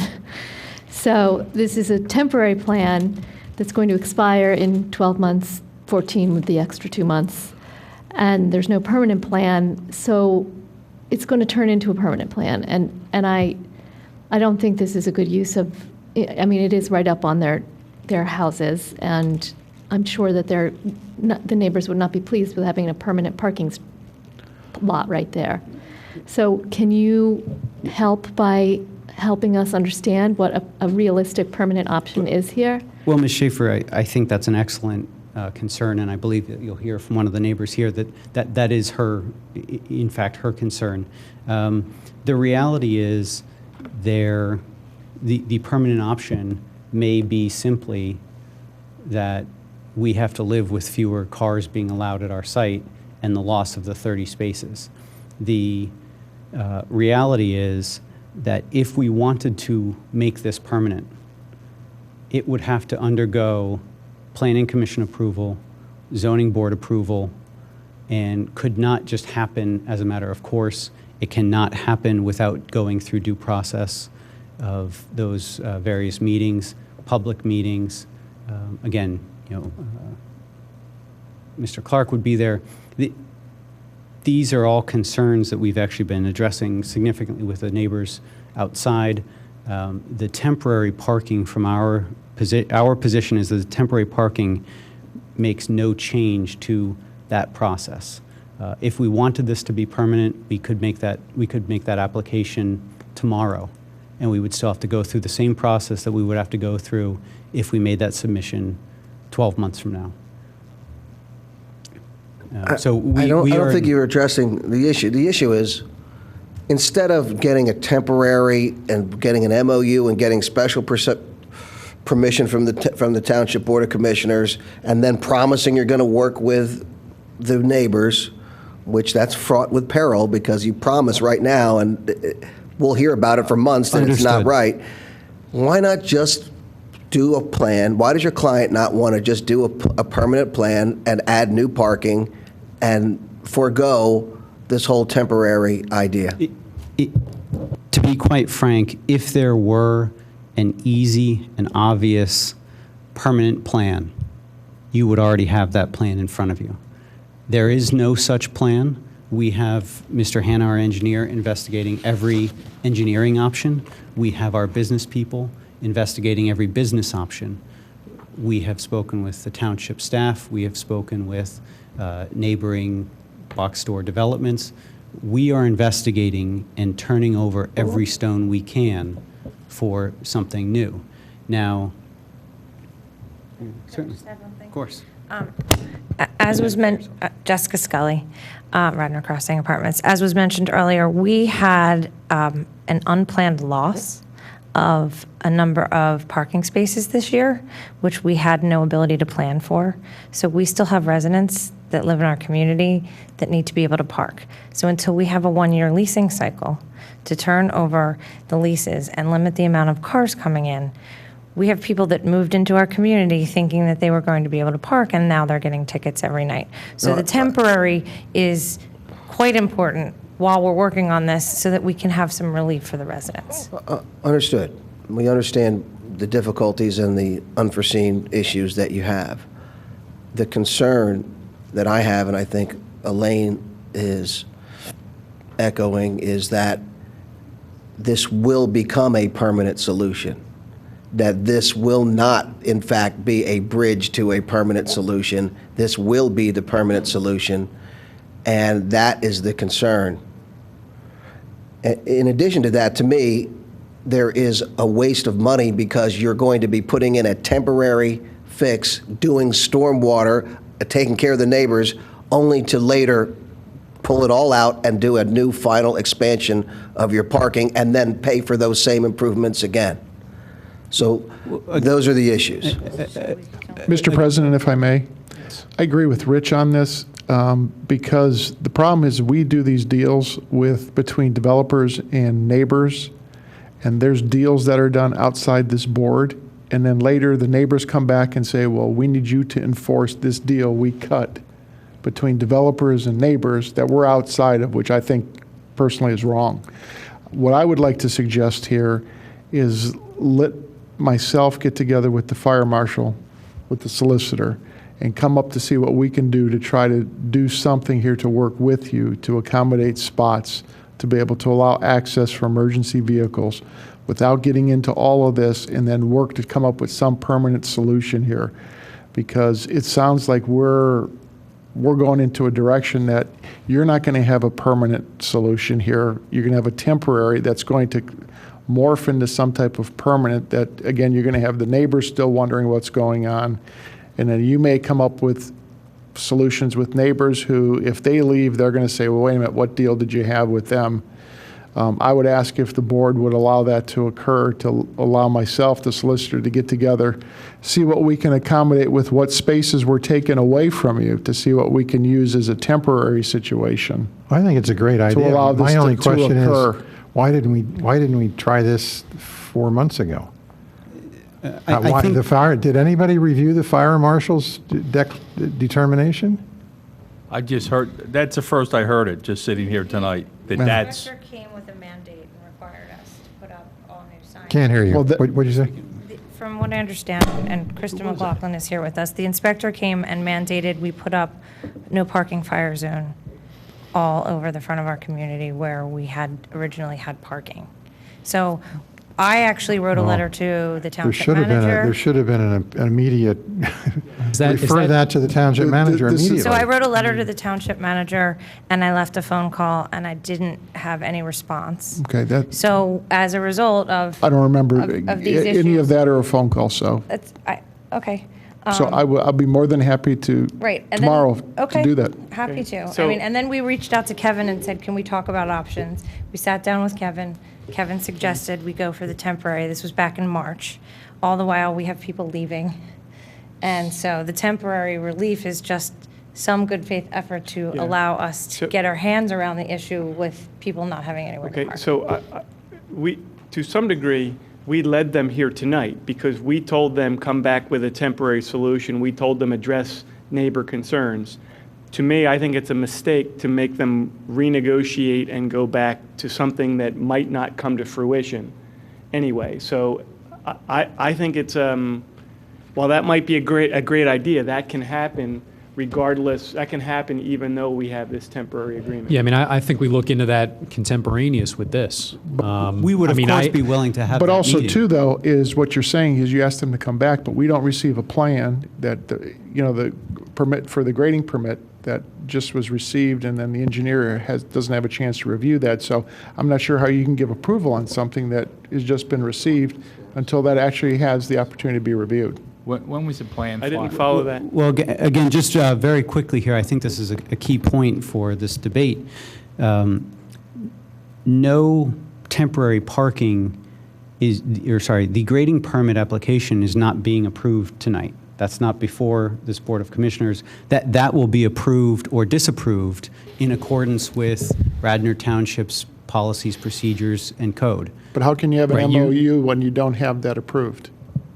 But don't they need the MOU to get that approved? We were told expressly that we had to have an MOU in place before the grading permit application would be reviewed. Yeah, that's been the story from the get-go, I believe, from community development. Well, would you like us to approve this, or would you like to go down the path Mr. Zinkowski is We suggesting? would respectfully like to do both. We are happy to meet with the fire code official and the township manager and try to move that forward. But in the interim, we would like and very much request you, beseech you, to approve this MOU for temporary parking, which will then allow us to work moving forward with the township engineer for possible approval of our grading permit and therefore approval of the actual parking. And I think you're seeing that there's consensus amongst us that we don't want this to be permanent. That's, the one thing that I think you see. So, so This is not our ideal situation, as I led with. I mean, this is an amenity for our residents that we're losing. Okay. My thought is that we vote on it. I like Don's amendment. I think we should vote on if Don can read his amendment again, if we can vote on that to amend the MOU and move it forward. Sure, so I motion that we amend the MOU to indicate that the property owner agrees to meet with the neighbors and to take best efforts to minimize the impact of the additional stormwater from the new parking area, subject to the satisfaction of the township engineer. Second. Well, I'm sorry. I know this is a hardship for your community. It's a terrible situation, and I understand that you've been led down this path by our staff. But I just think this is a colossally bad idea, and I don't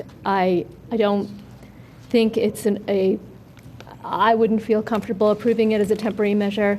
I think you've got to work towards a permanent measure and work now towards a permanent measure, working with the township and the fire marshal to see what you can do about that. Seems to me a much more logical, cheaper, efficient way to do it. So I don't know why you would go down this road if you've been given the if the window has been open to go that way. But I'm not going to support it. In addition, I'm also concerned about that language with best efforts, meet with the neighbors, subject to the satisfaction of the engineer.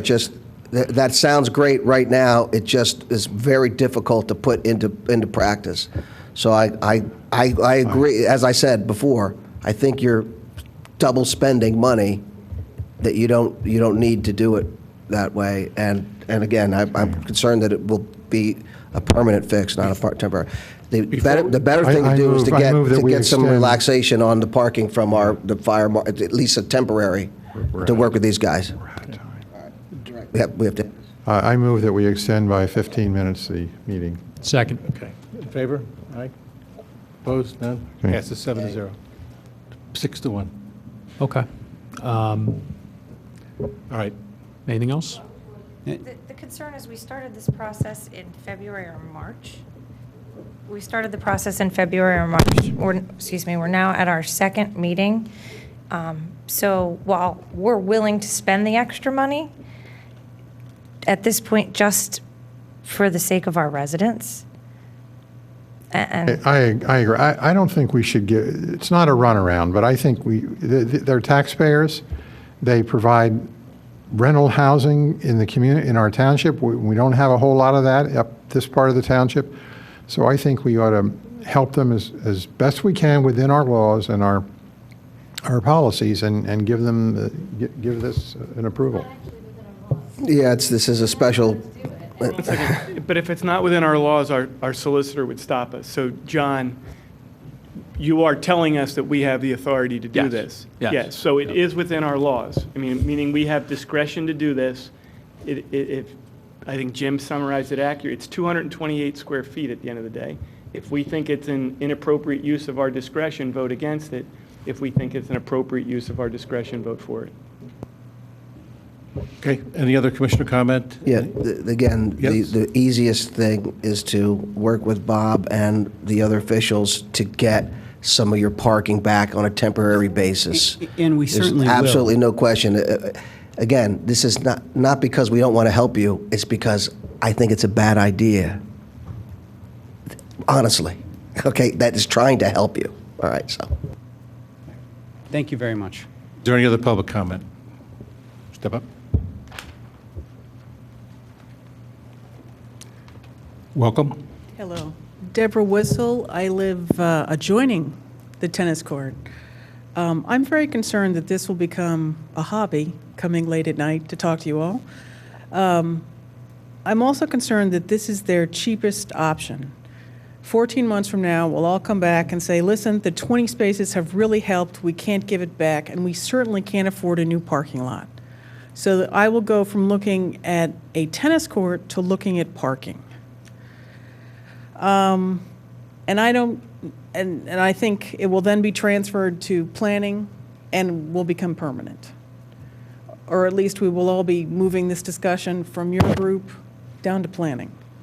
Have they agreed to give you, to screen the, this temporary situation from your houses? We don't even From need your the house? screening if it's a temporary situation. But I'm concerned that their option, their cheapest option, is to take those 20 spaces if they can't work something out with the fire marshal. So it's not, as I say, ma'am, so correct me if I'm wrong, but we don't have the authority to make a permanent solution to this. So even if 7 of us said, we want this to be permanent, we don't have the authority to do that. I understand that. I am comfortable that it won't become a permanent solution unless it goes through a independent body that isn't us, giving it the authority to be permanent. Thank you. Okay. Any other Thank public you. comment? Seeing none, we'll call the vote. All those in favor of the motion, say aye. Aye. Aye. Any opposed? Passes 5-2. All right. Thanks, everybody. Thank you very much for all of your time. Thank you. All right, next is Parks and Recreation. Two really quick things. This Wednesday night, July 20th, is our annual Night at the Ball Game and fireworks finale. That's right out here. Those fireworks have been great the past couple years, large screen TV. There's going to have special things going on with, it's the Phillies versus the Marlins. They're going to have some presentations. And in addition, there's going to be the Wilmington Blue Rocks mascot.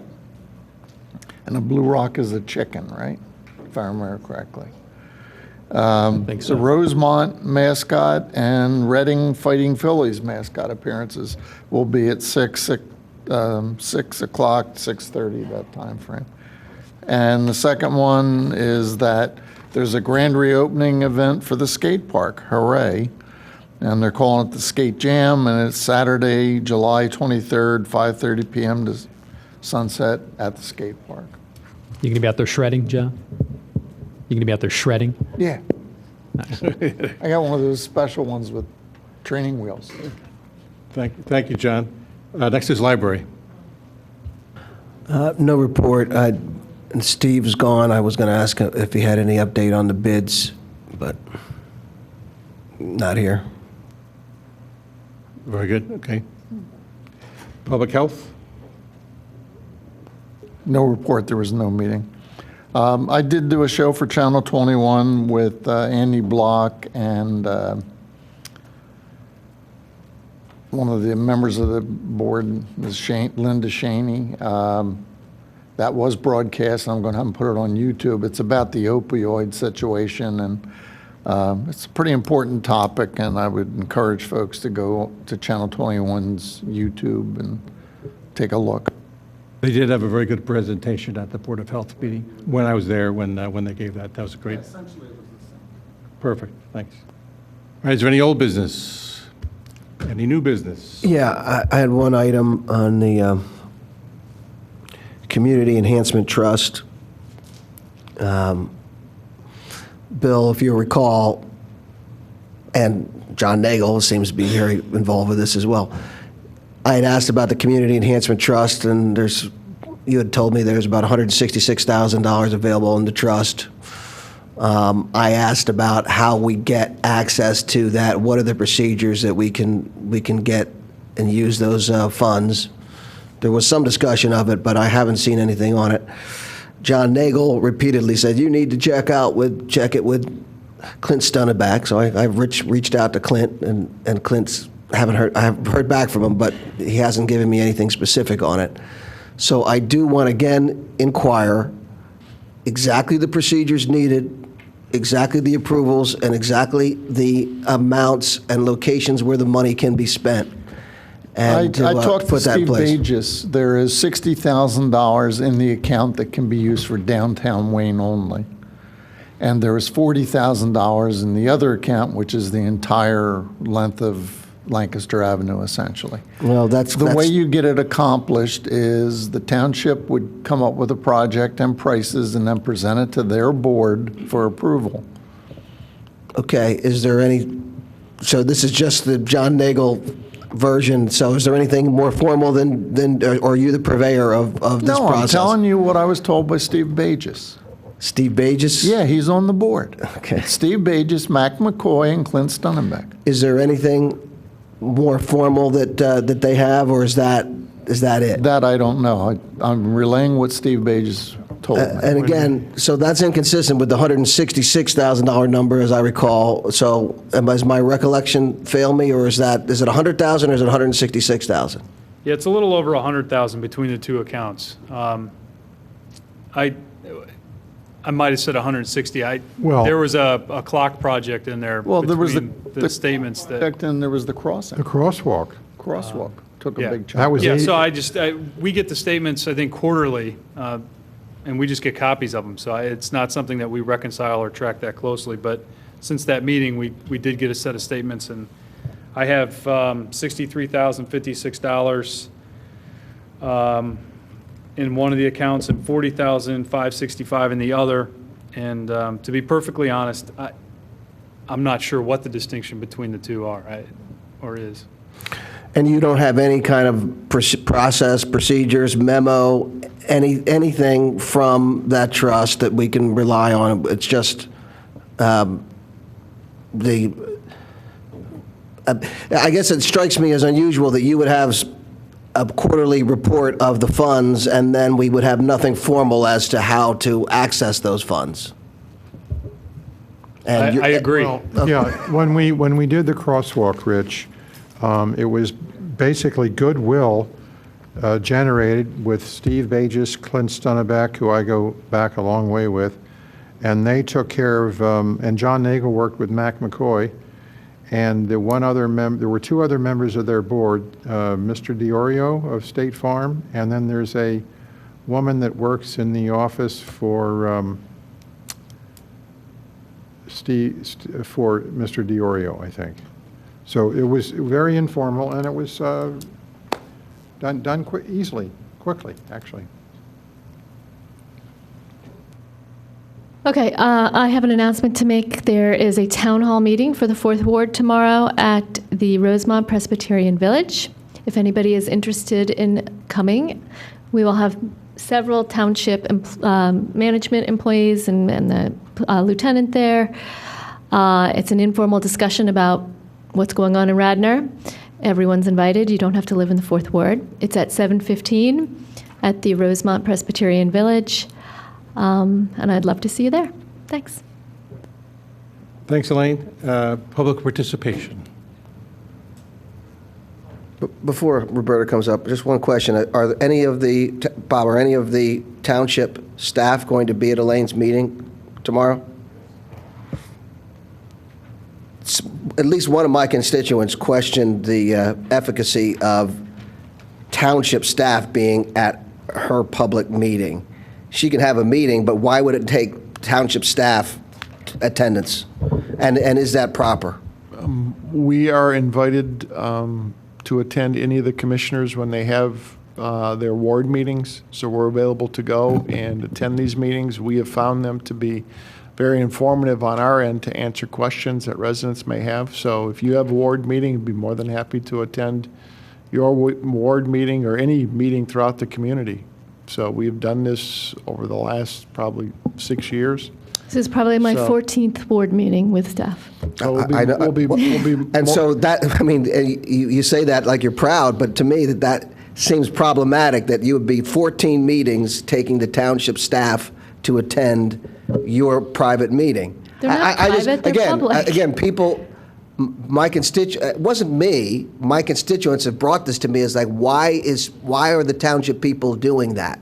Well, they do it for all of us, Rich, not just Elaine. Well, no, they're just doing it for Elaine, 14 times, they weren't. 0 for me. Very short time Zero. ago. Rich, they, you never- well, did never you ever invited us. ask? I never asked because Well- I wouldn't ask. I just had See, that's them- the difference. I But it just had doesn't them matter. at a It doesn't HOA matter if I meeting. asked or not. It's 14 for Elaine, 0 for me. It's probably And- not 14, it's probably 10. Okay, all right, 10.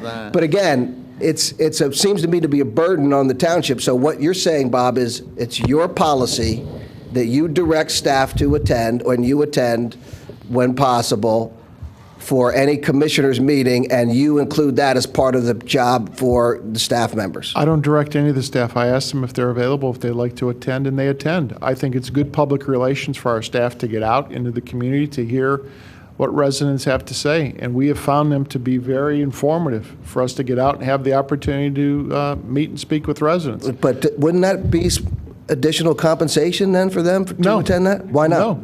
Well, they're on salary, so unless they start making overtime, Okay. they don't. They're on salary. Again, so they're on salary. So again, it sounds to me like it's your policy that you ask them to attend while they don't have to. It's your view that it is a good idea and that they should attend.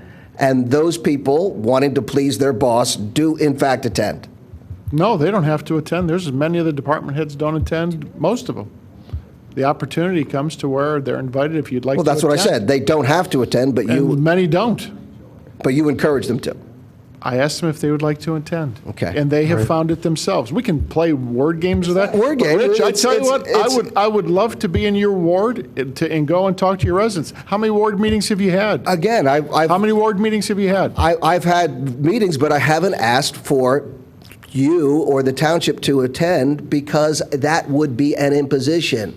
It's not. It could be improper, especially if I was running for state office. Oh, come on. I'm going to move that we extend the time of the meeting for another 10 minutes. Second. Aye. Nay. Well, I would like to say that I think any time,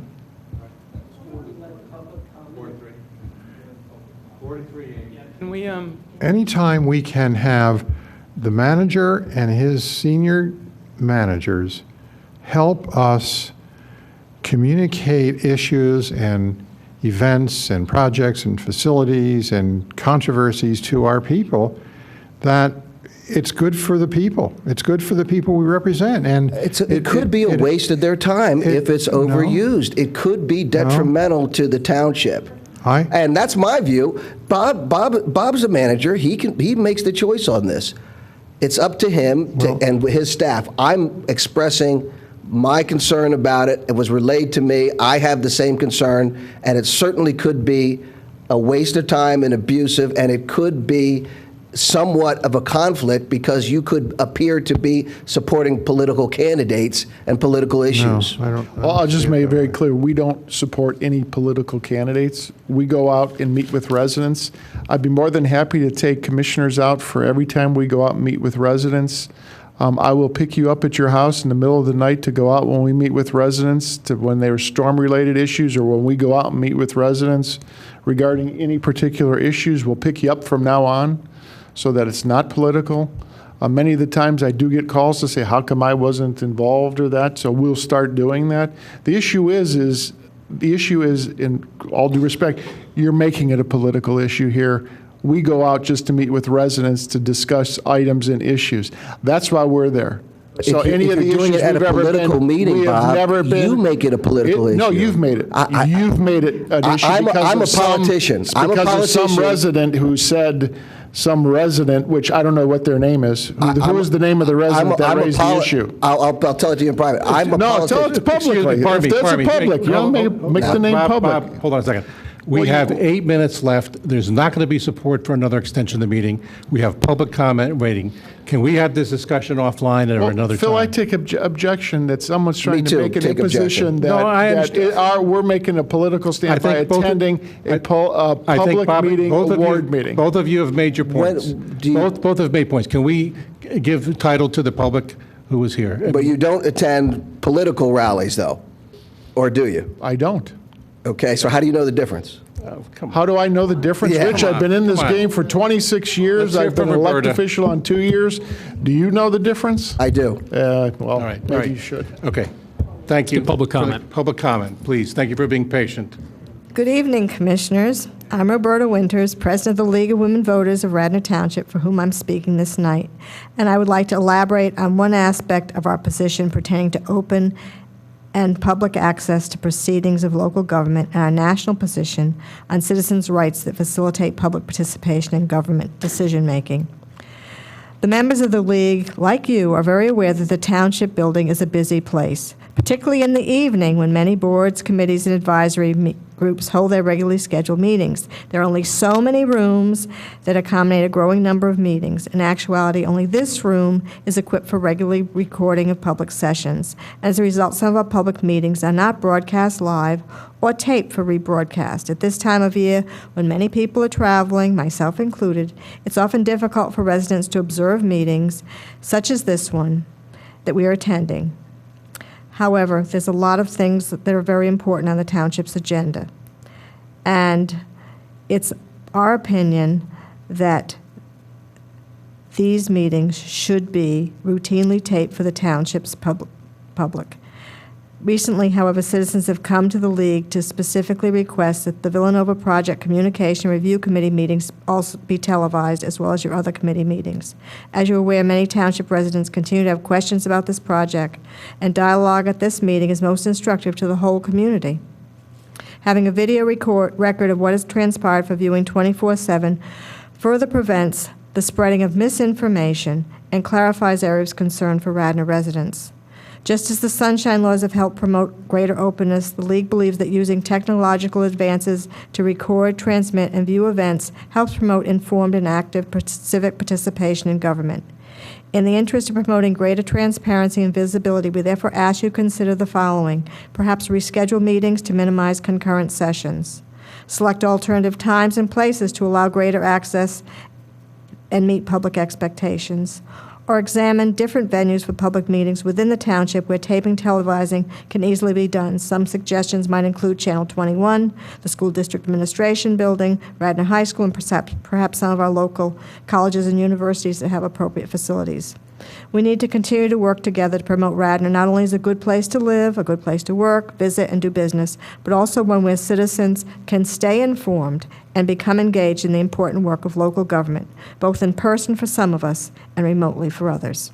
Thank you for this opportunity to provide public comment this evening, so late in the day. Bye. Thank you very much. Is there any other public comment?